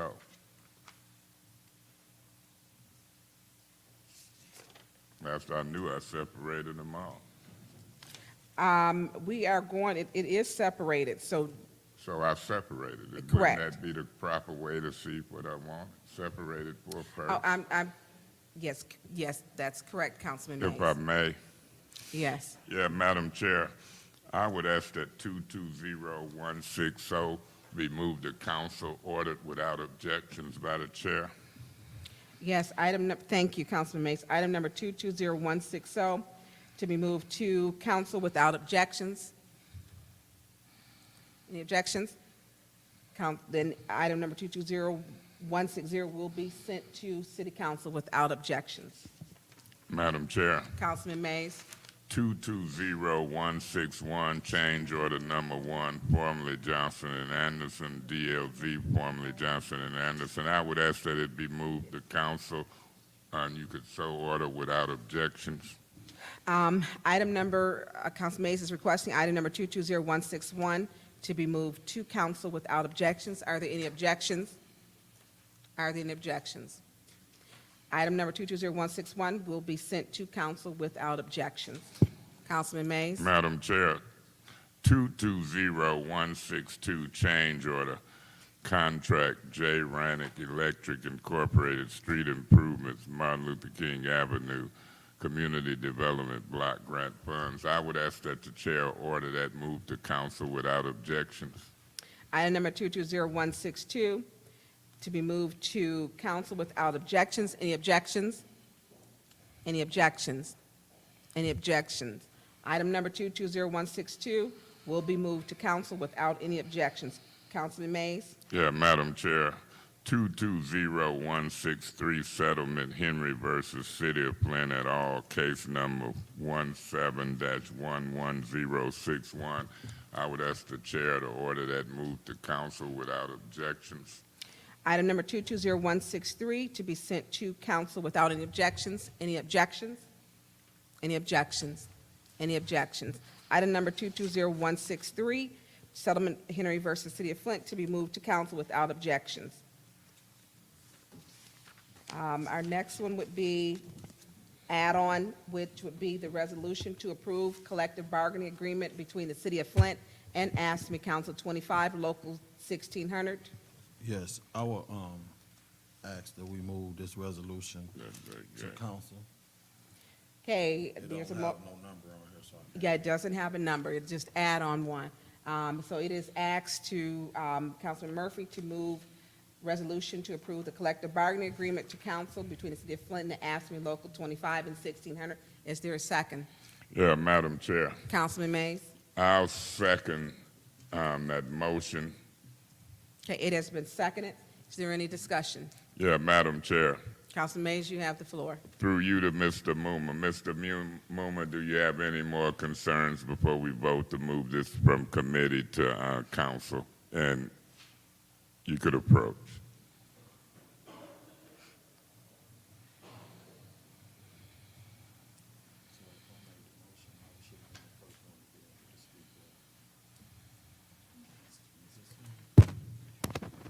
My name's Sam Hume. I work for the city of Flint. No, I really don't. I appreciate you moving to city council, and I'm available for any questions at any time, whether it's on this or any other city service that I have members that I represent. I stand here loving the city of Flint. It's where I grew up at. It's where my family's at. So I want to see us all try to work together and move forward the best that we can, because if we don't, we're only hurting the taxpayers. I know my job is to represent members, but I also understand that we wouldn't be here if we didn't have taxpayers. So I'm glad that whatever had to happen in the executive session did, and we're all on the same page. The team that negotiated for the city, the team that negotiated for the union. I have nothing more to add other than thank you, and if you have any other questions of me, I'll take them, Madam Chair, if you have any. Yeah, Madam Chair, through you to Mr. Muma. Mr. Muma, I heard you earlier say on the record, talked about 10 or 11 or however many years since the contract. But in fact, some of those years we were under emergency management, correct? 2012 and 2014, we were imposed on by the city, by the EM, emergency manager. And that went past 2014, didn't it? We were unable really to negotiate until about somewhere in 18 because there was a receivership board that still was managed by the EM pretty much, so they kept us in check all the way until somewhere in 18, and that's when we got our ability to negotiate back. Yeah, that RTAP board. So I RTAP. want to clear the record up because I didn't want that timeline of hindrance to be on the record as it relates to the previous administration, and I didn't want this administration mischaracterizing what they've done. So when I look at when the emergency manager left and when we was able to return the home rule, that was a tough fight. We had to make some tough decisions, and some of it is that time frame where the union bit the bullet. Would that be a fair statement? Yes, sir. And so I want to clear that up. I'll be looking closer at the agreement over the weekend. You've always been accessible, and I'm poised to pass it. And I look forward to the months and years to come. But now, that's all I want to do. I'll be voting to move it to council and hoping that it approves come Monday. Job well done. Thank you. I have a question. Councilman Murphy, you have the floor, sir. Okay. Who was the law firm, because I saw a couple of names on there, that negotiated this contract with you guys? The Williamson firm. Okay. They worked in What's his first name? Excuse me? What was his first name? Sean. Who? Sean. Sean, the Williams? Works for the Williamson firm and the negotiator that they assigned to our negotiations along with Eddie. Who owned the Williams firm? Sean. Oh, he was just one of the guys in the Williams firm. One of their, well, they had one or two that set in, but most of the time it was Sean who negotiated with Eddie and another staff from HR, and then I had a couple people with me. Point of information, I want for some clarity. Are you asking who owns the Williams firms? Are you asking if it's Attorney Kendall Williams? There you go. So that's what I just wanted. I misunderstood. I'm sorry. Oh, yeah. I believe it's 'Cause I saw- I believe it's Mr. Williams's firm, Kendall. I saw Kendall Williams' name on the top of that. Was they the original law firm that started up under the previous administration to start negotiating The this Williamson contract? firm's been in here negotiating under the previous administration and under current administration. All right.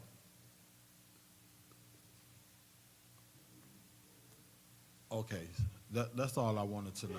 That's all, that's it. That's it. Are you done, Councilman Yeah, I'm Murphy? done. Is there anyone else in the first round anyone else in the first round? Anyone else in the first round?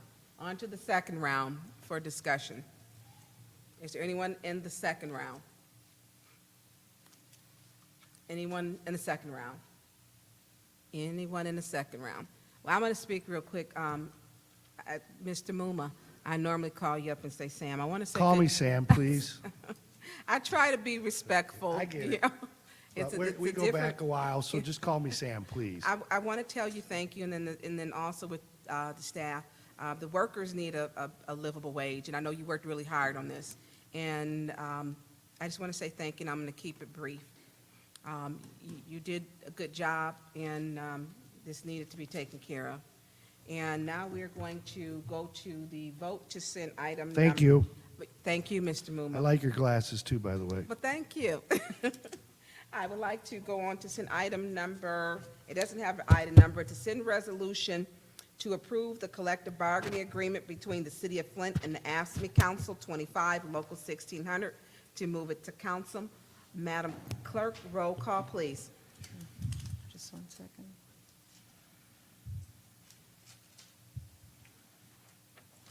Okay. Mr. Murphy?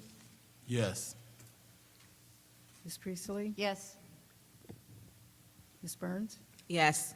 Ms. Herkenroder? Yes. Mr. Pfeiffer? Yes. Mr. Mays? Yes. Ms. Lewis? Yes. The vote is 7 yes, 0 no. The vote is 7 yes to send the resolution to approve collective bargaining agreement between the City of Flint and AFSCME Council 25 to Local 1600. Madam Madam President, Chair. Councilman Murphy, I make a motion to adjourn. Point of order, Madam Chair. what's your point of order, Councilman Mays? I thought we voted on an agenda. We did, yes. Thank you. Point of order. What's your point of order, Councilwoman Herkenroder? I believe that the discussion for which Mr. Mays is trying to go towards, I believe that motion failed. The discussion item actually did pass. Oh, it did, my apologies. And that was to discuss, for discussion item, which would be the pres. Yes, sorry, I was looking at my wrong notes, I'm sorry. Okay, no problem. We're on. Madam Chair, Councilwoman Priestley. I'd like to second his motion. Point of order, Madam Chair. What is your point of order, Councilman Once Mays? the council votes, it would take a motion for reconsideration, in my opinion, to change the vote of the council. Now, a motion is always in order, but I mean, where do it stop at when we vote and take council action? Even though a motion to adjourn is in order, I care less what folks do. But when we vote on something, I think a motion for reconsideration would be in order. I don't know. I mean, our vote's got to mean something.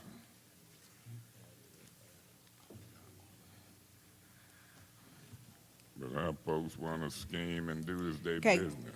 There is a motion on the floor to adjourn. It's been properly seconded through Councilwoman Priestley. I am going to uphold that motion to adjourn. Madam Clerk, roll call. Ms. Priestley? Yes. Ms. Burns? Yes. Ms. Herkenroder? Yes. Mr. Pfeiffer? No. Mr. Mays? No. Ms. Lewis? Yes. Mr. Murphy? Yes. The vote is 5 yes, 2 no. It is 5 yes, 2 no. It is 9:25. Finance Committee has been adjourned. Yeah, while this motion is adjourned, see, Mr. Wilson, that's why I do what I do and will continue to do it. When they don't respect votes and motions and that's politics. So you can talk all you want to me. It's going to go in one ear and out the other. And we'll just do it long and political.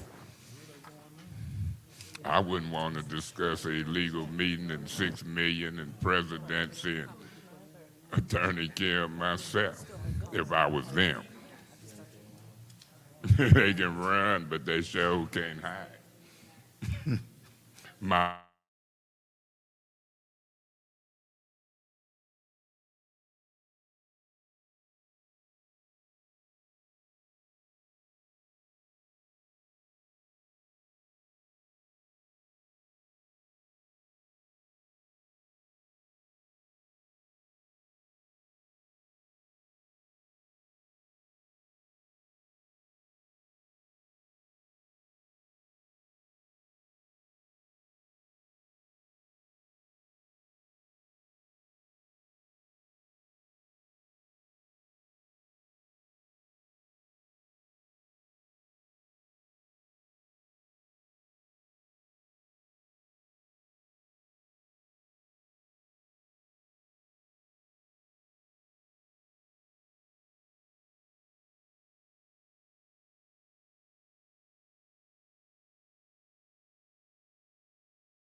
point of order is we got rules, and the rules are voted upon and spelled out, and we should be in governmental operations. Now, we can butcher and play games with the rules. Don't play them on me, because if the majority of this council continue to ignore rules, ignore what's voted on. Mr. Mays, is this a statement or a point? It's a point of order. And the point of order has to do with the order of committee meetings. Now, who is the president? I believe the interim president or acting vice president is Ms. Herkenroder. So let's turn to the rules. Through you to Attorney Kim. You the advisor. I understand people want to pick and choose what rules they live up to, that's voted upon, that's approved by charter and rules. Attorney Kim, do you know where to find the section I'm alluding to? It don't say acting president, don't say vice. The order of committees is voted upon, decided, and can be changed only by the president. Now, I don't know who the president is. Till we get in court, we're going to find out. But Mr. Piper, you can act a certain way. But when y'all start discriminating on clear-cut rules, don't punish me and don't try to embarrass me in front of this public, because it'll be a heck of a price to pay. Attorney Kim, through you, Mr. Piper, to Attorney Kim, do you want me to help you find it, or can you read it aloud for the record?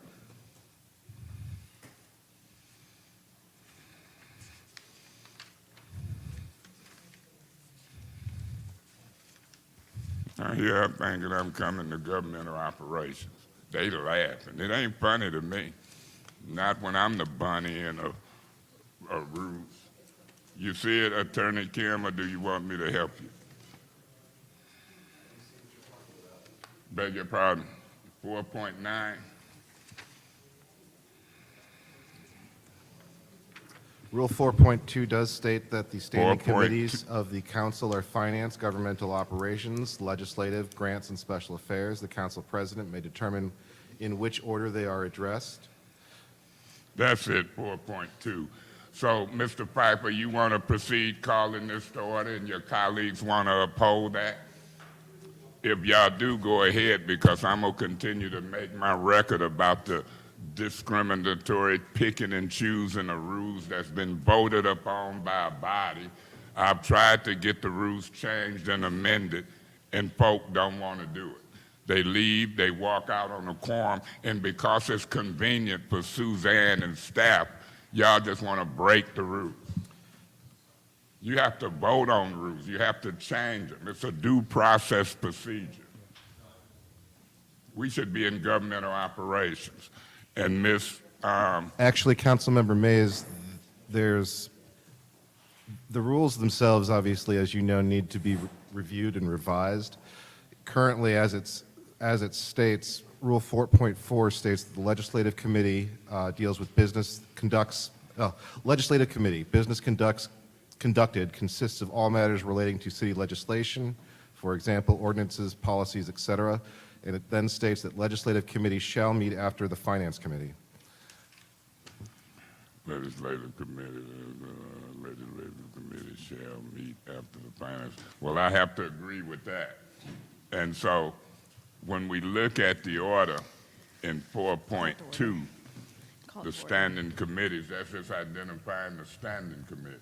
So for this whole time, we go finance, legislative, then government. What's your point of order? We should be in roll call. We're on a point of order, Mr. Chairman. Mr. Mays, I'm ruling that your point of order is not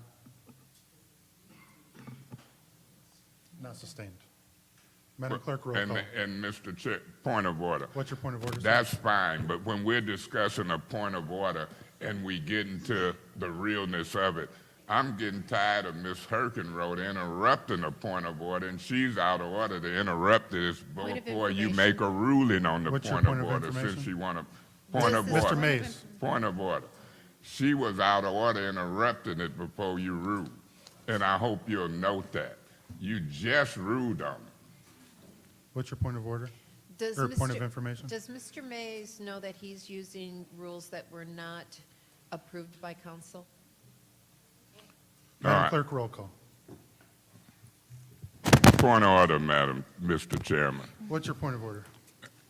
If these are the rules that were not approved by council, give me a second to look at the ones that I have. Just get to the roll call. Because 4.2 would be different than what he's reading. 4.2 deals with the standing committees. I think he read that. Through you to Attorney Kim. 4.4 was the... 4.4. Okay, let's proceed. Thank you. Madam Clerk, roll call. Mr. Mays. Present. Ms. Lewis. Present. Mr. Murphy. Present. Ms. Priestley. Present. Ms. Winfrey Carter is absent. Ms. Burns. Here. Ms. Herkenroder. Present. Mr. Pfeiffer. Present. Ms. Worthing is absent. You have 6 members present. We have 6 members present. Reading of disorderly conduct is on the agenda for your reading. We are on to public speaking. Is there any member of the public that wishes to speak? Please state your name. That pop fell over Woodson.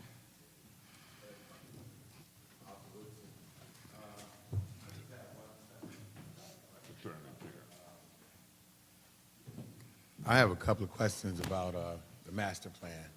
One, in the green zone, especially on the north side, can we build a new high school on the north side? If not, why not? And we should be able to build a new high school on the north side. That was an issue. Then also, in the green zone, what I heard when it first came out is that we cannot bring redevelopment dollars into a green zone. So can we change a lot of the north side and the east side to traditional so that we can bring redevelopment dollars in on that side? And I'm going to start off with, I put a copy of Eagle where wind dollars. Tomorrow you all will have the water budget meeting tomorrow. I'm not going to be able to get all into it in this legislative meeting right here, but I'll break it down for you so that we can have the information that we need, because I don't want to be putting misinformation out there, but it's a lot in this that needs to be addressed. And I will break it down for you, the highlighted parts where we had $10 million at the end of December 14, 2020. And then when we got to 2021, we only had 4 million.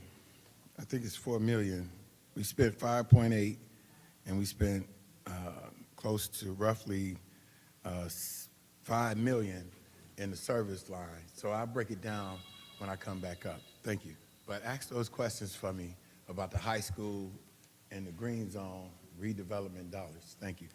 Thank you, Mr. Woodson. Is there anyone else wishing to speak from the public?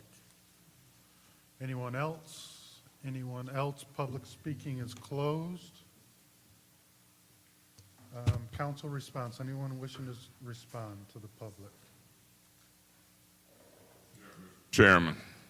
Mr. Mays. Yeah, Mr. Woodson, I'm familiar with that green zone aspect, and I don't know what these folks up here are familiar with. When this stuff came before council, Kerry Nelson was 3rd Ward, and I was 1st Ward, and we had some issues then, and we probably have some of the same issues now.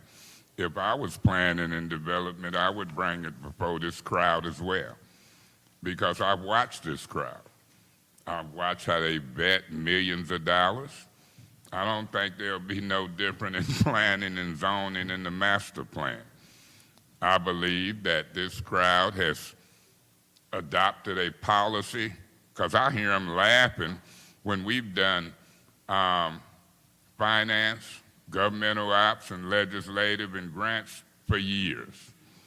I've watched them. They've done it for 5 months, and they behind me sniggling. That's why I don't want to sit up there by them. So I don't know what this crowd will do. All I know that you got a group of folks ready, and I represent folks in the First Ward, and I'm going to continue to represent them well. These planning and zoning changes as it relates to certain geographical areas inhibited by certain folks is very important. What can, what can't, what's zoned, and the way folks want to shape our neighborhoods. So I can respect what you said. I'll be listening very close, but I don't have no confidence in this crowd sitting behind me and around me. Let's see what they do. Your points are well taken. Thank you, Mr. Mays. Anyone else? Yes. Mr. When you guys do the presentation, I would like you to respond to Art Wilson's statement, just so I can be clear, because I was not under the understanding that schools couldn't be built in certain neighborhoods. So I would like to know, is that a fact, and that's about it. Thank you. Anyone else wishing to speak? Seeing none, I will just say that I believe that that is false, given the master use table, that elementary school and high school are permitted in Green 1, Green 2, traditional neighborhood 2. So I don't think that in that almost, and mixed residential. So I don't believe, that encompasses a majority of the north side, so I don't believe that to be a true statement. So with that given, I will move on to Special Order 220158, and I will turn that over to Ms. Wilcox for your presentation. Thank you. Thank you, Councilman, and the rest of City Council for your time tonight, and also for allowing us some flexibility in presenting tonight. I am going to try to go relatively quickly through this presentation. I did want to introduce my staff, my team that's here with me tonight. Some of you may be familiar with some of them, but with me tonight, I have Corey Christensen, who is our consultant with Row Incorporated. He works with our zoning coordinator. I have Bill Vandercook, who is our zoning coordinator, and then Casey Anpalagan, who is a GIS administrator for the city and has been integral to our planning, zoning, and marijuana implementation.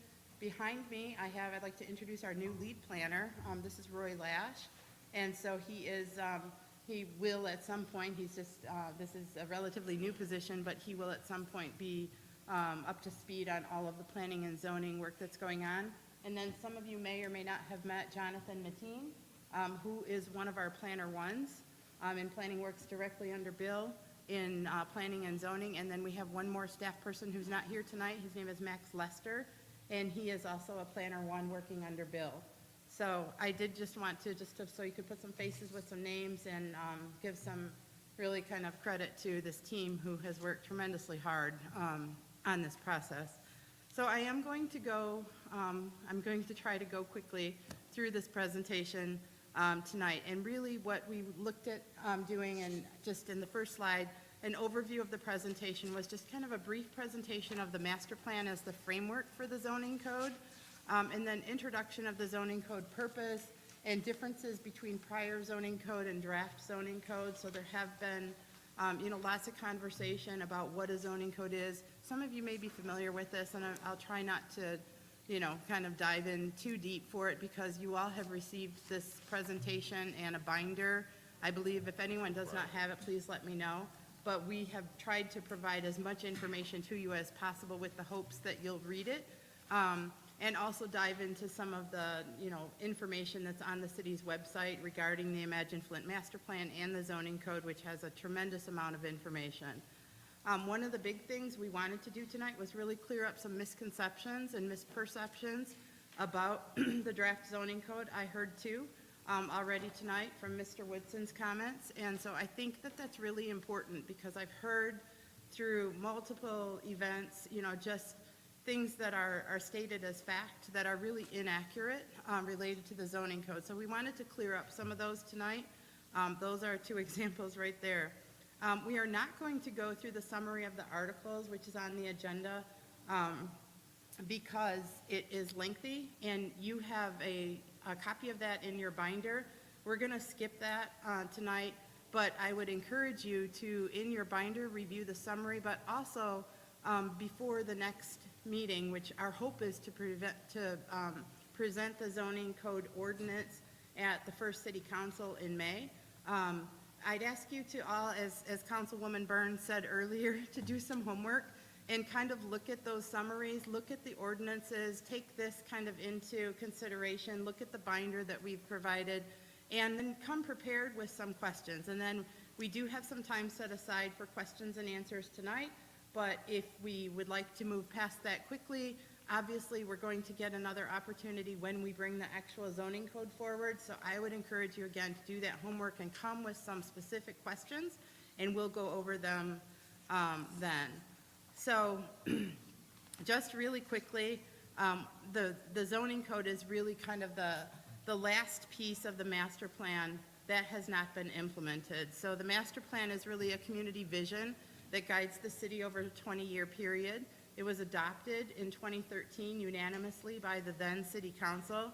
It's required, a master plan is required by state law, and it contains policies that lay the groundwork for future development.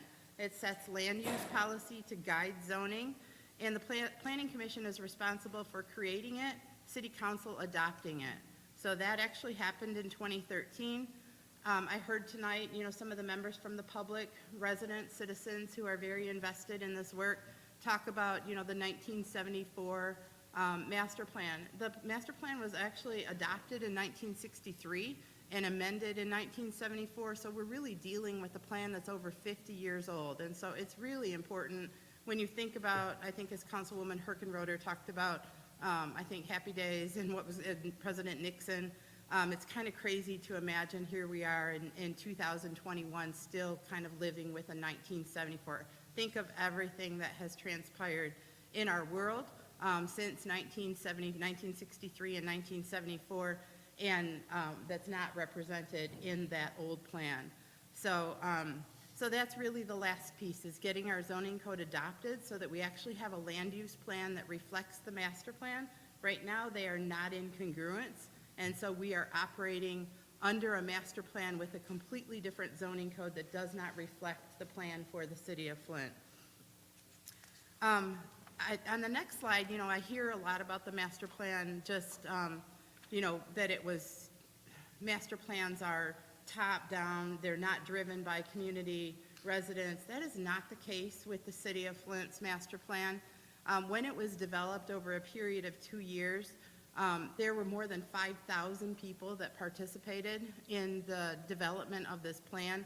And this slide right here talks about the workshops and the sessions that were held to engage the community, engage the residents. And you can see that there were 500 plus people. So imagine a workshop, an all-day workshop where 500 people participated in an all-day visioning session. There were more than 200 meetings held with 2,500 plus residents, 1,700 people. There was a design project studio that was set up. More than 1,700 people stopped by that Imagine Flint studio. There were 350 participants in land use workshop, 30 do-it-yourself workshops. There were some participatory budgeting exercises with more than 500 residents. And then there were 40 that was related to the master plan. And then related to the zoning code specifically, there were 40 plus community meetings to create a new zoning code based on that. I think the key to this, if you look at the slide that's up there, you can see the different colored dots which represent the different types of workshops. You can see that they are all over the city. The intent of these sessions was to make sure that all 9 wards, all areas of the city were represented. And so you can see it's pretty evenly divided up across the city. We actually do have, and if you go to the city's website and you look at the master plan website, they actually are the specific locations for these particular workshops, so you can identify, what community facility hosted the workshop. There are spreadsheets and sign-in sheets for people that attended. That information is all on the Imagine Flint website, and I'd again encourage you to take a look at that because it really does represent what happened in the development of this plan. So I just wanted to give you an overview of the actual master plan. We're going to go into a little bit the purpose of a zoning code. I think, someone said to me tonight that they were really surprised to see the residents that were here, like the young age of the residents, because zoning code is traditionally kind of a boring topic. We kind of like it. I mean, it's interesting and we get into it, but it is something that, you don't imagine, especially a group of young people really being interested in that. So to see, kind of that interest by, and I know there's a group of people that have been participating that are relatively young, and they're here tonight and they're interested in it, but a lot of people do not know, what the actual purpose of a zoning code is. So I tried to give you some background on that, but I'm going to turn it over to Bill, who's going to talk a little bit about the what and why of a zoning code, which is the slide that you see up on the screen right now. Hold on. Oh, You need sorry. to move the microphone. Thank you. Oh, she's bringing another one.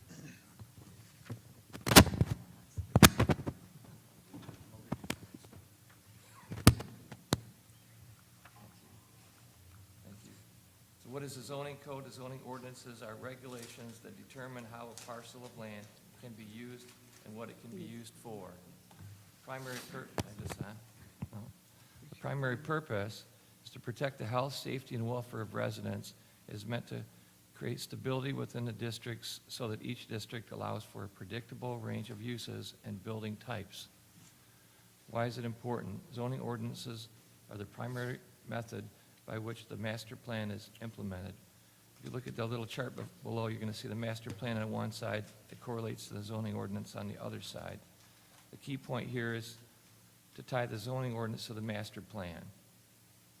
Zoning ordinance must be tied to the master plan, and its authority and policy direction must be based on the goals, objectives, and implementation strategies found in the master plan. Zoning ordinances are important because without them, the city would have limited ability to guide development in the city to comply with community's vision. In the chart below, you see the master plan established future land use classifications on the right side under master plan, which become the foundation for new zoning districts on the left side. The future land use map under master plan becomes the foundation for the zoning map on the left side, and the master plan's objectives and strategies form the foundation for the future zoning ordinance regulations. So what a zoning ordinance does, it dictates where housing can be built, and what types, housing and commercial, industrial, different areas. Some facts. And I know this is a lot smaller on my sheet than it is on yours. Honestly, we are trying to move through this quickly, and so this is on the city's website. So Bill, I'm sorry to interrupt. You're fine. Yep. But these are FAQs, and I generally just want to say there's a couple things, that there's some misconceptions, again, misperceptions about the zoning code. So when you talk about, we get a lot of questions about blight, or about, like I heard Councilman Murphy earlier talk about brownfield combinations. So what does a zoning code do?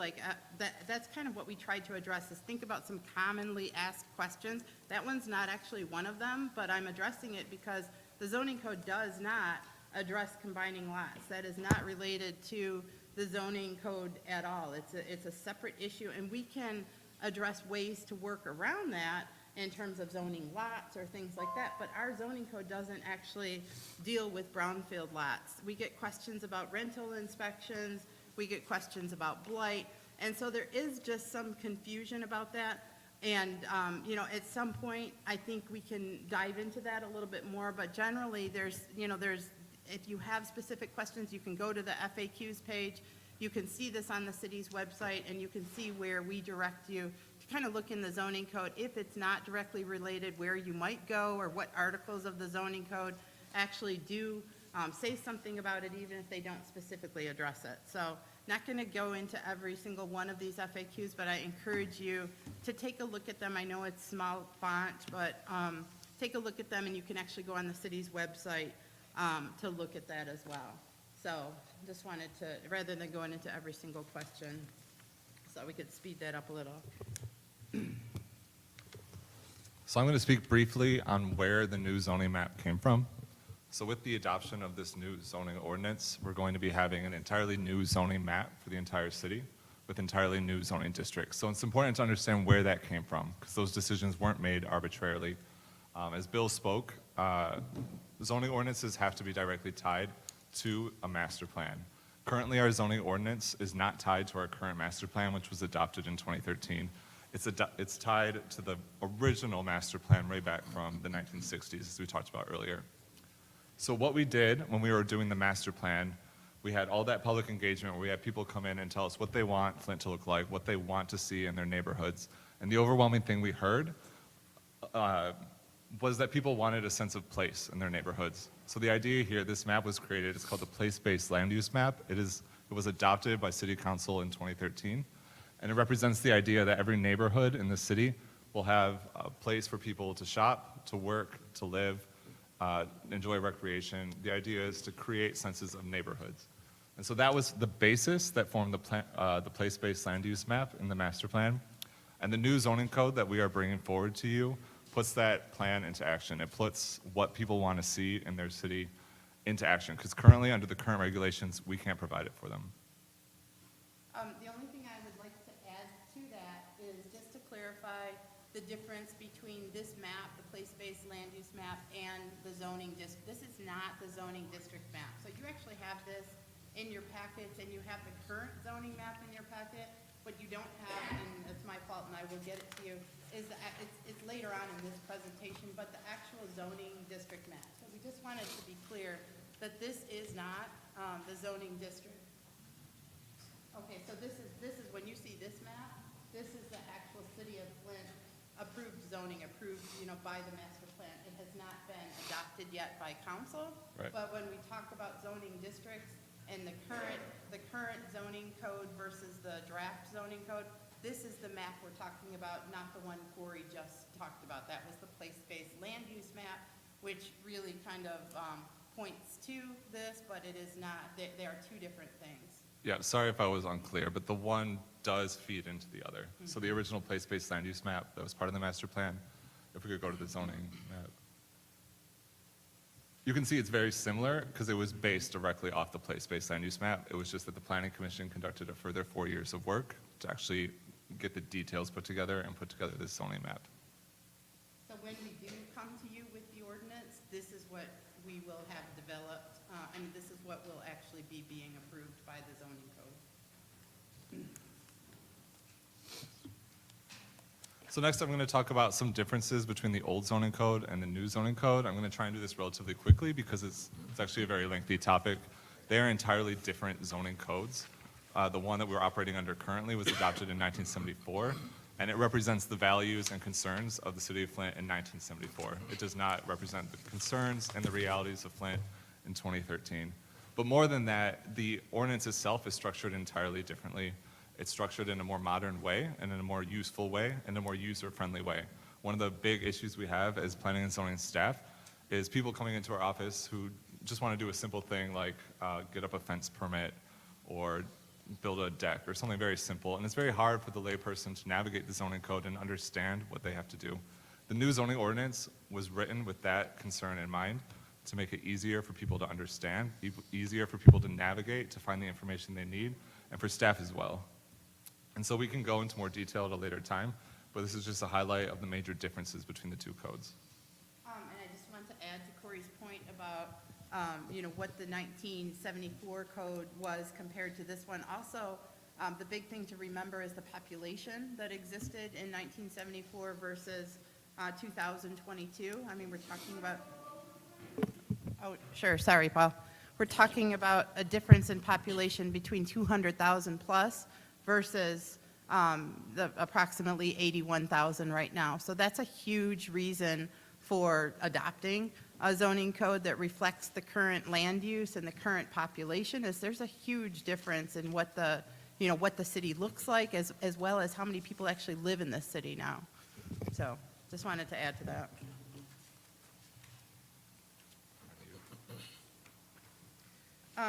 The next section is really about, we talked about this, common misperceptions and facts. And I just want to kind of get these out there right now, because these are things that we have heard in multiple, you know, kind of public speakers from multiple, you know, city council members. And so this next slide actually talks about some of those misconceptions. You heard two of them earlier, with the green neighborhoods, and you said the green zone. Mr. Woodson said the green zone. So just to clarify, there are two, and I think it's probably not the best use of the word green, because it's confusing to people sometimes when you say green neighborhoods, which is one green classification, and green innovation zones, which is another. They are two completely different things, but people often confuse them. So I think, you know, better terminology may have been used to clarify that. It wasn't.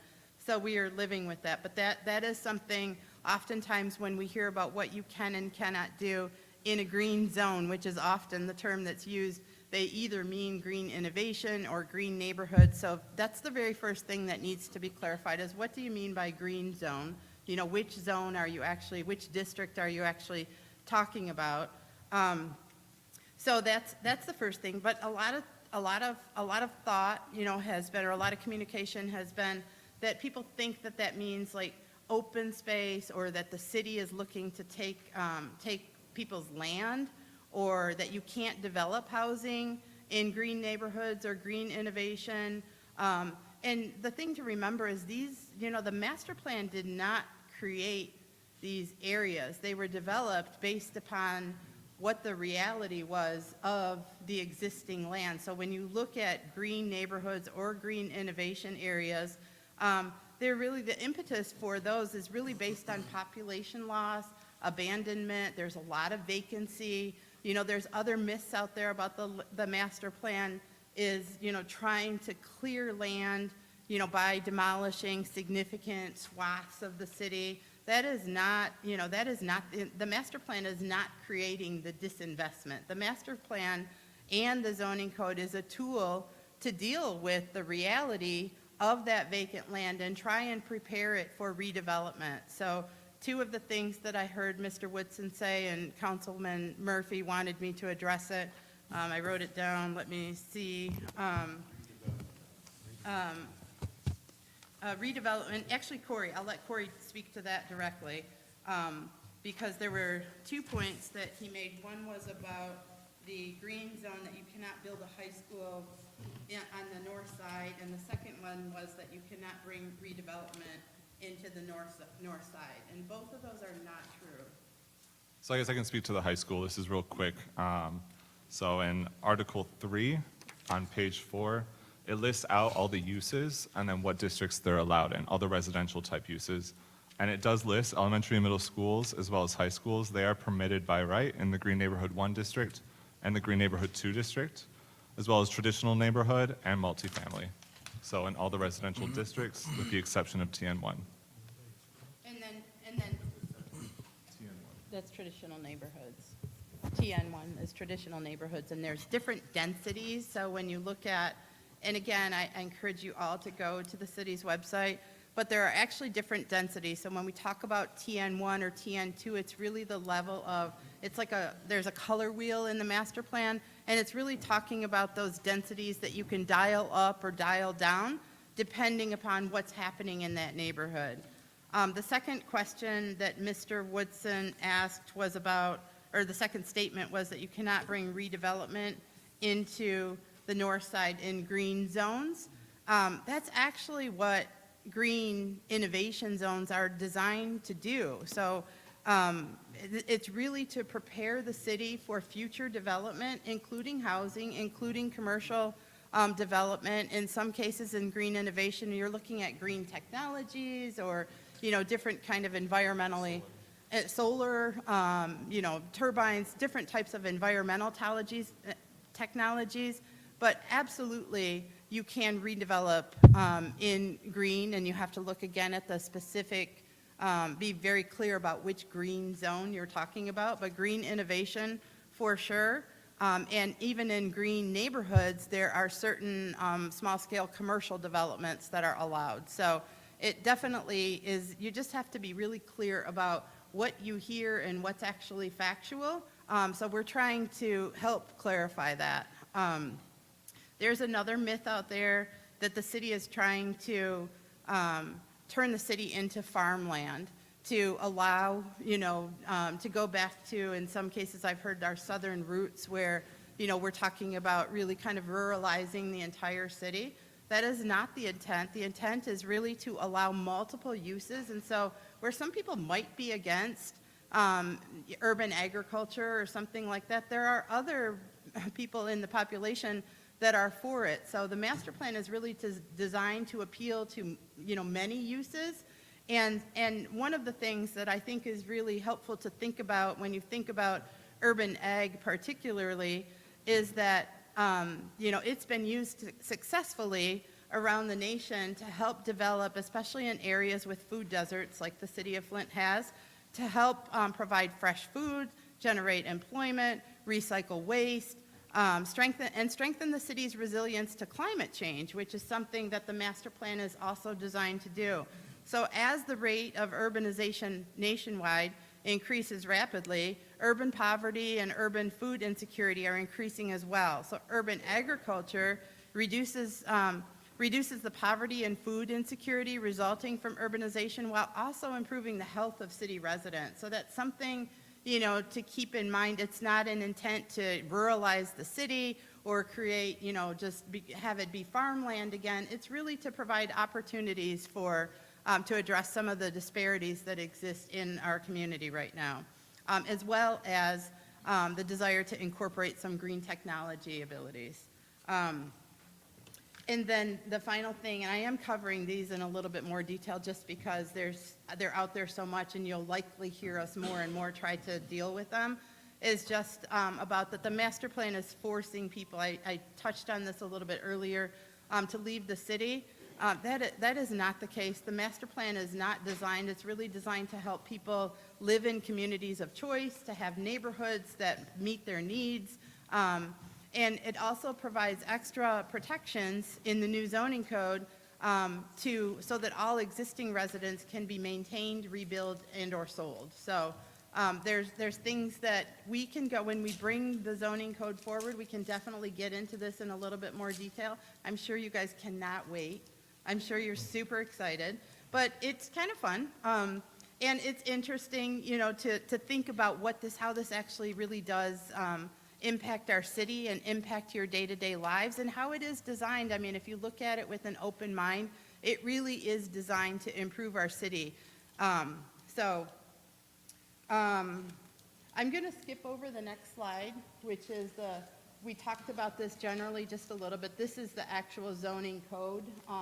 So you'll see that, obviously, that is what will be reflected by the zoning code that's adopted, we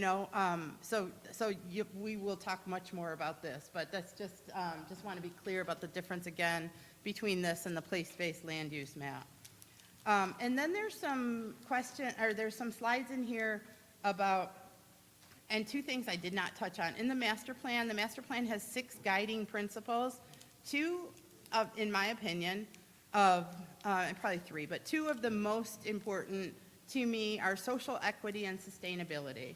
I think that is, really what guides our work in planning and development. So we try to look at everything we do, through those lenses to be equitable, to really address the disparities and inequities that exist in our community, and sustainability. So not only like how is this sustainable, environmentally, but how is this sustainable over the long term? So that's something that we really strive to do. The other one I think that's arguably as important is community engagement. So we want to make sure that our master plan really does reach out, and our zoning code really does reach out to people so that they understand it. So I'm going to skip the rest of this because this slide actually talks about, just related to social equity, how the zoning code is actually more equitable. So I'd encourage you to do some homework and review, I think, both that slide and maybe the next slide, which is building a common language on zoning place types. We already talked about that a little bit, just about the, kind of misunderstandings of the different green place types. So I'm not going to go into great detail on that because we will talk more about that when we actually bring the articles forward. And the same thing, I think, with this slide.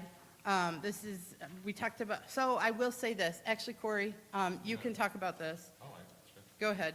I mean, the major point that we wanted to bring up with this slide is that there were concerns about whether or not single-family residences will be allowed in the Green Innovation District. That was a major concern we heard from people. The Planning Commission listened, and they amended it. So as you can see here, this is a screenshot of the table of uses in the residential districts.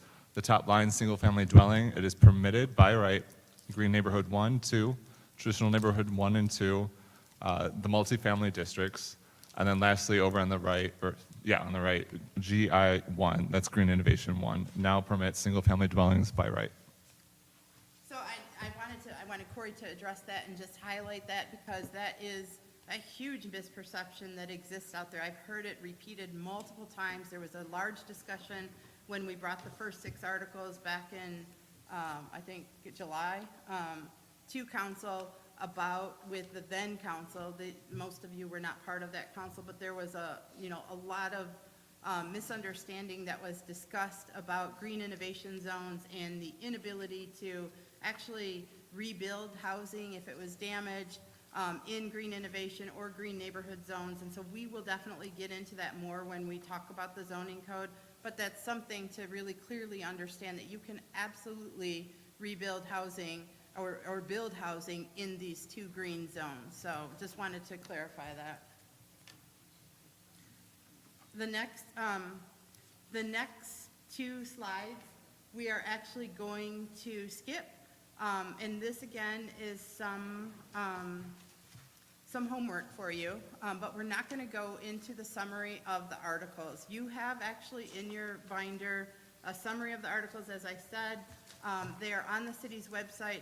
I would also encourage you, some of the residents that were here tonight have been engaged in a really strong exercise of diving into our zoning code and presenting information to the community that it comes directly from the master plan and the zoning code, but it really does more clearly and maybe more easily because it's on Facebook, really kind of define the zoning code. So I would encourage you to go to the website, to the Facebook page for Flint Residents for Stronger Neighborhoods.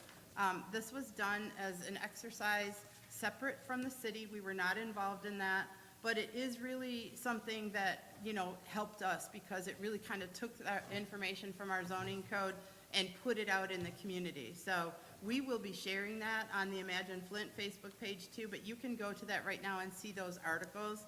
And so before we actually bring the code, asking you all to do a little bit of homework and in your spare time, I know you have nothing else going on, and kind of take a look at, the binder that we provided, our website, and maybe some of these articles too.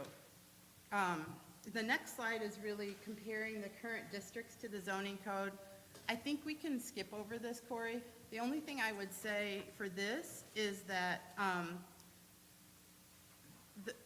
go ahead, you can. Just quickly, I think the main point we wanted to make with this slide is one of the complicating factors that makes it hard for people to understand the new code is that it's not apples to apples with the old code. So the old zoning districts are completely new in the new code. But they do roughly line up. So here we have this chart. This is from the master plan. On the left, you have the current districts from the current zoning code. And on the right, you have the new districts, which roughly correspond to what you see on the left.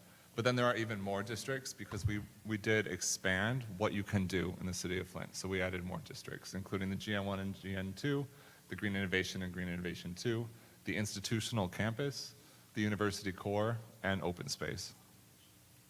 Yeah, that's the key. And that, I think, I've also heard at some city council meetings, you know, when we talk about, and I think that there was a misunderstanding about this too, recently with the rezoning. Recently with the rezoning, which I think we're going to actually get to soon, there is, you know, the D, like the D3, D4, D5, and D6, they do not exist in the new zoning code. So we will not be using that terminology anymore. And the important thing that Corey just pointed out is that it really is kind of it's a complete different way to look at, you know, zoning and land use and our master plan. And so it is not traditional, like you won't be able to say, well, what are all the parcels that are in a D6 zone? It doesn't exist anymore in the new zoning code, which is something that's a change, and, you know, people will have to get used to. But we believe, based upon, you know, the way the master plan was designed to really create communities of place, this actually allows us to do that. So it's not just like in a D3 zone, this is all you can do, period. It's like, here are areas, you know, place-based areas that you can do multiple things to kind of create communities. So that's an important distinction, and it's really something that I'm sure we'll get into a lot more as we discuss the zoning code. So just, you know, next steps, really, there are a number of things that we are doing and have been doing internally. I'm going to kind of combine the next three slides. That we have been doing internally. We have had multiple kind of workshops with residents to help continue to educate on the zoning code. We expect that to continue. We participated in lots of partnership events with, you know, University of Michigan Flint and the Sloan Museum and legal services to help communicate more to the community about what our zoning code is, how we believe it's equitable, what kind of tenets there exist in it. So those kinds of things we expect to continue. But what we expect to have, and like our neighborhood planning effort, for example, that we undertake in planning and development, is specifically one of the objectives and goals that's outlined in the master plan to move forward. So there's things that we have been able to do and continue to and plan to continue to do, but there's lots of things that we would like to do. And we also recognize that there are probably things that you would like to do too, and there are probably changes that you would like to see made to the zoning code, and we understand that because this was, again, adopted in 2017. The world has changed even since then. So what we would like to do and what we're asking you to do is really adopt this zoning code, bring us into the 21st century, then really do the homework that I've asked you to do. Think about what specific changes you would like to see made to the zoning code. Let's have some conversations together to talk about that, so that after the zoning code is adopted, we can come back and make amendments to it. That is our preference, to get it adopted right now, bring us into the 21st century. And we've already thought about some things too, and they're listed on this slide. We talked about, you know, creating kind of a sustainable development assessment tool. That's not necessarily, and we don't necessarily have to wait for the zoning code, but we could strengthen our sustainability efforts in our zoning code. We've talked about creating affordable housing overlays as ways to really kind of address some of the needs of some of our most vulnerable residents in Flint.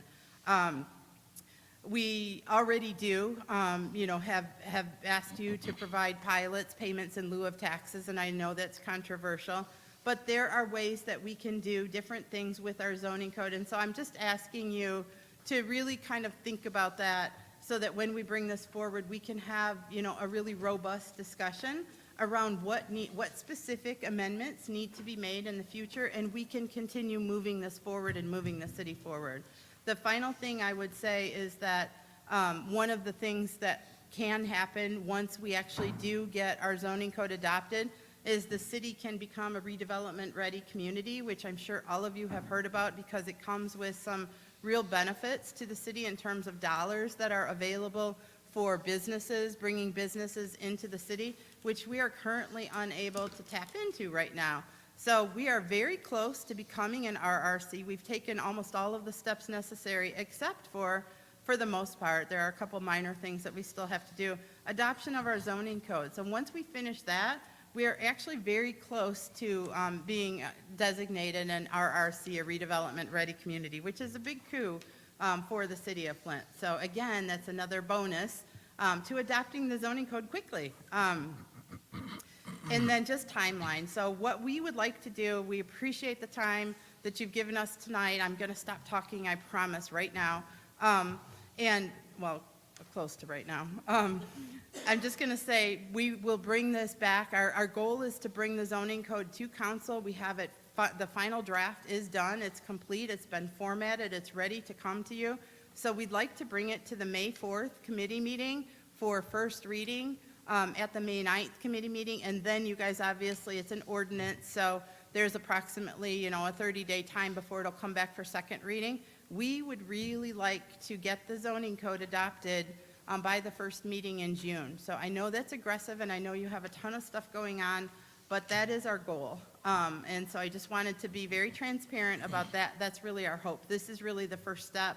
Again, appreciate the opportunity to present to you.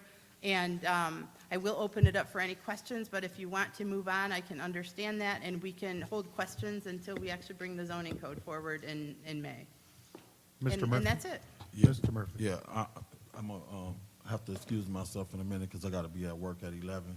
So thank you for allowing me the opportunity to speak first. I support, I'll be looking at, let me say that first. I support the updating this, but here's where I'm at. I heard your presentation. Excuse me. The optics don't lie. When you look at our community, and maybe you guys need to, while y'all working in y'all office, y'all can go and do a look and do a comparison in our communities when it comes down to the north end, the east side, some of the west side, some of other people wards. The optic does not lie. When you look at over the years, even with the master plan been in existence as long as it's been in existence, where are you looking at the development around downtown area? I'm in the 3rd Ward. I don't know if you guys been over in the 3rd Ward, but just ride down Saginaw Street and go to your right and look how devastating it is. So even though we changing these zoning codes and all of this stuff, and we talk about equitable, optic does not lie. And when I touch and feel what I can see in the community, where I see the development at is not in my community. So even though we changing these zoning codes and we talking and the presentation is good, when I go in my community, I see a disaster. I see dumps in the, we can do terminologies and put green neighborhoods and all of that on here. But when I look in those green neighborhoods, guess what I see? A whole bunch of dump. That's what Quincy Murphy, Councilman Murphy, see. So I hear what y'all saying, and iron sharpen iron. So y'all do a good presentation with me. I'm gonna tell y'all how jacked up it is on my side, so we can see how we can come up with a commonality to figure out what it looked like to bring our community back together. Because I ain't convinced that this is gonna fix what I see every day and the calls that I get when they come down to vacant lots being dump sites that we got in here that we done used as green innovation neighborhoods, and we want to put some zoning codes and some ordinance and whatever. My neighborhood jacked up, and I'm not gonna change. And when I talk about equitable, I ain't buying it. Not in my neighborhood until I can see a difference. I mean, even if y'all came and took some bulldozers and just clinked the neighborhood up and got all the vacant lots. Councilman Lewis, you deal with some of the similarities that I'm dealing with. Even if they just came and clinked it up and converted the green neighborhoods into nice, beautiful landscape and stuff, I'll be cool with that. But guess what? That ain't what I'm dealing, that ain't my reality. So my reality don't look like this presentation that y'all showing. And that presentation is very good and professional, but I can come And you give me about 2 weeks, I can bring you a presentation of a dump site in my ward. So I support this, and I'm not saying I don't support it, but I ain't convinced that doing this right here and you had a master plan in place. I even attended the meetings thinking that I was gonna see a change because I wanted to be part of the change. Guess what I got in result? A whole bunch of vacant lots and a whole bunch of abandoned houses that need to be tore down and a whole bunch of dump. That's what I got as a result of me attending those master plans. And if it ain't a lot of people in my neighborhood, like one of the residents said, when she went to the thing, if you ain't got a lot of people in the neighborhood and y'all going, you telling us we got to put a dots in over here, and you got a whole bunch of people in the 7th ward or the 8th ward that is heavily populated, they gonna tell us that they want this. But what about the minorities that ain't got nothing in the community? And we can't put a whole bunch of dots because it ain't a whole bunch of people that live in our neighborhood, and as a result, we gets nothing. That's what I'm saying. So I'm not convinced, but I'll be supporting, I'll be looking at this. Even in Councilman Priestley area, she got a business district that they couldn't even get start a business, and it was in the business. If I'm not, and you could touch bases on this, I'm just saying, it just. Hopefully we can come up with some commonality, because this councilman right here ain't convinced that this master plan, and then like Councilman Mays said, we don't get a say-so in every 5 years the master plan. I thought the master plan could get revised every 5 years, and they come before council to get amended, not just be from the planning commission. So it's just some things. And thank God I'm on this side now, so I ain't got to worry about my councilman not doing nothing. You know, I just got some questions, and I'll be looking at it, but I'm not convinced. That's it.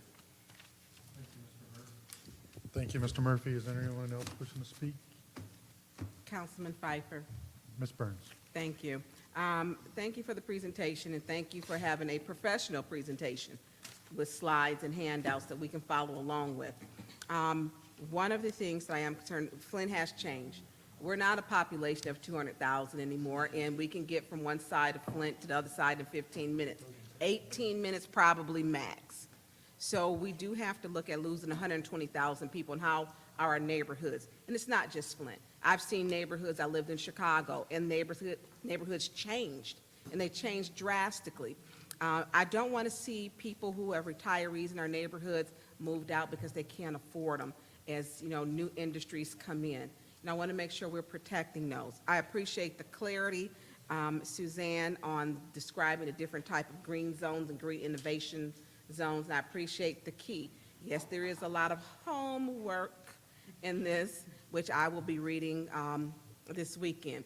One of my questions is because one of the places which was downtown Raspberries, which was we're asking for zoning from, I don't know, is it D4 to a D5? And how does this affect them? Because this is supposed to be a medical marijuana place downtown. And will they have to have, does this take that away? And will they be able to open up and renovate Raspberries, which was I guess it was a bar. It was bought to have medical, for recreation, I believe now, and medical marijuana, I believe. So will this new zoning allow that establishment to move forward on that? So I don't believe that Raspberries was requesting a rezoning, to be rezoned. I think it was, from my recollection, from D3 to D4? D5. I'm sorry. D4 to D5. My recollection is that, so the Planning Commission recommended denial for it, and I believe that City Council did not approve that rezoning. That's my recollection of what happened. Can it come back up, though? I think in a year, but So in a year, they can reapply for a rezoning, but I think your question is, if you approve this zoning code, will that now permit them to operate in that location? And the answer to that is no. Okay, so they will have to come back whenever that, I don't know when, it wasn't with us, they've got 6 months approximately, because that wasn't, I don't believe, before us, that they can reapply to have Raspberries. They can come back to this council After a year. after a year. So they're already 6 months into that, I'm Yeah. assuming. So if Because you we've have- been here approximately 6, so in 6 months, they can reapply. So if you have adopted, which our hope is that you've adopted the new zoning code by then, so yeah, sorry. So yes, they would have to wait until that year is up, and then they would be applying under the new code versus the current code. The thing, I guess one of the things I should have said as a next step too, is that after the zoning code ordinance is adopted, we need to amend our marijuana ordinance because it has to reflect the new zoning code classifications. So the zoning code, once you adopt it, I think it spelled out 90 days before it's actually fully implemented. Within that 90 days, we will be bringing the marijuana ordinance back to you to reflect the new zoning code classification. So that's one of our next steps as well. So we have a lot of work in front of us. And at that point, once that happens, potentially, we could be 3 months out and they have 3 months before they can reapply. But by the time they reapply, the hope is that the new zoning code will be adopted and they will be applying under the new code. Okay, and I know your department has been, sounds like Bill finally got some help, I think, right, Bill?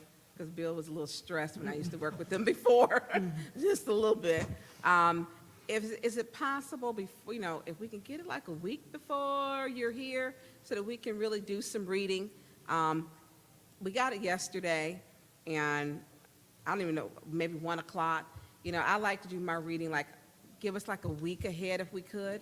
I know there's a lot of work into it, just so that we can come here prepared to be able to ask you the questions, to get in, get out, and for us to be respectful of your time and for us to be respectful of the community, because the community is ready for new zoning.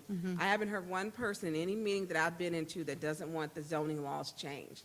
And we need it to reflect our population, and we need it to reflect our neighborhoods, and a lot of our neighborhoods need improving.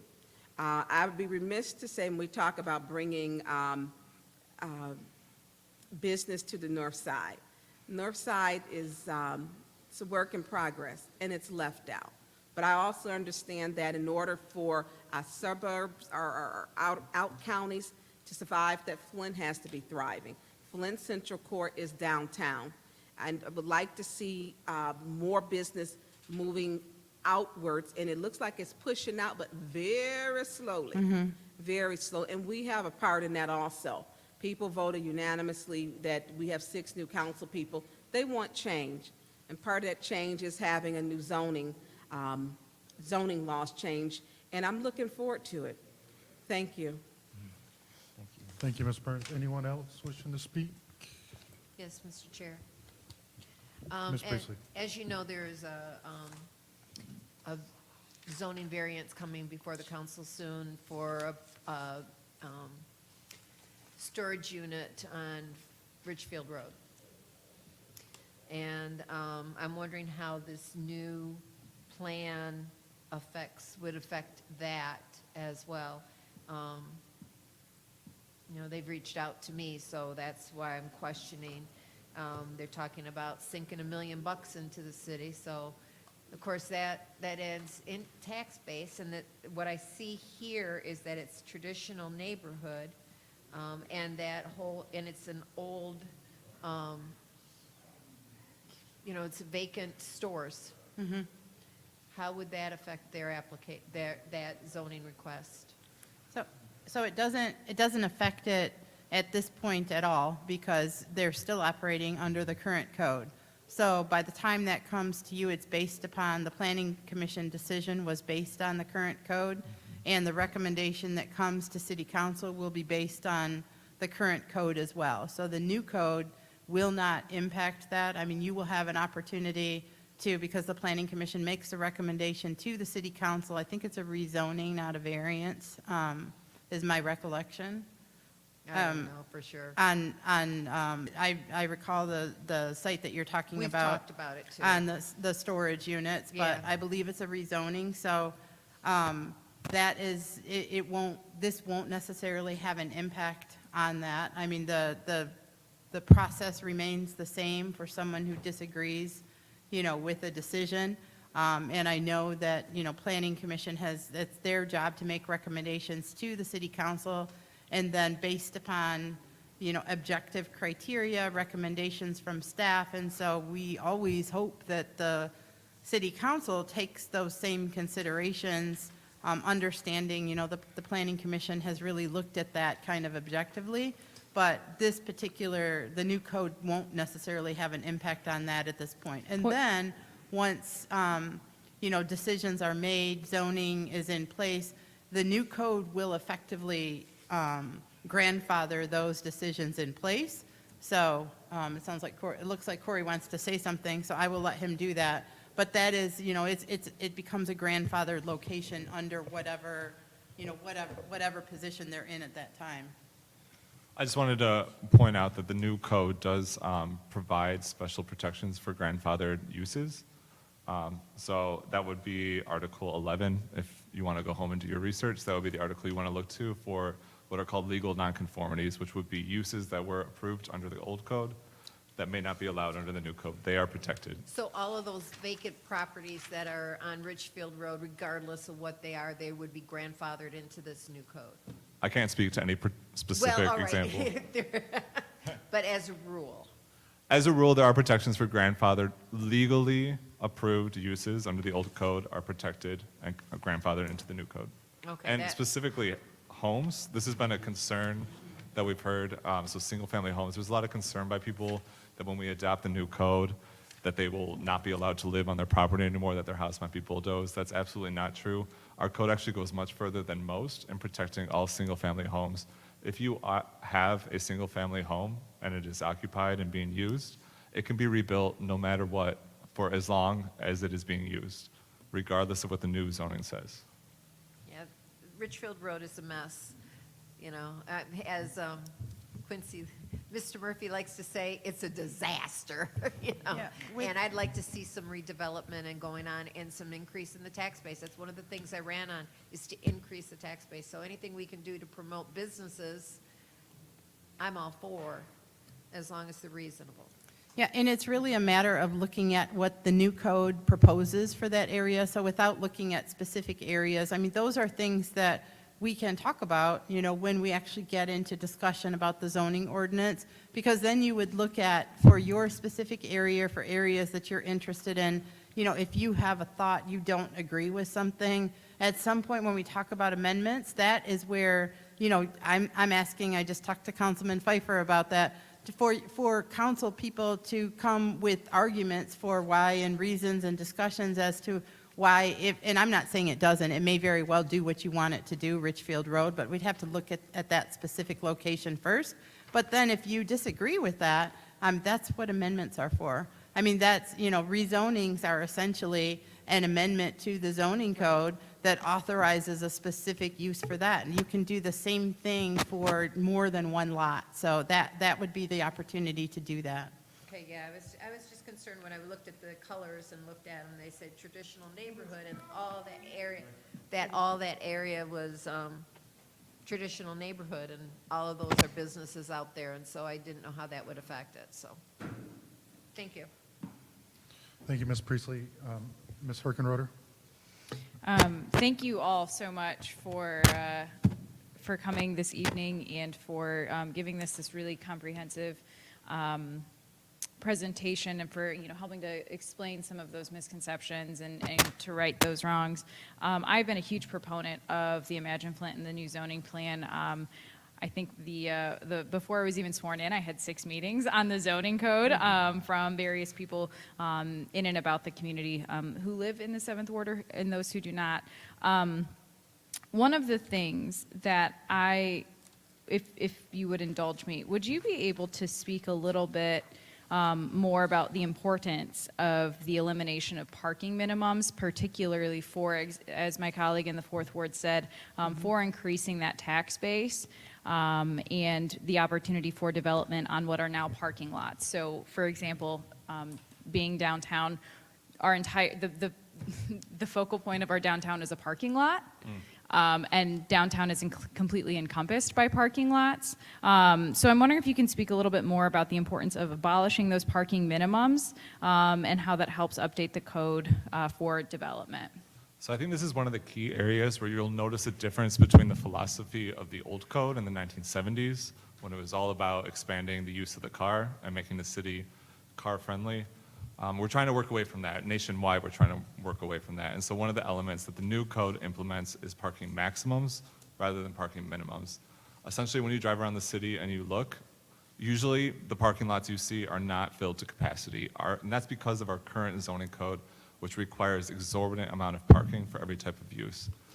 Isn't it 3 or 4 spots for every 1-bedroom apartment? I don't know the specific. Something wild. It's out of control. So one of the things that the new code does is rein that in. So we now have parking maximums, and it's a little more complicated than that, but the general philosophy guiding it was to reduce the amount of just cement that's covering our city that is environmentally disastrous, and it disincentivizes development around it. It's not attractive. There's really not a great reason to have that much parking. Thank you. And then can you also speak to the parking minimums again, or I guess maximums, and how that will impact landlords who want to continue to serve more renters in the community?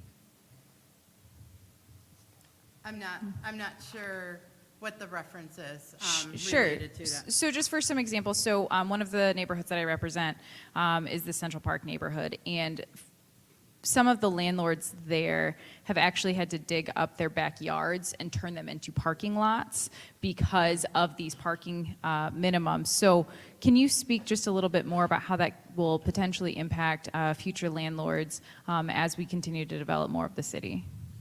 For sure. I mean, if there are differences in parking, the parking minimums versus the parking maximums, there are fewer requirements. The landlords will not be required to have the same number of parking spaces that they're currently required to have to support their tenant unit. So there won't be that necessity to actually tear up a backyard or provide that. I mean, the goal, as Corey said, is to really move towards a more sustainable city. And so recognizing that's part of the reason we really focus on trails and things like that too, is looking at other ways, especially downtown and in the Central Park and College Cultural area, looking at encouraging people to take advantage of alternative, kind of transportation to be more sustainable. So that is something, landlords too are impacted, by that same requirement, not having that required parking for them right now. Landlords will not have to tear up backyards, obviously, to make sure that they have substantial or enough substantive parking for their tenants. Wonderful. Thank you so much. And then I guess my final comment, would probably be a little bit more directed toward my colleagues, is the reason why I keep hitting these parking minimums so hard is because, in downtown specifically, because when we have, I can think of 7 parking lots off the top of my head right now that are encompassing downtown. When we have the parking minimums, that land could, instead of being used as a parking lot and empty space, we could use that for development. We could use that to increase the tax base. We could use that to build buildings for offices, for restaurants, for businesses. We can expand the footprint of downtown. So exactly like what my colleague in the 6th Ward said, to help accelerate that economic growth. And I also do want to just briefly mention too, regarding the north end, part of the reason why some development has been hindered is because specifically with MISHDA, when you do a lot of the housing developments, you have to do something called a walkability score.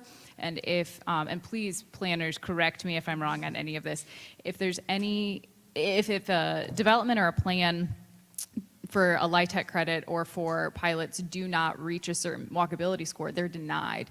And those walkability scores look at the amenities around, the land use, is there a grocery store within walking distance? Is there, an urgent care, things of that nature.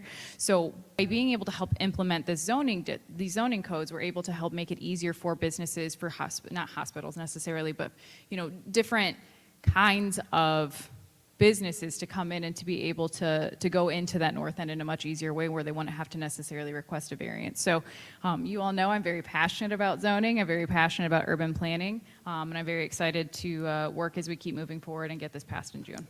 I would just, if you don't mind, just to respond to that, because that actually goes to Councilman Murphy's point about development, and we didn't respond to that. But when you look at the draft zoning code versus the current zoning code, to Councilwoman Herkenroder's point, the master plan actually allows some of the things that he would like to happen in North Flint happen. You know, as I said before, to develop communities of choice, this whole place-based idea of being able to develop in these areas will actually permit some development to occur that the current zoning code doesn't. It's actually the current zoning code that is prohibiting some of that development, because there's not that flexibility that exists in the new zoning code. So we believe that upon adoption of the draft zoning code, we will actually be able to see some improvement in some of the areas because of the adoption of the zoning code. So it's actually, I think, you know, his point is actually a reason to adopt the zoning code versus, you know, a creation of a problem from the zoning code. So I think that's a really good point and needs to be emphasized. And we didn't really touch on it when he said that.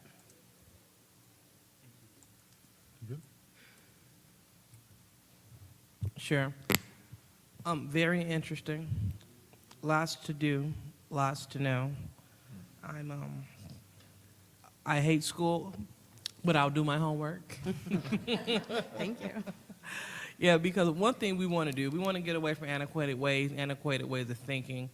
Because Flint, I mean, it's a progressive city. We have a lot of progressive people here, and we need to match our talent. So I'm looking forward to learning more and doing more. So thank you. Thank you. Thank you. And I will just wrap up. Obviously, thank everybody for staying around and getting this presentation done. I think it moves our city forward, and definitely looking forward. I'm looking forward to the homework. I'm a nerd that way as far as reading all of this stuff. I will say that, and it may be a few requests. Can we get a blown-up version of the new map? I know that when we got the new wards boundary, we got a bigger version of the map. Maybe if it's just posted somewhere, we don't necessarily all need it. But Point of information. Yeah. If you ever want to come have coffee and look at the zoning map, I got one in my office on my wall. I got the big one. Not the place-based one, but the one that's actually part of the code. Yeah. Well, she's got more pull than I do. So if we could get that published out in public space for anybody, especially with this ordinance and getting public input, just for general information of, you know, people are going to want to know where if their zoning is changing or whatnot. And I think you, Ms. Wilcox, you answered some of my questions. As most of you know, and you probably know where I'm going with this, about protecting our neighborhoods and the marijuana ordinance.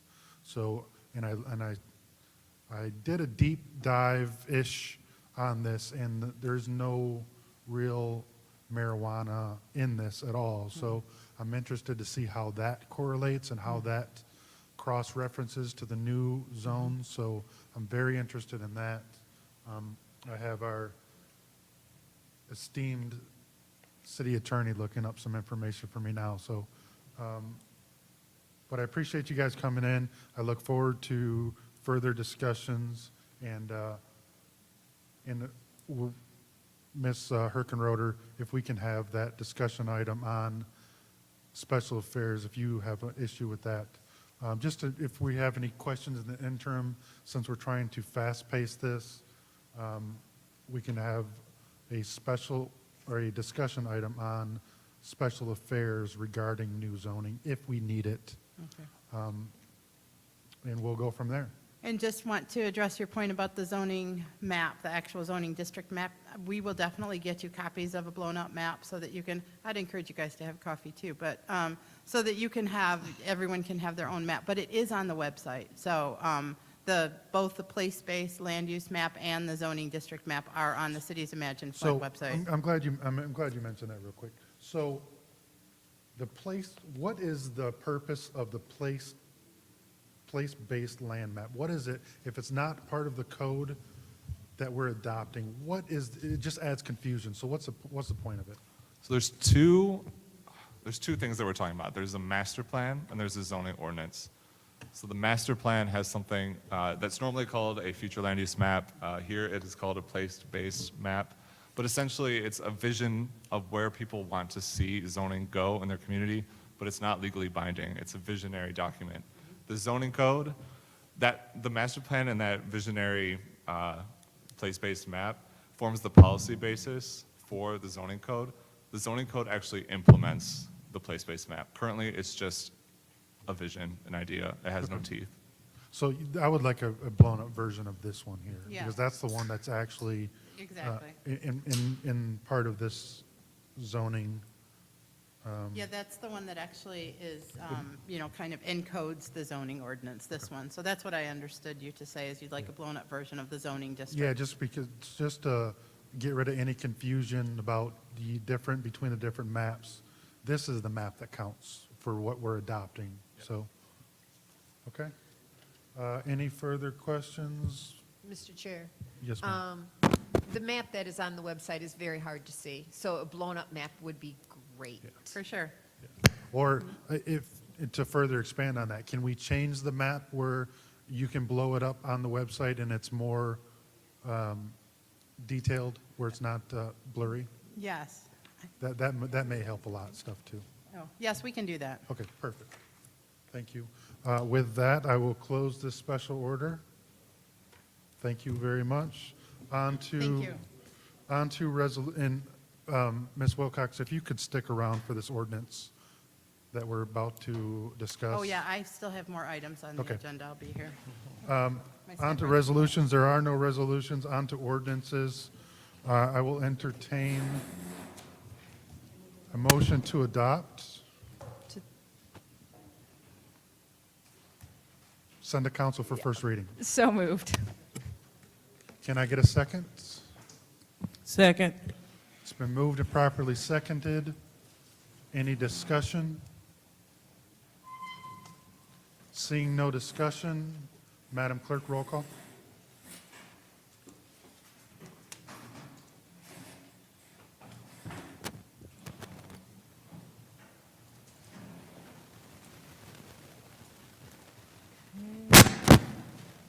Mr. Mays is out.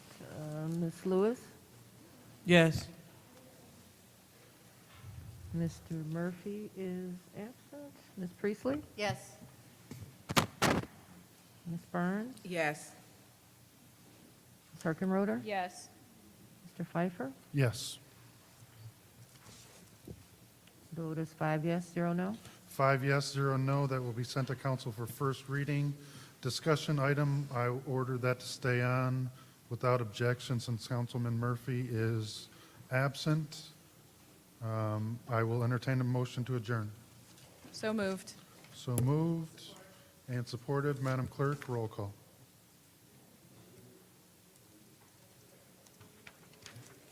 Ms. Lewis? Yes. Ms. Priestley? Yes. Ms. Burns? Yes. Ms. Herkenroder? Yes. Mr. Pfeiffer? Yes. The vote is 5 yes, 0 no to adjourn. 5 yes, 0 no. This legislative committee is adjourned. Perfect, thank you.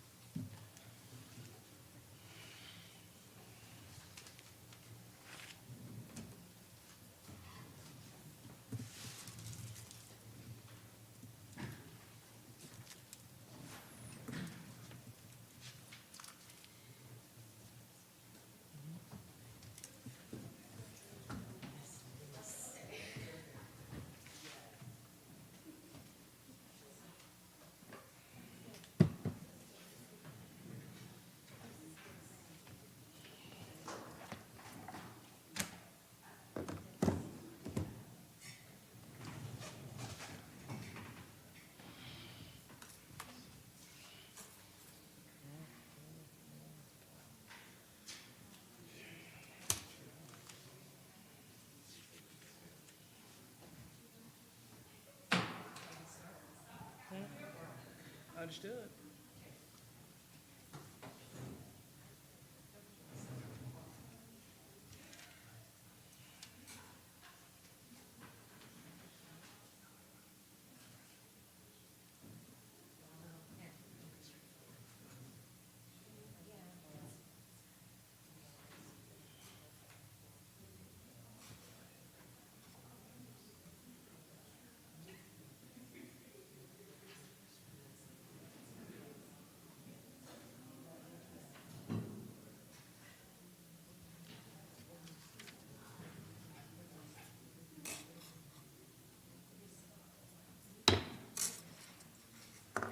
It is now 11:05, and the Government Operations Committee, oh, did you need your break?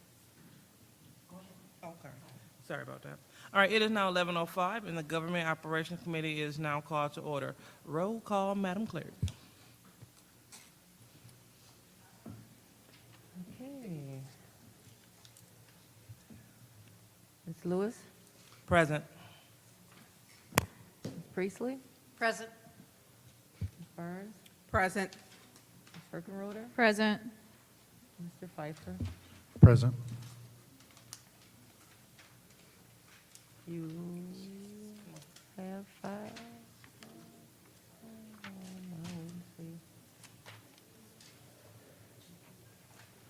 Mr. Mays? Point of order.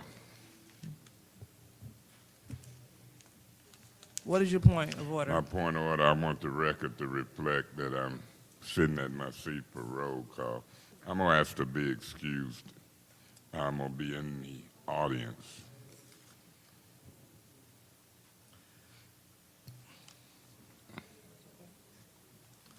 All right, not a problem. Reading of the disorderly person city code subsections, section 31-10, disorderly conduct, assault, battery, and disorderly persons, and will be subject to arrest for a misdemeanor. Any person who prevents the peaceful and orderly conduct of any meeting will be given 1 warning. If they persist in disrupting the meeting, that individual will be subject to arrest. Violators shall be removed from the meeting. So, do we have any changes to the agenda?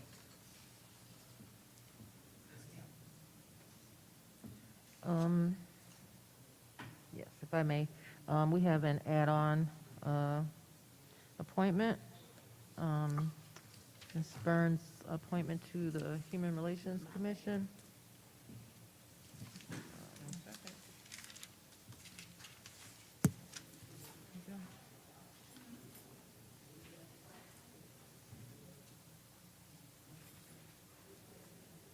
And that is for Sonia Denise Breed, who would be filling an unexpired term.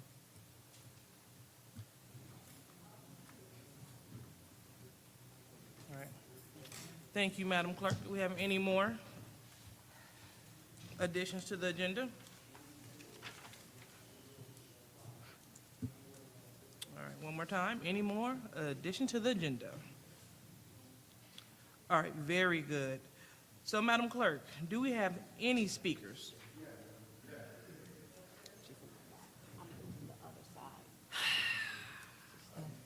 No more, no more peanut butter cookies.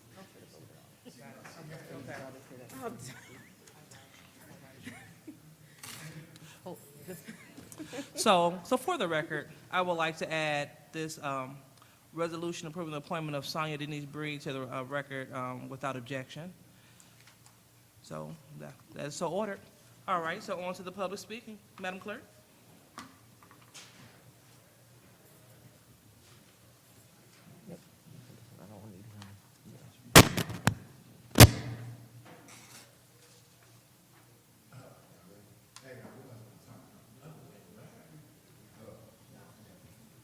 All right. I was going to talk about Arthur Woodson. I was going to talk about the other thing, but I have to come back and rebut what Ms. Wilcox said. The green innovation, I was here, I took Kevin up into Kerry Nelson's office, and at one point you could not build in green innovation if your house burnt down. They changed it.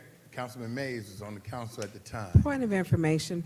Madam Clerk, this is probably the first time I cannot hear Mr. Woodson. Oh, can you hear me? All right. Now I can. My fault. Thank you. All right, so Ms. Janelle was here, everybody was here, Ms. Davina. Green Innovation, it was Councilman Mays' area, and Kerry Nelson was the president. They had to bring Kevin up here and change it because they had it to where you couldn't even build if your house burned down. They changed it to where you had to come in front of the Planning Commission and get permission to build a house. The same guy who helped write it or whatever, he was the one that told me that you could not build high schools, new high schools, on the north side in the green zone unless it was a green high school. That's what he said.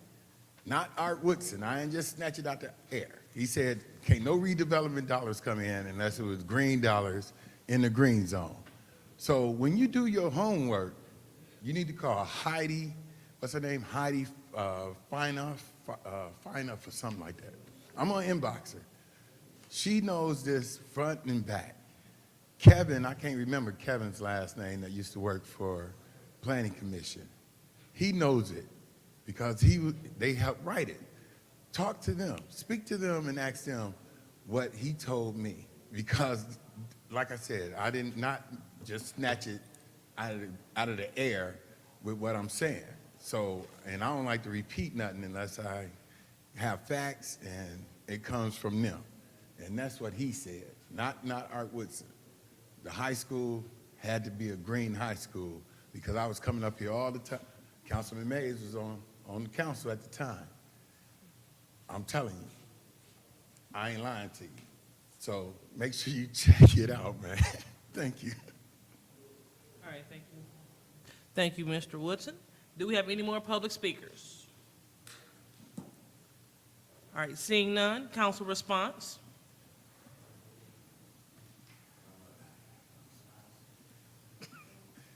All right, any council response? All right, so since we have no council response, moving on to resolutions. I would like to entertain a motion to approve the master resolution with changes.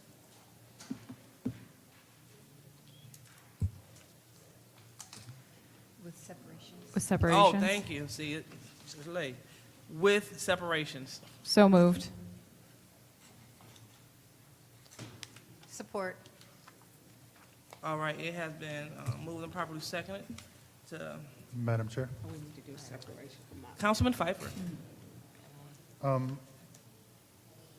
If you mind, through you to Councilwoman Burns, has 059 been changed at all? Now, through you, Madam Chair, to Councilman Pfeiffer, it has the 5, we need the 5 to 10, and we need it at a .1. So I need, I would like to have that separated.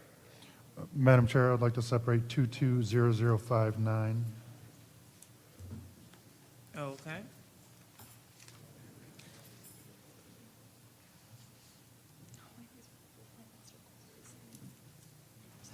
All right, so I have you want to separate 220059.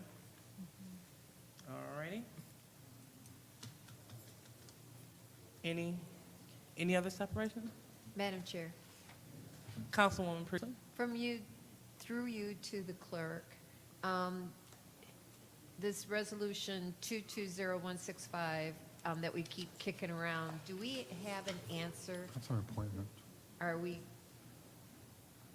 Is this appointment need to be made, or should it be done from, filled from council? We're not, point Or, of order, I guess. And what is your point of order? We're not to the appointments yet. I did the same thing. I did the same thing. Okay, sorry. Hello, my name is Judy. All right. Any more?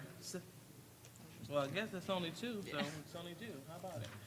All right, so we're going to go ahead and vote on this separation. On the master. Vote on the master resolution with two resolutions. Which is like, yeah.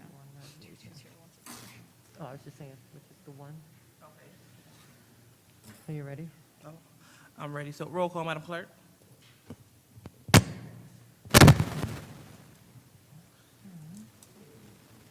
Ms. Lewis? Yes. All right. Ms. Priestley? Yes. Ms. Burns? Yes. Ms. Herkenroder? Yes. Mr. Pfeiffer? Yes. The vote is 5 yes, 0 no on the master resolution. All right, it is 5 yes, 0 no on the master resolution. Madam Chair? Councilman Pfeiffer? I make a motion to amend 220059 to 220059.1 with all instances of contract terms to be changed to 10 years. I second that. All right. Bless you. So there is a motion on the floor to replace Resolution 220059 with 220059.1. It has been moved and properly seconded. Any discussion? Any discussion first round? All right, very well. Any discussion on the second round? All right, going one more time. Any discussion in the second round? All right, Madam Clerk.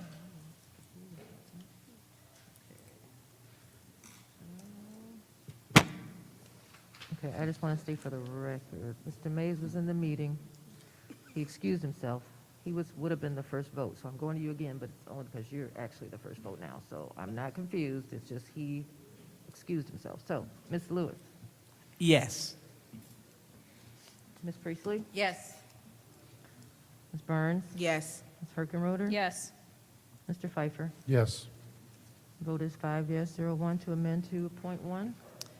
Madam Chair. Oh, sorry. All right, so the vote is 5 yes, 0 no to amend Resolution 220059 to 220059.1. Ms. Herkenroder. I make a motion to send Resolution 22059.1 to council. All right, there is a motion to send Resolution Support. 22059 to council. Point one. And it sounds like Councilwoman Burns said support. Yes. All I right. second that. So it has been moved and properly supported. Do we have any discussion? All right, any discussion around one to send 220059.1 to council? That's first round. All right, move on to the second round. Any discussion in the second round to send 220059.1 to council? All right, going one more time. Very well. Roll call, Madam Clerk. Ms. Priestley, Oh, my name? Yes. What? Ms. Burns, Yes. Ms. Herkenroder. Yes. Mr. Pfeiffer, Yes. Ms. Lewis. Yes. Vote is 5 yes, 0 no to move to council. All right, the vote is 5 yes, 0 no to send Resolution 220059.1 to council. So moving on to Resolution 220164. Madam Chair, Councilman Pfeiffer? I make a motion to postpone indefinitely 220165. Oh, okay. I'm sorry. You said 6-4. 164, that's not what I... Oh, you know what? You're right. All right, appreciate it, Councilman Pfeiffer. Sorry about the error. All right, so we're on to appointments. So I make a motion to postpone indefinitely 220165. All right, there's a motion on the floor to postpone indefinitely appointment 220165. Is there a second? I second that. All right, there's a second from Councilwoman Burns. Any discussion? Ms. Herkenroder? I don't feel comfortable doing a postpone indefinitely. I would feel more comfortable personally with a postpone definitely. I'll be voting no on this until we have more of a defined term. Well, indefinite, I'm sorry, Madam Chair. Councilman Pfeiffer? Indefinitely is only 30 days, because they can bring it back in 30 days. So until, there's no drop in our rules. Right, so So point of, postpone indefinitely is the 30-day rule where they can bring it back after 30 days if and when we get answers on who actually needs to fill this seat. I don't believe that's correct. Postpone definitely is to a specific time. Correct. Okay. Indefinitely is 30. Correct. Oh, Correct. yeah, so point of order.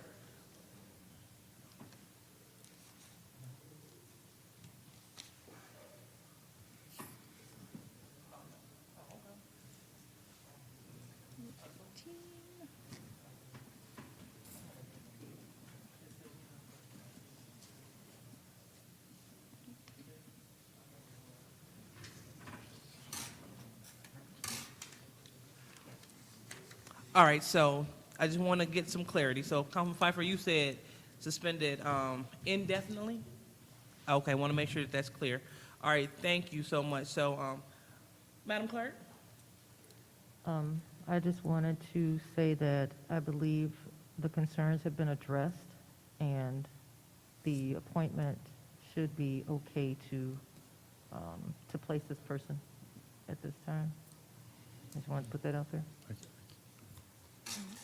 Okay, so per the clerk, the concerns have been addressed, and it is okay to replace the person. So I just wanted, just in case you didn't hear it, but you voted to postpone it indefinitely. I'm sorry, Madam Clerk. I'm sorry, I just wanted to add, the concern was that she was replacing a former council person. But this person is actually filling a vacancy. So there's the concerns that were brought up before are no longer, they don't matter anymore. She's actually filling a vacancy on that board. All righty. So it has been moved and properly second. Any more discussion in the first round? Madam Chair? Yes, Ms. Burns. Yes, this is the appointment of Motiz Wilson, correct? And Correct. that would be the seat. My question would be to you through the deputy city clerk. Did former Councilman Maurice Davis vacate that seat?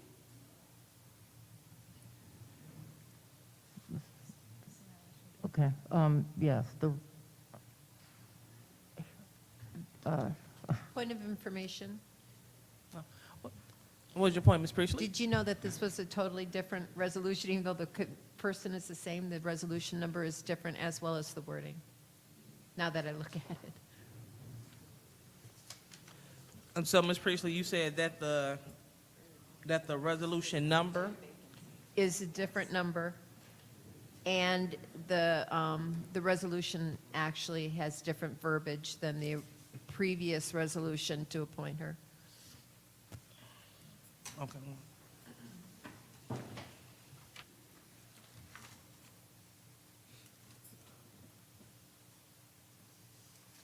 Madam Chair, Ms. Burns? what vacancy is this filling? Sure. Madam Deputy Clerk? okay, so yes, it is that vacancy. The bylaws of the EDC say once you are no longer a council person, you cannot be on the board. So he didn't have to resign. He would have been removed anyway once he was no longer a council person. So she is filling the vacancy that was created when he was no longer a council person. Point of information. What is your point, Councilman Pfeiffer? Through you to Madam Deputy Clerk, so shouldn't that be filled by a council person? I don't think that,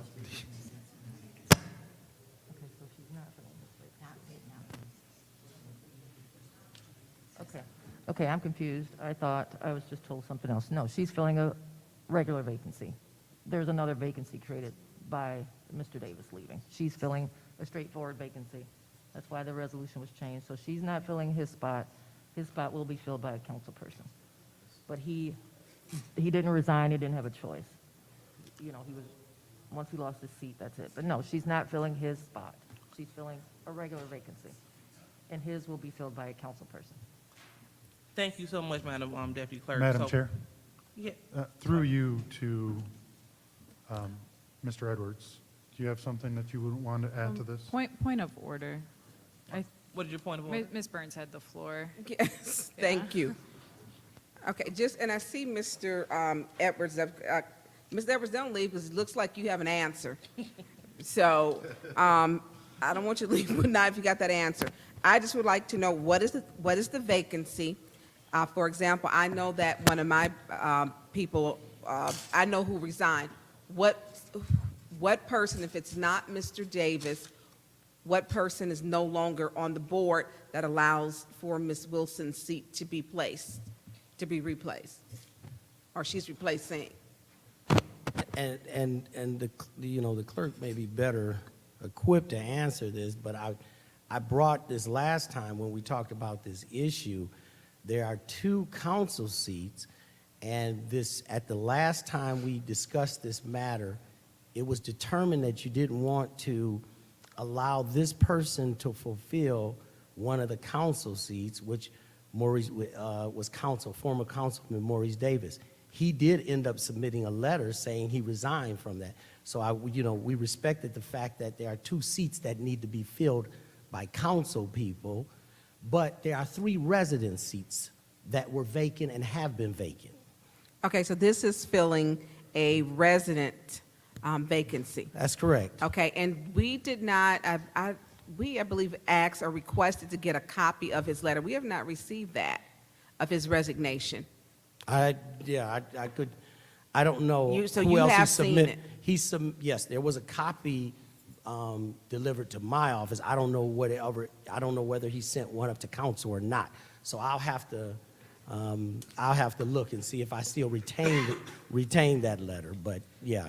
Okay, so if you have it, if we could get it to the clerk's office, because that's the official record keeper, so that we're doing things in a correct manner, and I think that, for me, would satisfy my issue. So for clarity and wrap-up, there are 3 vacancies on the Board of Economic Development, correct? And we need 4 residents.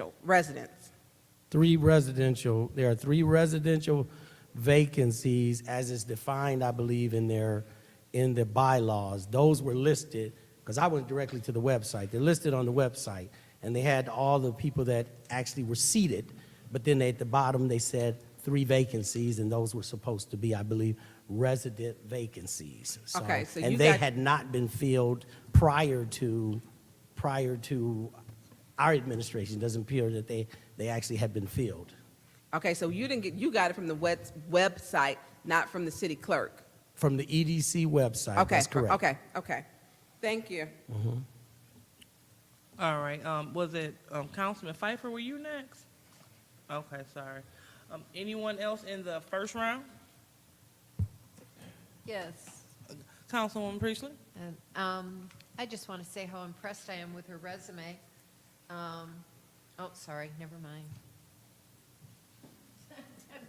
It's tired, and I'm sorry, guys. I really am. I'm going to shut my mouth.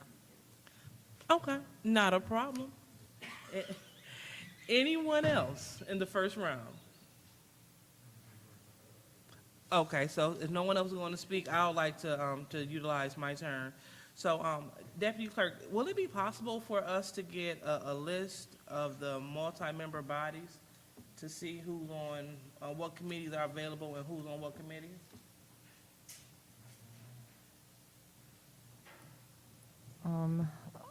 I can make sure that you have the ones that are already available, and we're still preparing some, but I can make sure you get the ones that are current.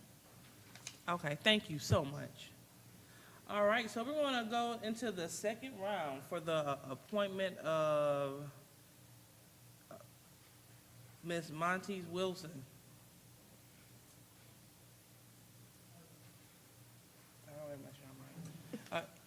Anyone else in the second round?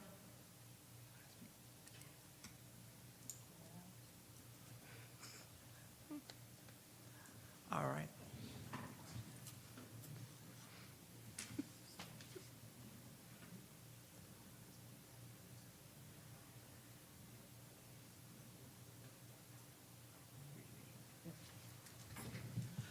All right, so right now we are about to vote to postpone indefinitely the appointment of Motis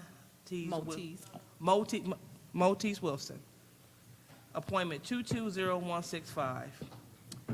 Again, this is to postpone indefinitely the appointment of Motis Wilson. Deputy Clerk? Ms. Burns? Yes. Ms. Herkenroder? No. Mr. Pfeiffer? Yes. Ms. Lewis? No. Ms. Priestley? No. The vote is 2 yes, 3 no. Motion fails. All right, the vote is 2 yes, 3 no. The motion fails. Madam Chair, Ms. Herkenroder? I'd like to make a motion to postpone appointment 220165 to the next Governmental Operations Committee. Okay, there's a motion to send appointment 220165 back to Government Operations Committee. Is there a second? Madam Chair, Ms. Priestley. I am opening my mouth and seconding that motion. All right, Judy Priestley is going against her word, opening her mouth and seconding the motion. Any discussion? Any discussion in the first round? All right, any discussion in the second round? So I would like to say this. So although we want to send it back to government ops, I heard the clerk, she gave us the information that we needed. Also, Mr. Edwards stating that it looks like there's a total of 5 vacancies on this board. 2 need to be filled by council, 3 by residential vacancies. So Motiz will fulfill one of the residential vacancies. So she wouldn't be replacing Maurice Davis. It looks like, per our thinking, well, I guess per what was told previously. So I really don't see why we just can't move forward with this since she's going to replace one of the 3 residential vacancies. So with that being said, and I'm the last speaker in the second round, roll call, Deputy Clerk. Ms. Herkenroder? Yes. Mr. Pfeiffer? Yes. Ms. Lewis? No. Ms. Priestley? Yes. Ms. Burns? Yes. The vote is 4 yes, 1 no. Motion fails. Yep, so it is 4 yes, and 1 minute, was it 4 yes? Yeah, 4 yes, 1 no. The motion fails. Madam Chair, Mr. Pfeiffer. I make a motion to send 220165 to council.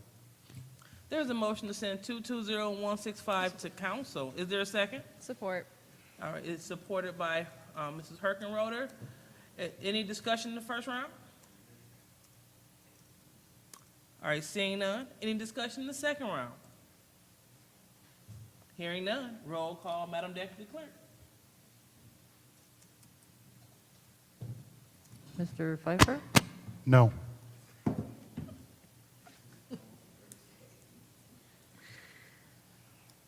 Ms. Lewis? Yes. Ms. Priestley? No. Ms. Burns? No. Ms. Herkenroder? Yes. The vote is 2 yes, 3 no. Motion fails. The vote is 2 yes, 3 no. The motion fails.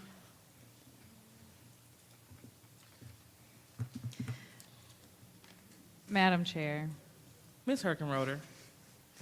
I'd like to make a motion to send appointment 220165 to Special Affairs. There has been a motion on the floor to send appointment 220165 to Special Affairs. Is there a second? Madam Chair, I'll support that motion. All right, thank you, Councilwoman Priestley. She supported that motion. So is there any discussion?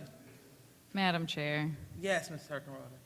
the reason why I keep making motions on this is just because I know that our colleague in the Fifth Ward especially had a lot of concerns and questions regarding this. I want to be able to give her the opportunity to speak on this and to also hear what was being said regarding which vacancy and clarifying that as well, which is why I keep pushing to make sure that we have some kind of discussion item, or excuse me, not discussion item, some kind of discussion opportunity. That's why I keep trying to make sure that we keep it alive. That's all I have to say. All right, thank you, Ms. Herkenroder. Great point. Anyone else? Anyone else would like to speak in the first round? All right, anyone else would like to speak in the second round? All right, seeing that there is no one, we're looking at the appointment 220165, sending it to Special Affairs. Roll call, Madam Deputy Clerk. Ms. Lewis? Yes. Ms. Priestley? Yes. Ms. Burns? No. Ms. Birkenroder, Yes. Mr. Pfeiffer. No. The vote is 3 yes, 2 no. Motion fails.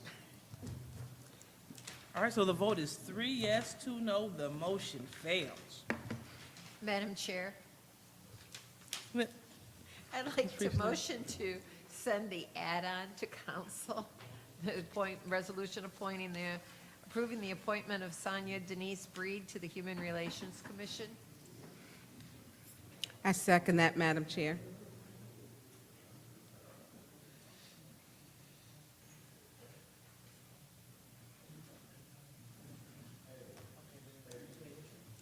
Very well. All right, so it has been moved and properly supported to send resolution Sonia Denise Breed to the Human Relations Commission to council, you said? All right, and it has been properly seconded by Ms. Burns, is that you? Yes, Madam Chair. All right, very well. Any discussion in the first round? Yes, Madam Chair. Ms. Priestley?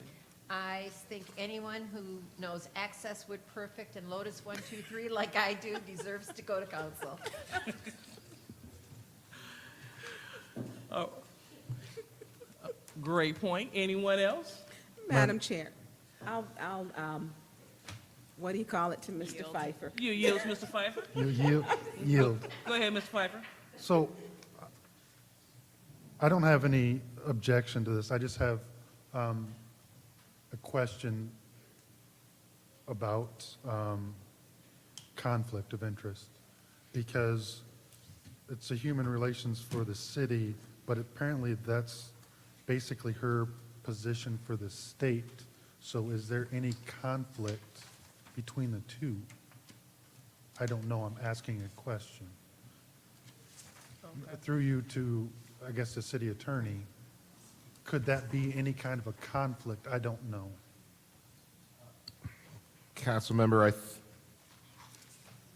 can't say off the top of my head. I'll have somebody look into this, and assuming that it advances to Monday, I can have somebody Perfect. answer. It's a fairly simple analysis, but I need to make sure that I'm doing it correctly because it's an important question. Thank you. And like I said, I see the labor relations and human relations. Thank you, Madam Chair. Okay. All right, thank you so much, Councilman Pfeiffer. Anyone else? Madam Chair, I would like to say to my colleagues, and Sonia Breed is, besides she's a great person, she's a member of our community, and so is her family. She has a master's degree from Central Michigan University.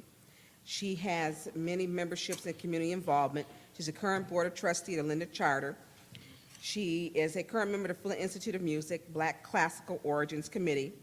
She is a current armor bearer for the security. Her church is New Jerusalem, so she's involved with the faith community. She's current chairperson of Flint Northern Class in 1982, but she's still 21 for her. She's only No.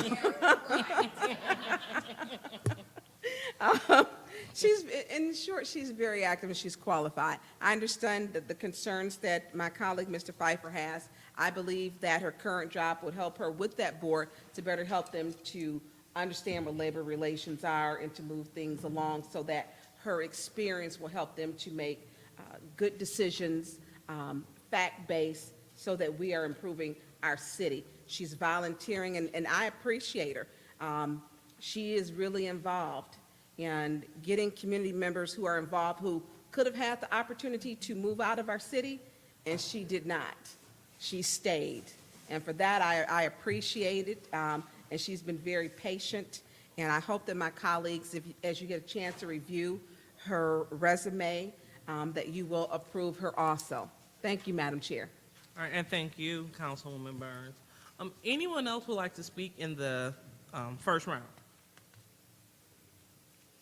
All right, going on to the second round. Anyone else would like to speak in the second round?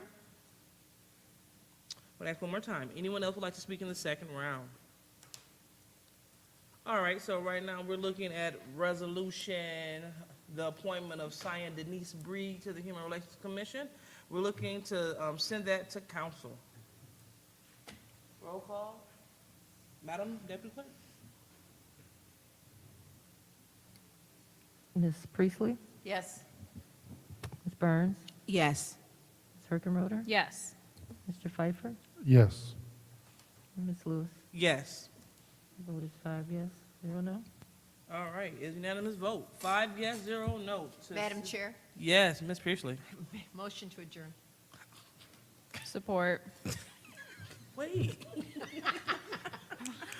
So it is 5 yes, 0 no. Oh, yeah, I guess we So the resolution to send the appointment of Sonia Denise Breed to the Human Relations Committee to council has passed. Thank you. So Ms. Priestley, you have a motion to adjourn, and it sounded like it was supported by Mrs. Herkenroder. All right, well, roll call, Madam Clerk. Ms. Burns? Yes.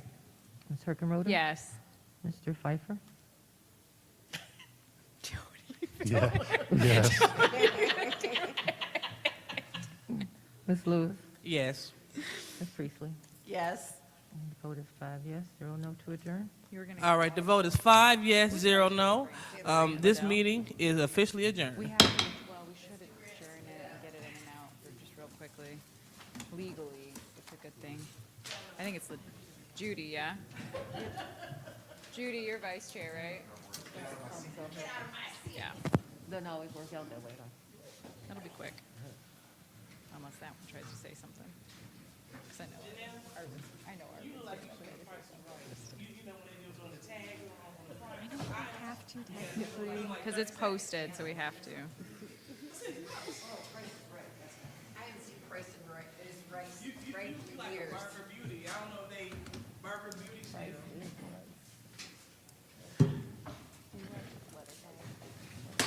Of course, you don't think I remember. It's a Canadian TV show, and they just. I don't, like, I really don't need it, like, but. You know, I found one of the phrases. Okay, it's 11:42, and I call this meeting of the Grants Committee of Flint City Grants Committee of the Flint City Council to order. Roll call, please, Madam Clerk. Deputy Clerk. Mr. Mays? Present. Ms. Lewis? Present. Ms. Priestley? Present. Ms. Burns? Present. Ms. Herkenroder? Present. Mr. Pfeiffer? Present. You have 6 members present. There are 6 members present. Point of order. What is your point? May I be excused away from this crowd? I want to go in the audience. Yes, you may. Thank you. It's not a point of order. I'm not going to read out loud the reading of disorderly person city code subsection that is printed for all to read.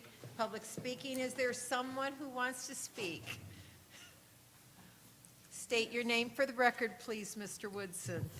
Arthur Woodson. Now I could talk about what I handed out to you. It's got to be real quick. If on the first page, it's the budget for the wind funds as of November the 30th, 2020. If you look at the highlighted parts, we had $10 million in the service line replacement contingency. And then you go down to the second one, it was service line replacement. And then if you go down to the bottom, it says the city reports that 26,232 lines have been replaced, 9,769 as of October the 2nd, 2020. Then if you go on the second one, you'll see where money was spent. Out of the $10 million, 5.8 was spent. If you go down to the bottom, it was supposed to have been 7.07 million. It's only 2.4, and only 10,059 lines were changed right there, right? So 2020, it was 26,232, right? You go on the back page is from NRDC, where they went to court last week to get an extension to September of this year for service lines. If you look, it says Flint has excavated 26,886. So from 2020 to this week, only 26,886 total. That's only 654 lines. So where is, I'd say, approximately $10 million?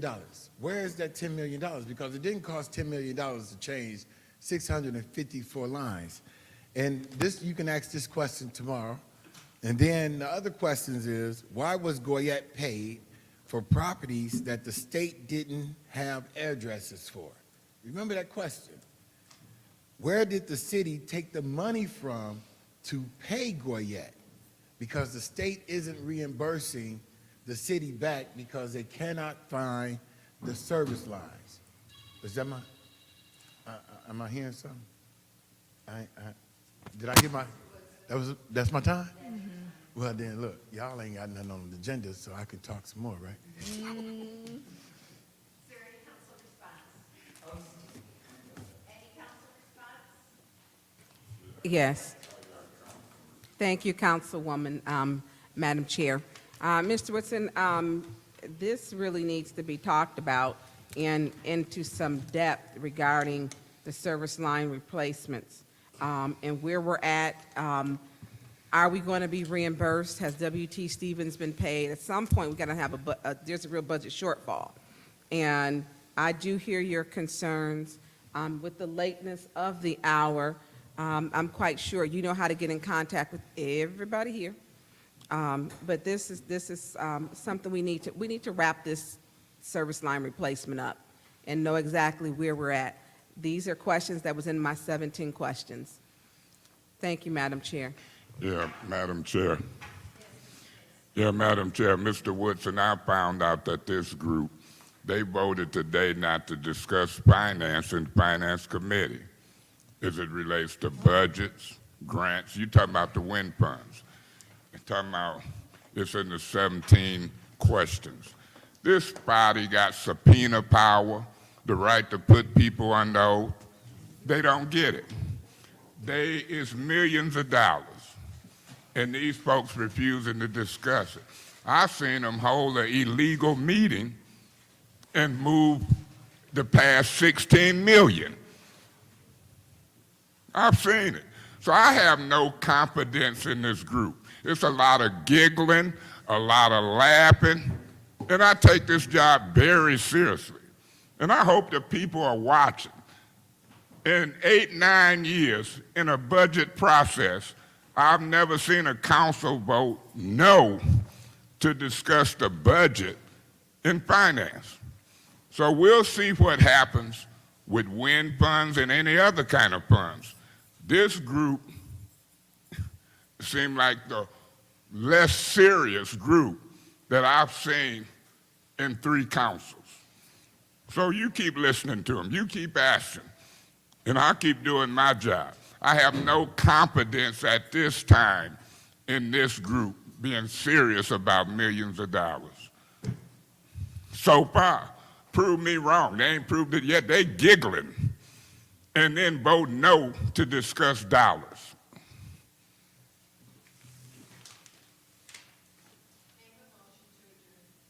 So moved. Support.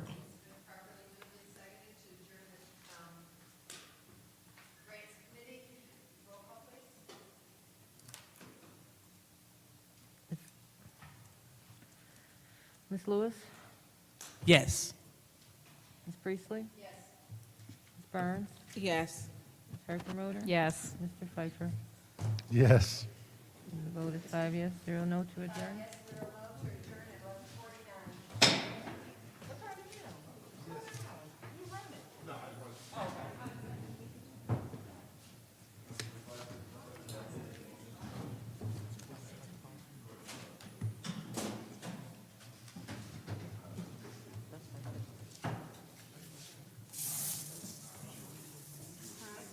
You know, the germs are going to dissipate within 5 seconds anyway.